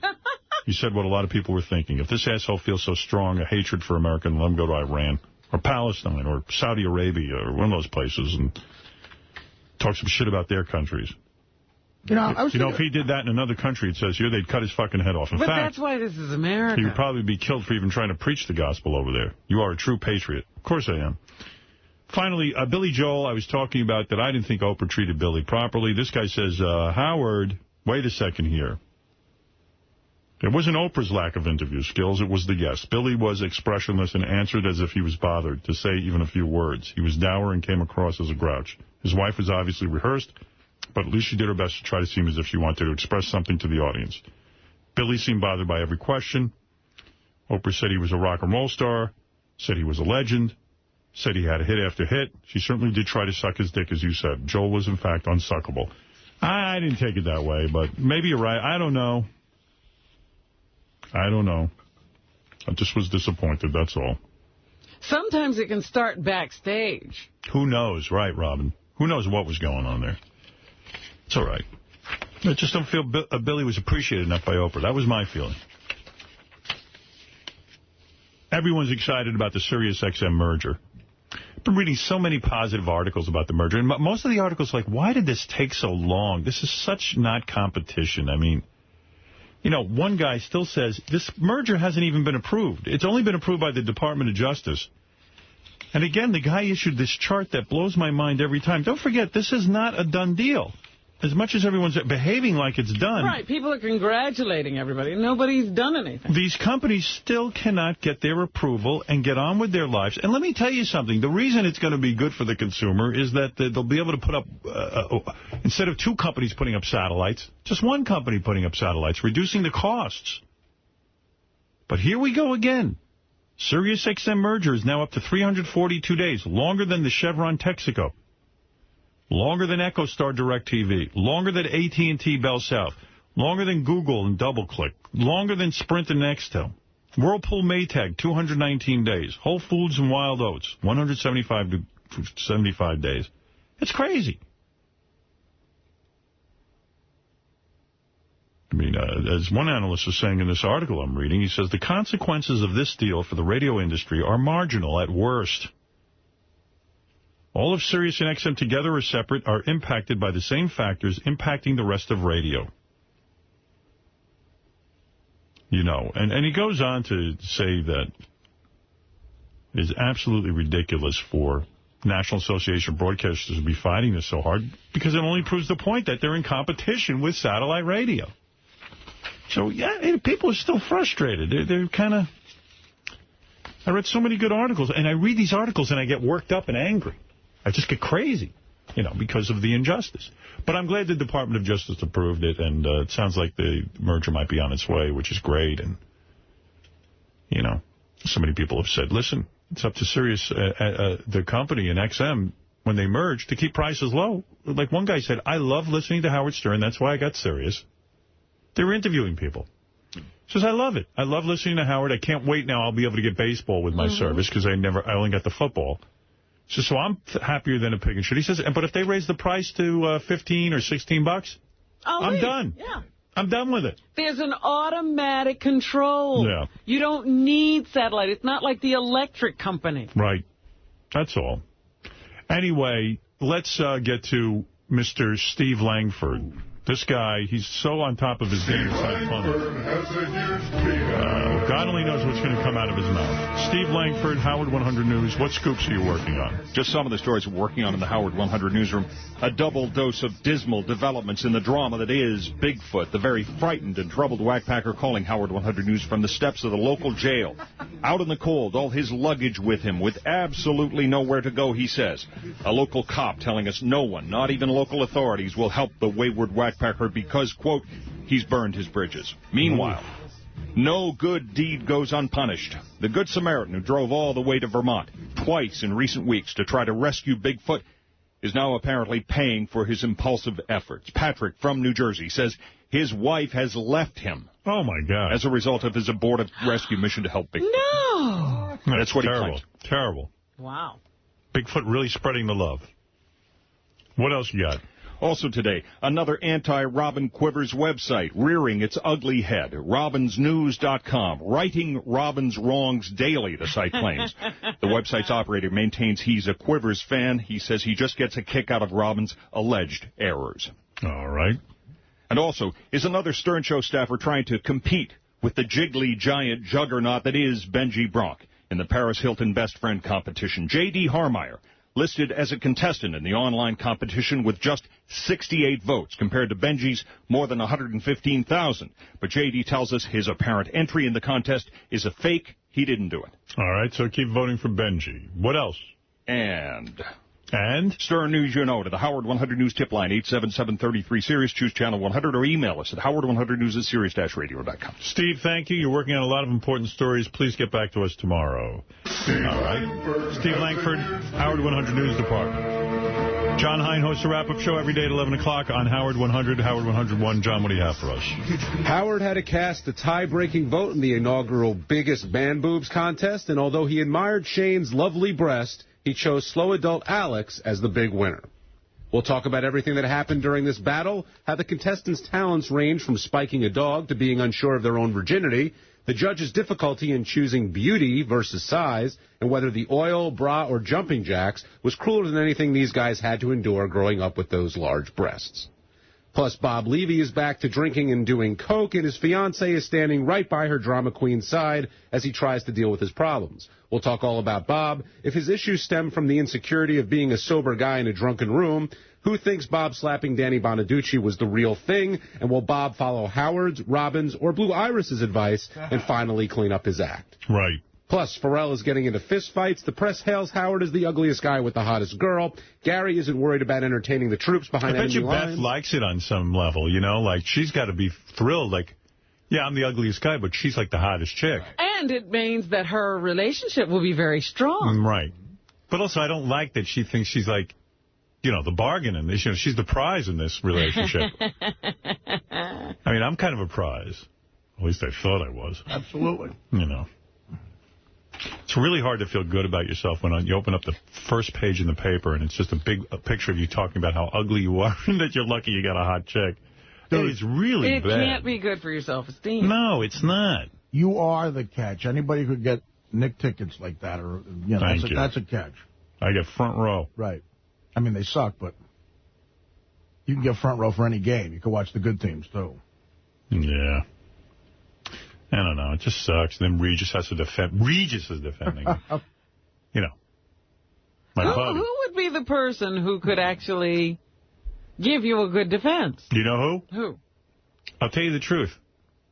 My best defense would be to break up with Beth and fuck every hot chick on the planet. Absolutely. That would be it. I'd just say, you know what? I'm going to show you how ugly I am. You wait and see how I fuck. Yep. Quantity. That's my defense. I mean, I should be out fucking... if I had to prove it, I would immediately show up with Padma Lakshma. And that girl on the cover of GQ, Adrian Lima. And the Adriana Lima. And the centerfold for Playboy this month. Yes. And every Miss Howard TV we've ever had. And then I'd fuck every reporter's wife who wrote that story. Right. And the American Psychology Institute. all the women there. Yeah. Okay, I'm with you there. That would be it. Then I'd say, okay, Mr. Ugly's at work. Who's ugly? Who was the Drina? What was the name Adriana Lima? No, the last great Howard TV chick, the half a black. Oh, her too. Yeah, her. Brianna. Right. I'd have to fuck all of those girls while their husbands watch. Nice. I'll tell you, I got to say, Howard Stern's not bad. Yeah, great. Now I got to thank Regis when I see him in my building. Go, hey, thank you for defending me. Yeah, well, you know. Thank you for calling me handsome. I mean, I don't want to sound like a fruit, but I like him. You know, and because Regis defended me and he's the only one, I'm not going to fuck Joy. I'm going to leave her alone. She's the only one. She's the only one I'm going to spare. Yep. That pain. I can't believe Kelly Ripa didn't come to your aid more. You've actually entertained her. Well, obviously, she was at my house, and she didn't think I was that hot. No, and that's why she's on the list of chicks Howard's going to fuck. Just to make her pay. I had this fantasy, like maybe she'd want me, yeah. That wasn't Kelly Ripa. Oh, who was it? Oh, was it? You're going to love this one. Do you know who Megan Mullally is? Oh, she's that chick from... that pig? Will and Grace? Will and Grace, yes. I don't know her. You know her. She's like a sort of chubby chick. Looks like Benji in a dress. What is she, like a wall? She didn't say a word. She did say that, oh, my. That was her, oh, my. She gasped. I'm glad that wasn't Kelly, because that's what I thought Kelly Ripa would have jumped on the, hey, Howard's not such a bad-looking guy. And I don't want girls to say he's not such a bad-looking guy. I want them to say I'm a good-looking guy, but they're not. I'm not good-looking. I know that, but I'm not the ugliest guy either. I've seen uglier. Certain angles, I'm almost handsome. In fact, the picture in the Daily News, I'm handsome. That's one of my good angles right there. Right? I think so. I thought it was a good picture. I said, this is a bad, if they were trying to make a point, it's a bad example. They should have taken that picture from the post where they shoot up my nostrils. That's all a pig. Who cares? By the way, if you are the ugliest guy married to the hottest chick and you think you qualify, $5,000 is yours. Mail a picture of your wife and you to contest@howardstern.com. Get the entries here by April 11th. That's close, right? Yeah, 2 weeks. $5,000 grand prize is provided by AshleyMadison.com, the largest dating service of its kind. 1.9 million registered users. AshleyMadison.com, catering to like-minded adults in committed relationships.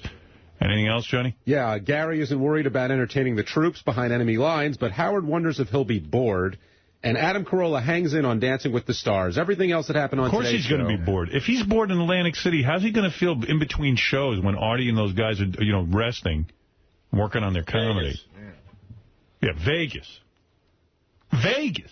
He was born in Vegas. That's even worse. I don't know. There's nothing to do. There's nothing to do. It's Vegas. But I played cards already, boss. Okay. Why don't you walk around? I don't want to just walk around. I did that. I did walk around. You did? I did that already. I walked around already. Well, why don't you, like, you know, read a book? I already read a book. Did you watch TV? I watched TV. Artie said he'd have a 3-hour lunch with me. But Artie's asleep, and I keep checking his door every hour. Well, why don't you go to the gym and go on a treadmill? I'm not going to start working out in Vegas.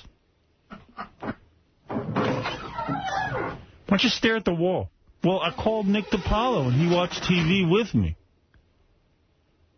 You needed Nick to sit in your room and watch TV with you? Well, at least I wasn't bored, because Nick would talk to me during the shows. But when you watch TV, don't you want to, like, concentrate on the show? No.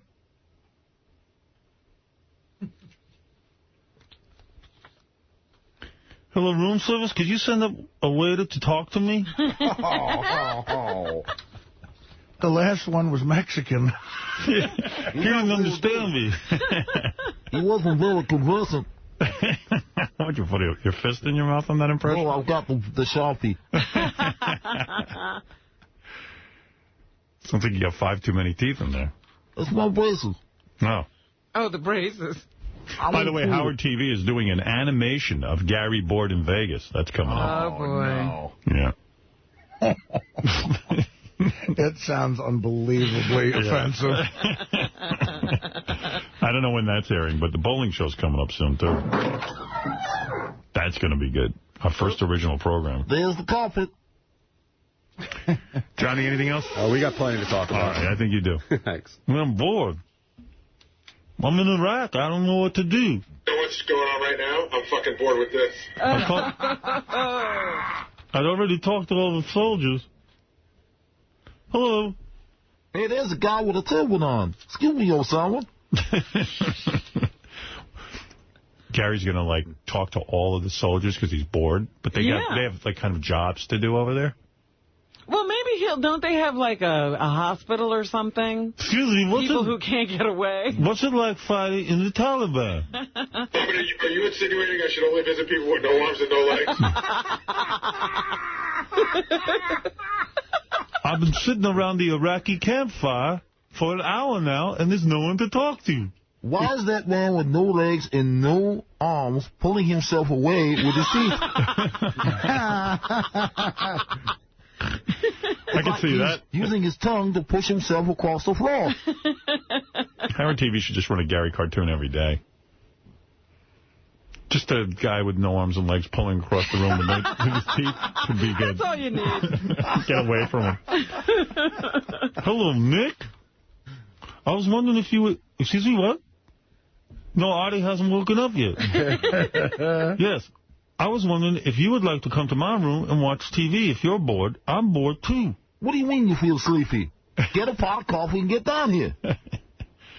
Who wants to watch TV with another human being? You know what I mean? Like, I want to watch TV. Even at home, everybody has their own TV. I wonder what they watch. Gary, what'd you watch on TV with Nick in Vegas? You ready for this? Yeah. We channel surfed. You channel Oh, no. We never found anything we wanted to watch. Because you're talking. Like, you can't get into anything. Yes, Howard, you were there. You would know. No, but I'm saying, like one time Robin came over my house and was sitting and yentering it up with my wife at the time. And I'm trying to watch this Victoria Principal movie I was very involved in. With Gil Gerard. Yeah, and it was a great line. It was Victoria Principal, Gil Gerard. And these two are yammering. The key is that you were already watching something you liked. Yeah, but you can't get into something if you have to entertain Nick and talk to him. In other words, there's no show you can really... If we would have found something we liked, we would have stopped talking. You think? Yeah. You wouldn't feel the pressure to talk after you invite him up to your room because you're bored? He was bored, too, you know. Yeah, but why would you reduce your boredom by sitting there watching a TV show with him? In other words, you could reduce your own boredom watching your own TV show. Couldn't find anything I liked. Yeah, it doesn't make sense. You know, it's amazing. All the great shows are on at 11 in the morning in Vegas. There's Sal and the Gary mask crawling across the floor. No arms and legs.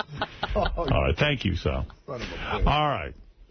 I don't know. I'm just so bored. Vegas is the one place, I can tell you, I've been there many times. Never bored. I have never, ever been bored. In fact, I can't calm down. That's why I can't sleep there. Couldn't go to the pool. No outside pool. Okay, no pool, so. Nothing to shop for. It's, just crappy shops. I mean, do you go shopping in Vegas, Howard? That's not my thing, no. Right, not my thing either. But you know what? Was done gambling, read a book. How long did you gamble for? I don't know. I gambled for, a couple of hours, an hour and a half. Really? I mean, I just didn't feel like losing any more money. I'm cheap that way. Yeah. I don't know. Nothing to do. Here's a guy. You know what? JD just reminded me. I tried to get a shave 3 different times. I was trying to go to the Art of Shaving, and they were booked up all 3 times. Yeah, with that, you got to make an appointment. I did that in Vegas once. I got a shave, and they... Hello? Art of Shaving? Yeah, that's right. I'm the same guy who called 2 times before, the last hour. I went there. I took you went there. It's like a... I know. I'm not going to call Art of Shaving. I'll walk down there. That will eat up 15 minutes. Hi, guys. Any availabilities? We told you a half hour ago there's no fucking availability. All right. Well, I'll walk back to my room. Thank you. Just constantly walk back and forth to the Art of Shaving and ask. That's got to kill about a couple hours. No, didn't a half an hour ago you complained that you couldn't play the rest of your clips because you were so busy? Right. Well, this is what we wanted to get to. Would you mind if I watch you shave someone? It's fascinating. Oh, there's something. Yeah. I know what I could do. Hey, Nick, let's go to Art of Shaving and watch them shave people. Yeah, why don't you go suck your cock? It's like a big makeover. You see a guy with a big hairy beard, and then he looks good. I know. I'll brush my teeth. That'll kill an hour. How many hours? There's no other spa to get a massage or anything? Get an appointment, Robin. I told you. And you fucking name it, I tried to do it. You couldn't get a massage. No, they were fucking booked up. You're a star. Hello? Do you have anyone to massage me? Preferably a woman? No? All right, I'll take a man. No? Does he have man boobs? How about a man with boobs? I wish someone would do something so I won't be bored. Yes, Ralph. Even the things he tried to do were horrible, like shaving. Shave in Vegas. I know, I'll go shave. You know what my favorite part of that is when you said to him, when you first brought it up, you said, well, why don't you get into something like chess? Chess is gay.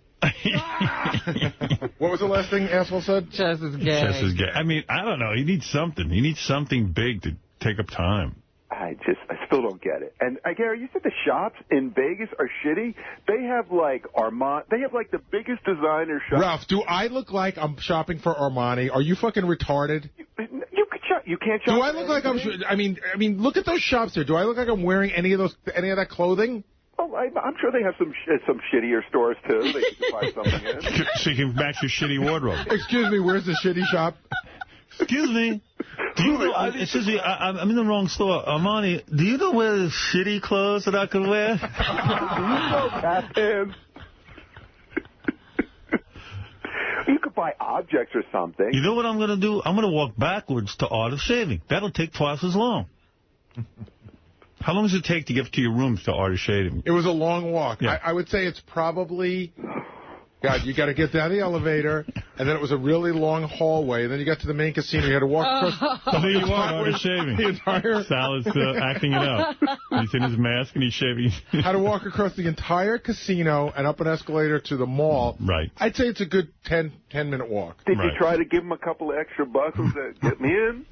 No, they just said they were booked. They just said they were booked, It was Super Bowl weekend. Well, they said they were booked, quotation marks. If you gave them a couple of bucks, you might have gotten in. Dude, I wasn't even that into getting a shave. I just had nothing to do. Wandering around.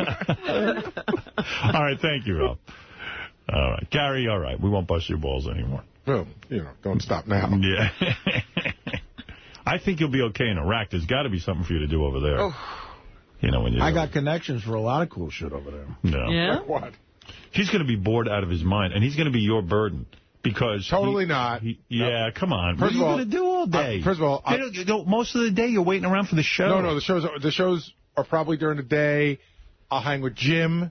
I'll hang with Nick. You're depending again on others. Well, of course, I got my own stuff, too. I bring tons of movies. Jim's not looking for you.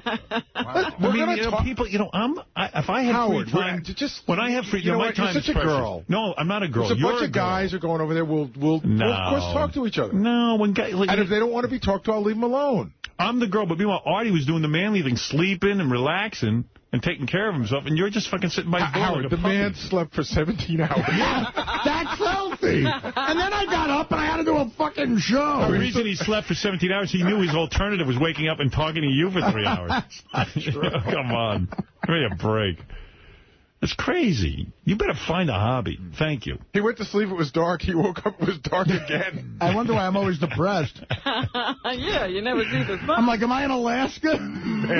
30 days a night. Artie never wakes up. I'm so bored. I'm bored. Real men sleep. We eat and sleep and shit. Go fuck everybody. Artie, are you up yet? Artie, come on, I'm bored. It's the Tooth Fairy. By the way, just so you know, I hung with Teddy and J.D., who were equally as bored. Right. They came to the room for a while, too. Because they don't do shit. But Teddy kept waiting. Just sitting and watching TV is so much fun. I don't know. I'm never Howard, bored. I was up at 6 in the morning. I watch TV all day. But it wasn't any good stuff on. They don't even have a lot of good channels. All right. You know what I mean? Okay. Buy a book. I read a book, Wolf. But you said buy a book. I said I read a book. One book. You so read the another whole one. book. I did. I read the whole book. Read I want to know what book it was? I'll tell you the fucking book. I read. Okay, this is how fucking bored I was. I read Billy Crystal's 700 Sundays. That's how, and it was a good book, by the way. What is J.D.? I wasn't as bored, and I wasn't going to bother Gary. And I don't want to hang around people. And Gary was so bored, he had to show me the Jimmy Kimmel I'm fucking Matt Damon thing or whatever. I was just like, hello, J.D., can you come up to my room? I want to show you Jimmy Kimmel with Matt Damon. Yeah. So. And Ben Affleck. If I was bored, What do you mean? He said, come up to the room and I'll show you on the web? He was up there and I showed it to him. I didn't say come up and see it. Well, we were like passing by or something. Please, come in my room. Gary was like, come here, I'll show you the video. Please, I'm going crazy. And that's when he talked to Nick and to watch TV I with give him. big money to see a tape of Gary and Nick watching TV together. Well, it sounds like Gary was just watching the halls, waiting for anybody to walk by. It would be great.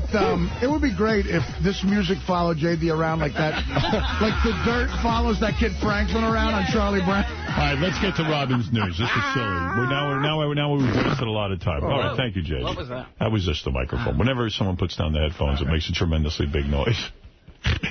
Robin, what is in the news? Come on. First of all, they're saying now that Jamie Lee Curtis has decided to doff her clothes in AARP magazine. Now, what happened to 30 years ago? Now I'm bored. Yeah, I'm bored, too.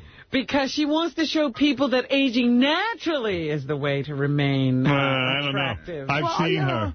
I'll go with the Demi Moore approach. Yeah, she really, around early 90s, well, right after True Lies, she hit some sort of wall where she became like a dude or something. Yeah, well, she, stopped. She has real short hair, which all women do when they get old. But she's always had the short hair. I know, but I see these women, they get this hairdo. It's like their hair, even if they had straight hair when they were young, they get this, bubble hairdo, and they dye it, and the hair gets into the old lady hair. I don't know how. You know what I'm talking about, that hairdo? Yeah. It's all molded. And It's like a helmet. It's like a helmet, yeah. I'm glad you didn't become like that. You still got the long hair. You know? I see women your age. They already got the molded hair. Yeah, I actually reversed. I had short hair when I was young, and now I have long hair. Yeah, no, you're doing the right thing. Whatever you're doing is good. You're holding in. You're hanging in. I'm trying. You are. Good. That's the eighth inning. Yeah, good for you. No. Eighth inning, 2 outs. You're not even at the 7th inning stretch yet, sweetie. Yeah, you look good. You look good. I would tell you if you look bad. Thank you. I'm in the 8th inning. You just got to lose a few pounds. Well, I think we're going to the reliever. We're bringing Some guy sent me a picture of you the other day. You must have been 100 pounds ago. You look terrific. Really? Yeah, you look like a young boy in the picture. Why is he sending you a picture of I don't know. He said I hung out with Artie and somewhere, and he sent me a picture to prove it. And I'm looking, I go, man, Artie was so thin. And you looked good. No, I really was. I saw a picture on Artie's website, and Artie looks younger, healthier. Yeah, it's because I was.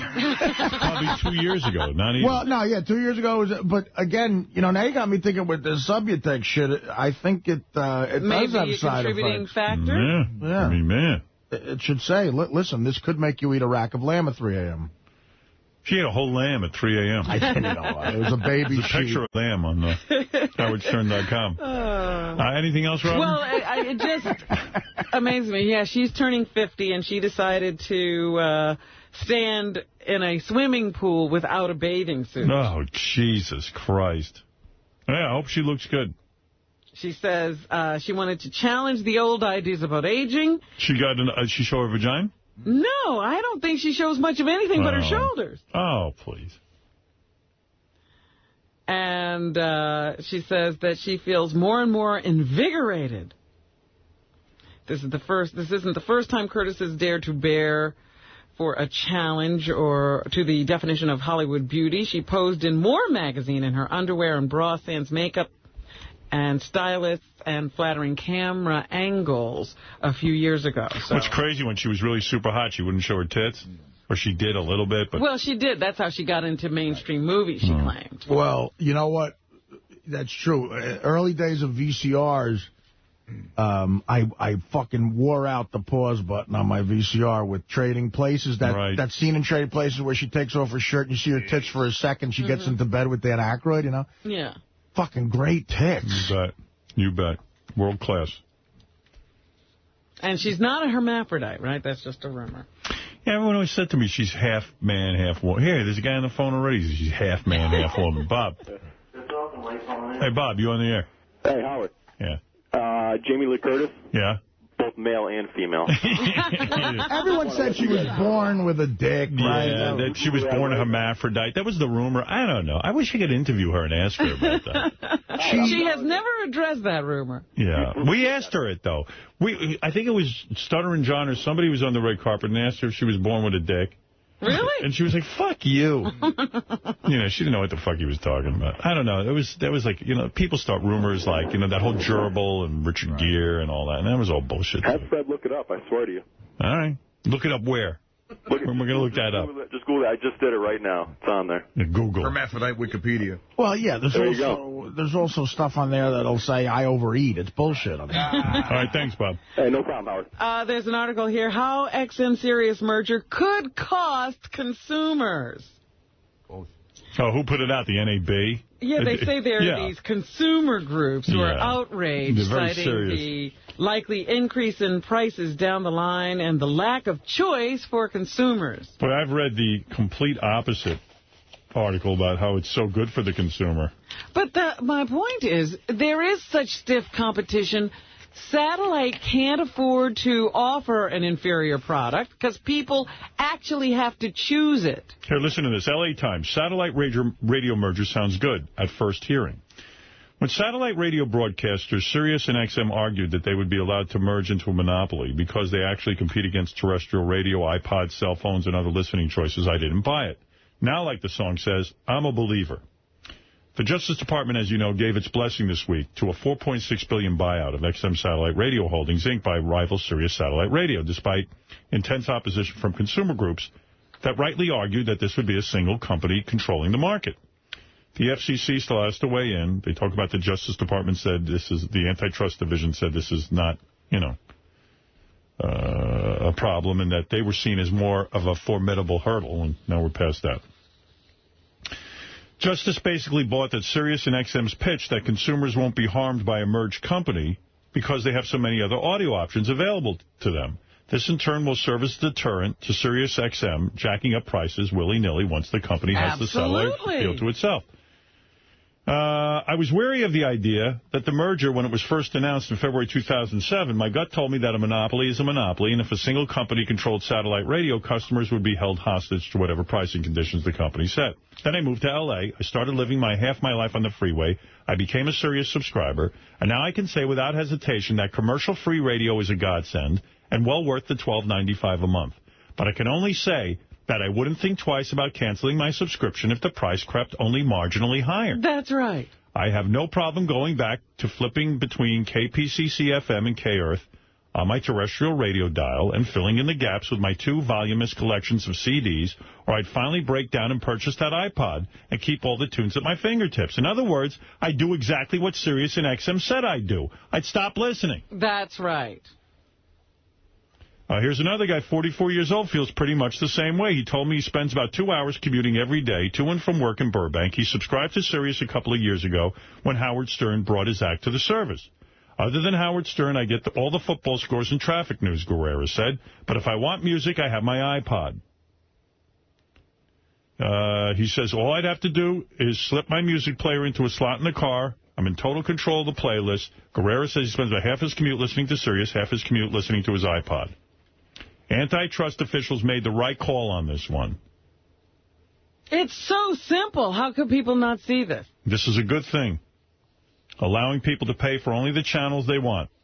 Let's hope cable, phone, and satellite TV providers follow suit. And he says, and you know, and rightly so. You know, if the price is too high, who the fuck needs that? Nobody needs it. There's lots of other choices. So the whole thing's all horseshit, you know.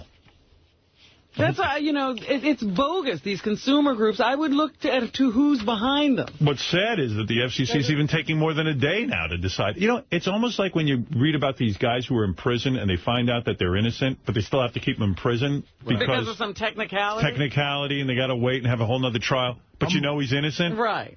It's like, come on already. Haven't these companies bled enough? They both have to put up tons of money in research and development and tons of money for satellites. And I mean, yeah, if you're really worried about the price, why are you continuing to allow them to continue to lose money? There's another great article I really should read, but I don't want to bore you. It's called The NAB, A History of Hypocrisy. And, man, it is frightening. Unfortunately, that title could be related to a bunch of government agencies. Hypocrisy seems to be their middle name. But those cases in particular make you so furious when every piece of evidence says, okay, this guy is guilty, he's in jail, get them, like, immediately get him the fuck out of there. Well, that's what's going on if here. I was a lawyer of a guy like that, I'd go, okay, you know what, dude? All right. Every second he's in there from now on, it's $1 million on the fucking lawsuit. And they win $100 million. I'll tell you how much regular radio hates us. Here's a guy in Boston. His name is Howie Carr. He does a show on WRKO. He was doing his radio show, and he read the news when it came out that the Department of Justice approved the merger. Mm-hmm. They bleeped him. You're kidding. Yeah. He couldn't even say that. Yeah. Entercom Radio. After he was bleeped when mentioning the news about the companies. He wasn't being positive or negative. He said, just reading the news. Just reading the news. It's news. So more and more, it's the corporate regulators, not the FCC-mandated indecency regulations that are crippling broadcasters from doing their job. This is a perfect example why people are going to satellite. Mm-hmm. You can't hear the word satellite or Sirius or XM on Howie Carr's show. It's ridiculous. It's so fucked up. It's crazy. It's crazy stuff. Anyway, Robin, you were doing the news, and I'm sure I got off on a tangent. I don't know how they do these ancestry studies to figure out who's related to who. I'm just still trying to figure out if Jamie Lee Curtis is a man or a woman. Honestly, in all fairness, she's 100% male. Yeah, I guess she had... I'm almost positive... What do you mean in all fairness? I didn't... no, she's obviously a woman. I'm almost positive she... adopted a kid. I don't know. Yes, she did. Yeah, so who knows? It doesn't prove anything. Well, I know, but when that happened, the rumor mills were... All right. It must be true, right? I was the only one saying that. Yeah. But anyway, they researched the ancestry of the candidates who are running in the election this year, and they have decided that Barack Obama is related to George Bush somehow in his ancestry, and to wartime leader... Obama! Winston Churchill. Right. They say McCain is the sixth cousin of First Lady Laura Bush. You know I'm the great aunt of Napoleon Bonaparte? And that and Barack Obama is also related to John McCain. Oh, great. Hillary Clinton is related to Jamie Lee Curtis. Also linked to Celine Dion and Madonna in her ancestry. So I think we ought to do some of these ancestral studies on us and see who we're related to. You know we're related to nobody good. Although the one of them, the Globe or the Daily Sun or whatever the hell those rags are, I have the article. I'm related to Napoleon Bonaparte. Really? I remember that one. That's right. It was right underneath the article where that person got into an accident and drove off the highway straight into hell. Jeff the Drunk, you're on the air. Morning, Howard. Morning. How you doing? Good morning. What? What are you saying? I sound down? Jeff, what can I do for you? I wanted to talk about Dancing with the Stars. All right, bye, Jeff. Okay, what do you want to say? I'm rooting for the deaf girl there. You vote for the Marlee Maitland? Yeah. You know, my grandma Kura was deaf. Lucky girl. Grandma Curro was deaf? You're telling me Grandma Curro couldn't hear you?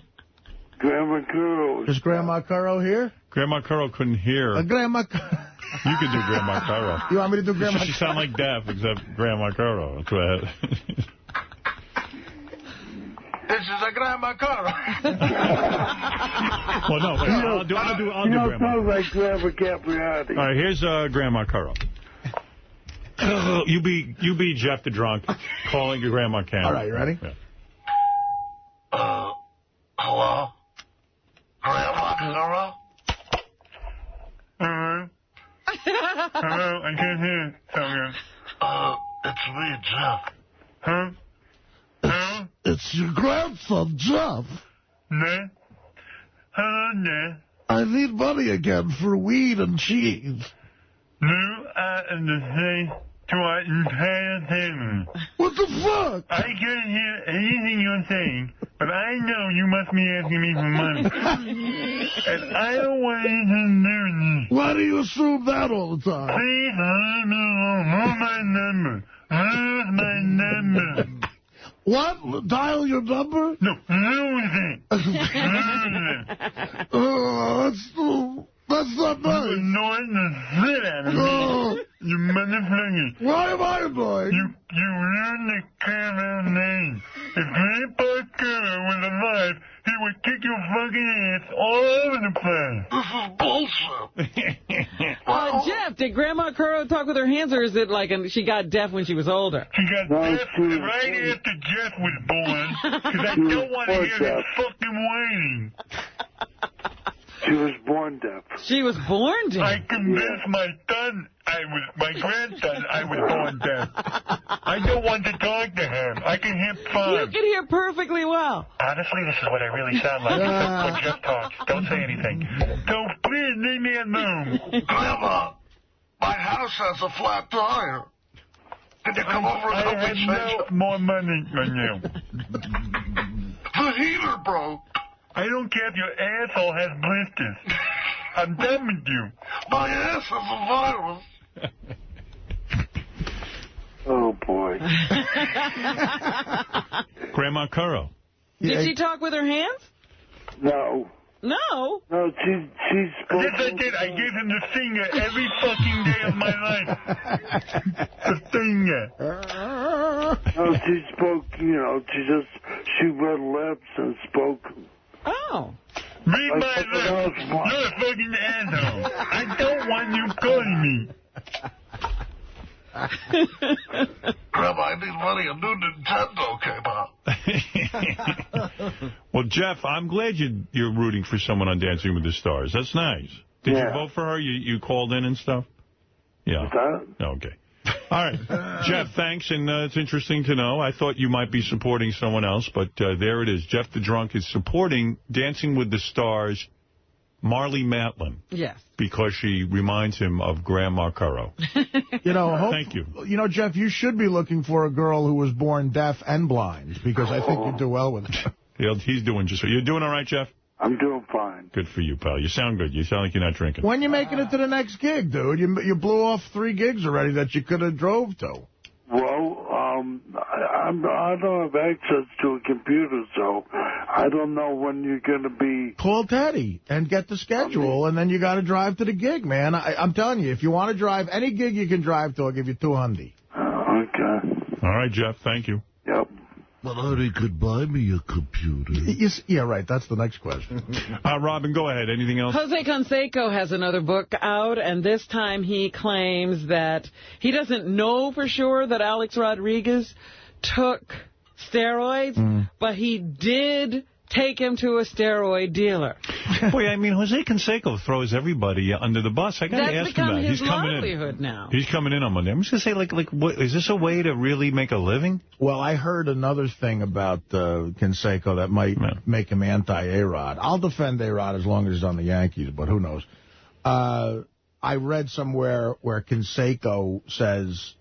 or somebody close to him said that A-Rod tried to fuck his wife. Well, he writes that in the book. He says not long after he caught him calling his wife on her cell phone again. That ain't cool. Right, so I don't know. Maybe, I mean, you go out and find a guy, a steroid doctor, and then you try to fuck his wife? That's low. That's my, so maybe he's bitter about There's no other women but Jose Canseco's wife. He probably likes effing guys' wives. Like that's a thing for him, maybe. If that's true, A-Rod's an asshole. I don't care if he does steroids, but you don't fucking hit on another guy's wife. I think we're going to find out that he's like one of the most insane pussy hounds ever, because he's hanging with those strippers. Right. I mean, what the fuck is he doing with the stripper? I was just having conversations. Yeah. They're big baseball fans.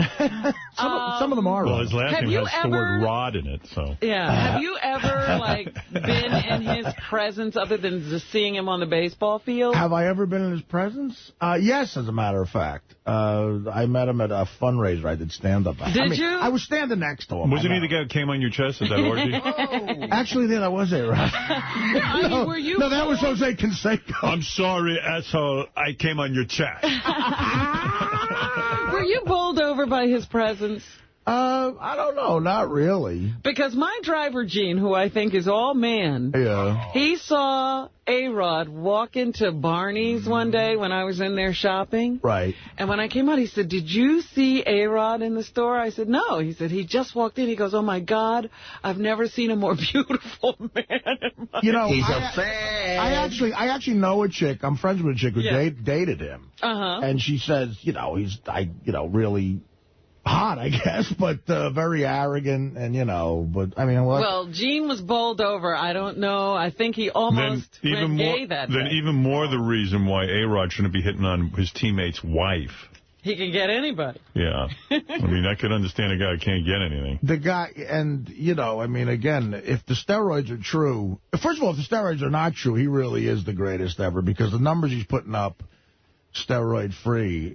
If you look at just his numbers, you'd think he's on steroids. Well, that's how good they are. Canseco is saying he can see changes in a body when you take steroids, and he thinks he sees that in A-Rod. I can't wait to go outside today so I can be the ugliest guy who ever got the hottest chick. That's still weighing on you. Yeah, that's going to be great. Yeah, that'll be fun. Nice. And you want me to walk next to you all day? No, please. Me and Benji will flank you.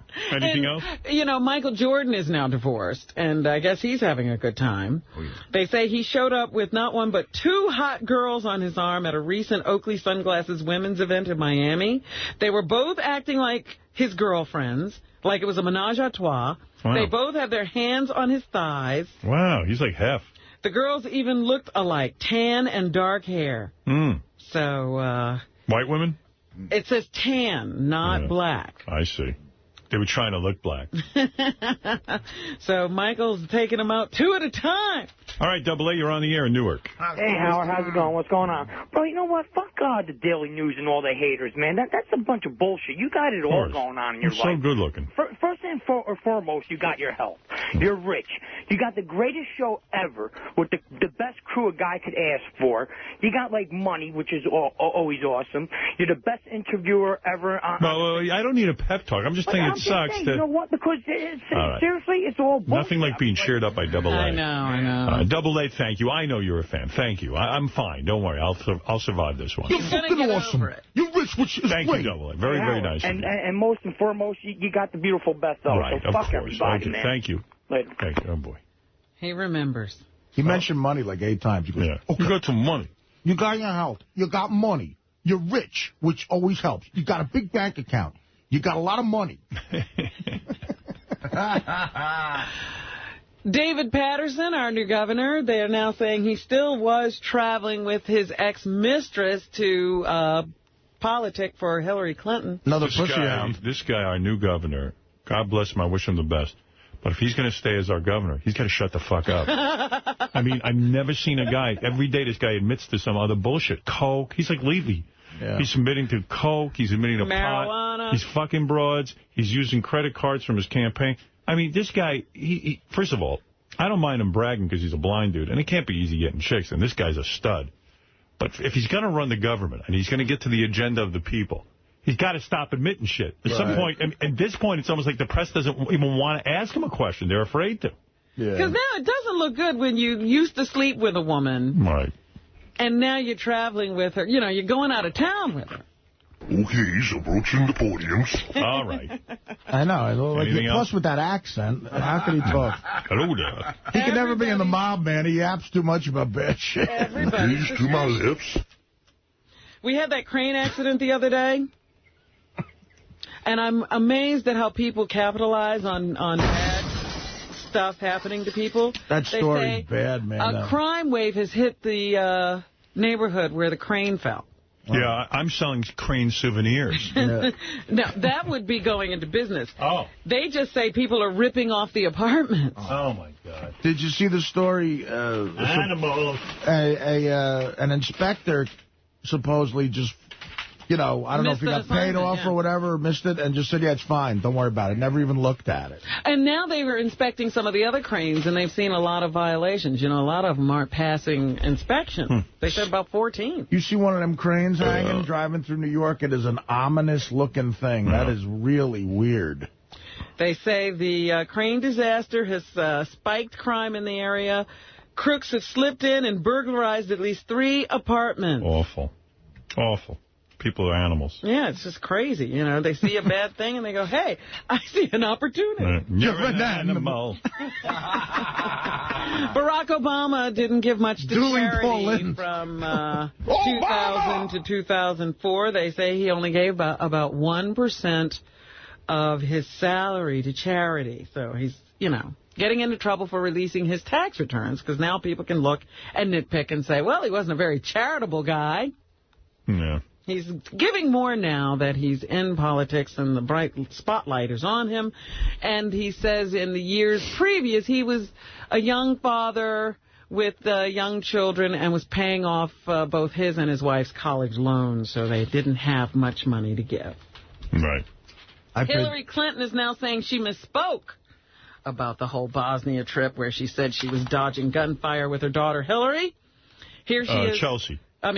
Chelsea. Right. Here she is talking about it. 1-2. Yeah, even this bums me out.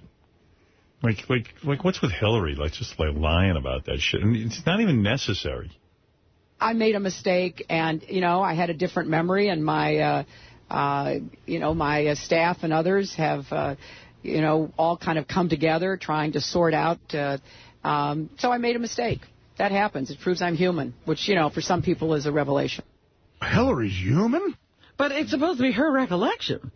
Mm-hmm. So instead of just, going back on message, she decided to bring up the Jeremiah Wright controversy with Barack Obama again yesterday. 1-3 is Senator Clinton saying she wouldn't have stuck with Reverend Wright's church. We don't have a choice when it comes to our relatives. We have a choice when it comes to our pastors. No, I agree with that, but I didn't like her with that Bosnia. I'm just fed up with everybody. That's a little weird. What was her motive? Just to seem cooler or something? I think to show that she's one of the guys. She's been under fire.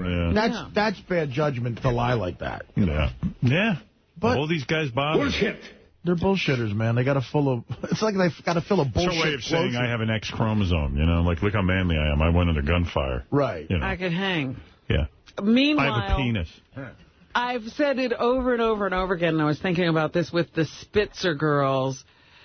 When your dad is a high-profile dude and does something like go with prostitutes or screws an intern, it always comes back to haunt the rest of the family. True. Yesterday, people were trying to get Chelsea Clinton to comment on Monica Lewinsky and her mother, and Chelsea wouldn't respond. 1-4. Yeah, that's a good idea. Stay out of that mess. I do not think that's any of your business. I refuse to respond. And I also don't think that should be the last question. I like it. Yes. But that's her dad's doing. You know, she's got to deal with... I said she probably had to get off the campaign trail on the day the Elliot Spitzer story broke, because everybody was going to ask her, what do those daughters feel like? That's right. Yeah, she's got first-hand experience. Can't get one of them Spitzer girls. Go get Chelsea Clinton. She's out there on the campaign trail with her mother. She's fair game. I would have been like, if that was me, I would have addressed it. Get it over with. Really? I'd say, listen, I can't believe how fat that chick is, and my dad's fucking her. He's the most powerful man in the world. Yeah. Who knew my dad was into fat chicks? Yeah, okay, he's not in love with my mother, whatever. I'm embarrassed that she's so fat. My dad's a chubby chaser. Yeah. I know he could. I mean, at least Paula Jones had a good body, I'd say. Right. I don't even think reporters would ask about it if she looked like Adrian Lima. You know, you'd go, okay, yeah, we get it. We know Nancy exactly Reagan why. came out and talked about endorsing John McCain. Did you see her? Nancy's gotten really old. She's an old lady. Yeah, but I mean, you know, like, she's gotten that kind of old where she looks like any second her hip could break. Yeah. You know why? Because the years she wouldn't let anybody see Reagan, she was kind of out of the public eye herself. Sure, yeah. So you see that immediate aging when you see her for the first time. Well, here she is endorsing John McCain. Ronnie and I always waited until everything was decided, and then we endorsed. Well, obviously, this is the nominee of the party. I can't even hear her. Yeah. Well, that's how old she is. She already has a voice. Mm-hmm. Here's Senator John McCain saying he and Reagan and the Reagans go back a long way. President and Mrs. Reagan and I go back many years when I first came home from the Vietnam War.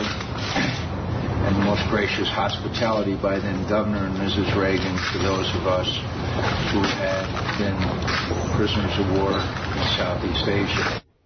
I can't hear him either. You know, one reason not to vote for him, he's a really boring speaker. He's an old guy. I tried listening. He was talking about the economy yesterday, and I tried to listen, and I couldn't.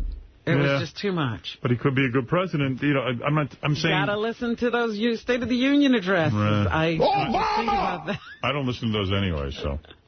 And Obama girl is back. She's jumping into the fray, the infighting between Hillary and Barack Obama. Here's a little clip, 1-7. Won't you step back, stop the attack?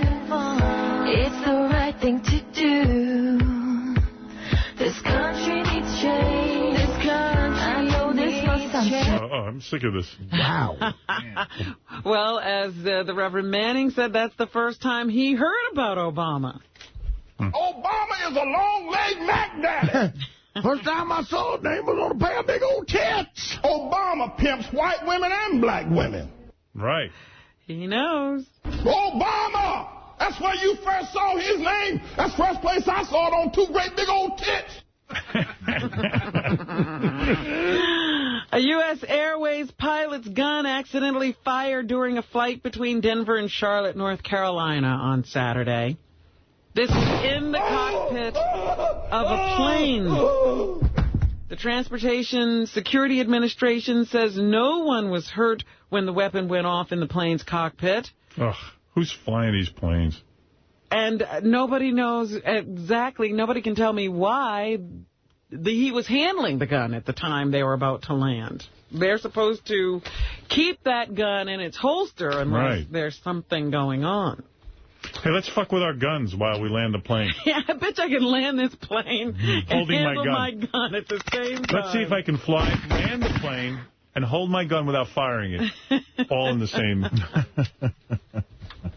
flight. Yeah, here's the stat. 1/3 of New York City's building construction cranes failed inspection. Holy mackerel. Since the March 15th Upper East Side crane crash that killed 7 people. Yeah, you got to feel good being like an inspector and taking a bribe to look the other way.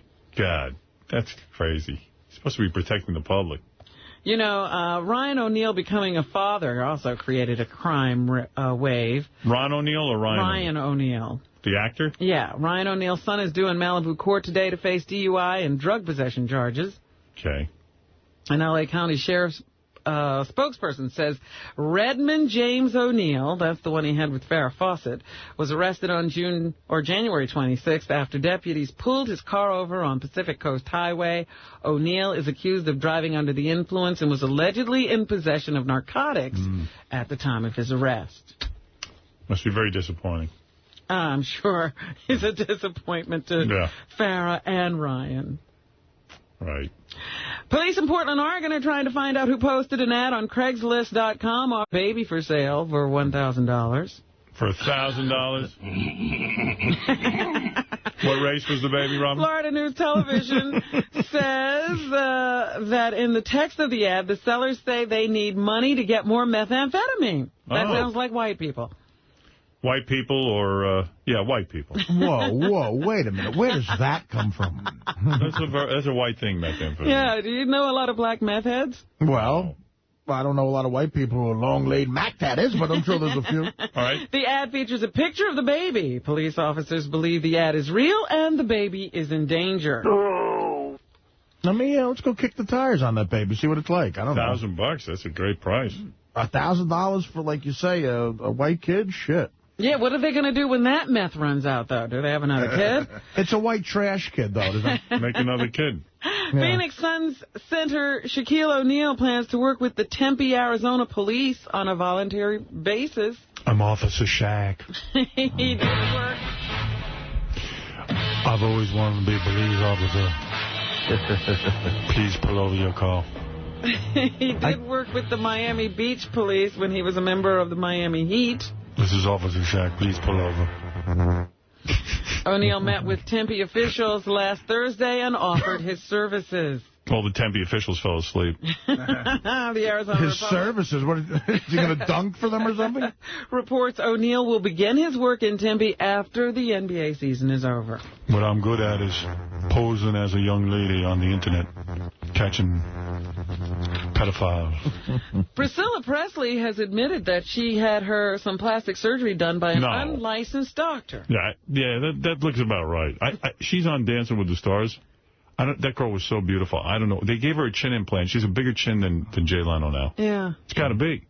I also had my plastic surgeon was done by an unlicensed guy, too. I don't know if you could tell. It looks a little shady. A little off. Yeah, a little off. Yeah, some people have weighed in and said they don't know, this is a very wealthy woman. She should be able to find a good doctor. They don't know why she would do that. And they're also telling women not to go to these Botox parties and, any party where they're offering you plastic surgery. Yeah, they said that Priscilla Presley was at a Botox party and the guy injected her with, what is it? Did you read the article? No, I don't know what he injected her with. He injected her with car silicone. Like shit you put in the car lubricant, they called it. Oh, really? They put car lubricant in her face. It's funny. That is not a smart move. No. Hello, Amco. Here I am looking for the article, and I saw a picture of me and Beth. Jeez, I can't even read the paper anymore. Meanwhile, I'm reading a story in the paper today about an 18-year-old cheerleader. Here you go. What? Priscilla Presley, wait. No, can't find it. It's some fucking cars thing. Like car shit. Yeah, I don't have... I can't find it. The article in front of me, I brought it up because I was going to talk a little bit about plastic surgery in general. Okay. But this kid had a near-perfect grade point average and was planning to be a pre-med student in college. The only thing the stunningly beautiful high school senior thought she was missing was perfect breasts. She actually had nice titties, but they were a little, she said one was bigger than the other. And one was an inverted nipple, so she went and got breast surgery. And she decided to have cosmetic surgery, a decision that has cost her her life. Right. She suffered a rare fatal reaction to the anesthesia as an outpatient and was rushed to an area hospital, but it was too late, and now her classmates at West Boca High School in Palm Beach are mourning her loss. Meanwhile, lots and lots of people in the country are turning to plastic surgery anyway.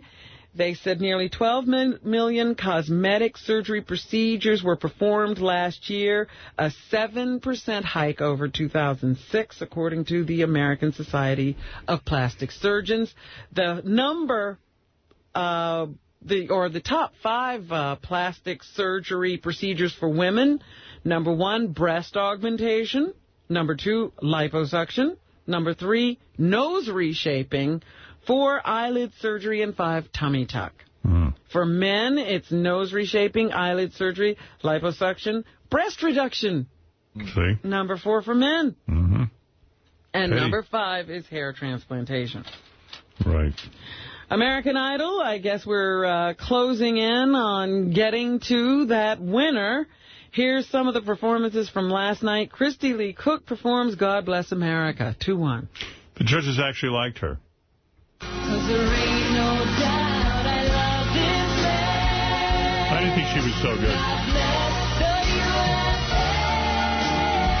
I thought she was off. Yeah, that's flat, isn't it? They liked her. They didn't crucify her. I thought they would. This is the God Bless the USA. David Archuleta. I thought he was going to be the winner, hands down. But is he getting bad every week now? Yeah, he's picking really shitty songs. The kid's a good singer, but the guy who's good is this other David dude. He did Beat It. I know, Billie Jean. The Michael Jackson Billie Jean, but he did it kind of rock and roll. Oh, yeah? It was kind of cool. Let me hear that. But no, this is David Archuleta. Let me hear the David Archuleta. Yeah, you don't have the other kid. He's bad.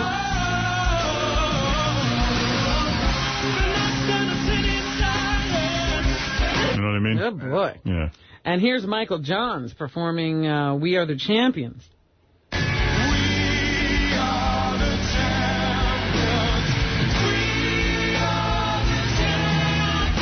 I thought they were going to hate him, but they liked him. They can't hear either. No. The only guy that was good was this one guy. So you still think a guy is going to win? I think this dude, David's going to win. I don't know his last name. Cook. Something like that. I don't fucking know. I mean, I'm not that gay that I remember all their names, but, Not that gay. Yeah, I'm a little bit gay. Yeah. Penn Jillette was the first one of the men to be kicked off of Dancing with the Stars last night. And here he is saying he's not giving up for some reason. Penn's a nice guy, but he didn't shut up. I mean, he just talks every minute. We are not giving up. We're going to rehearse all week, and we're going to be back in the parking lot for those who can't get in to see us. It's funny, though.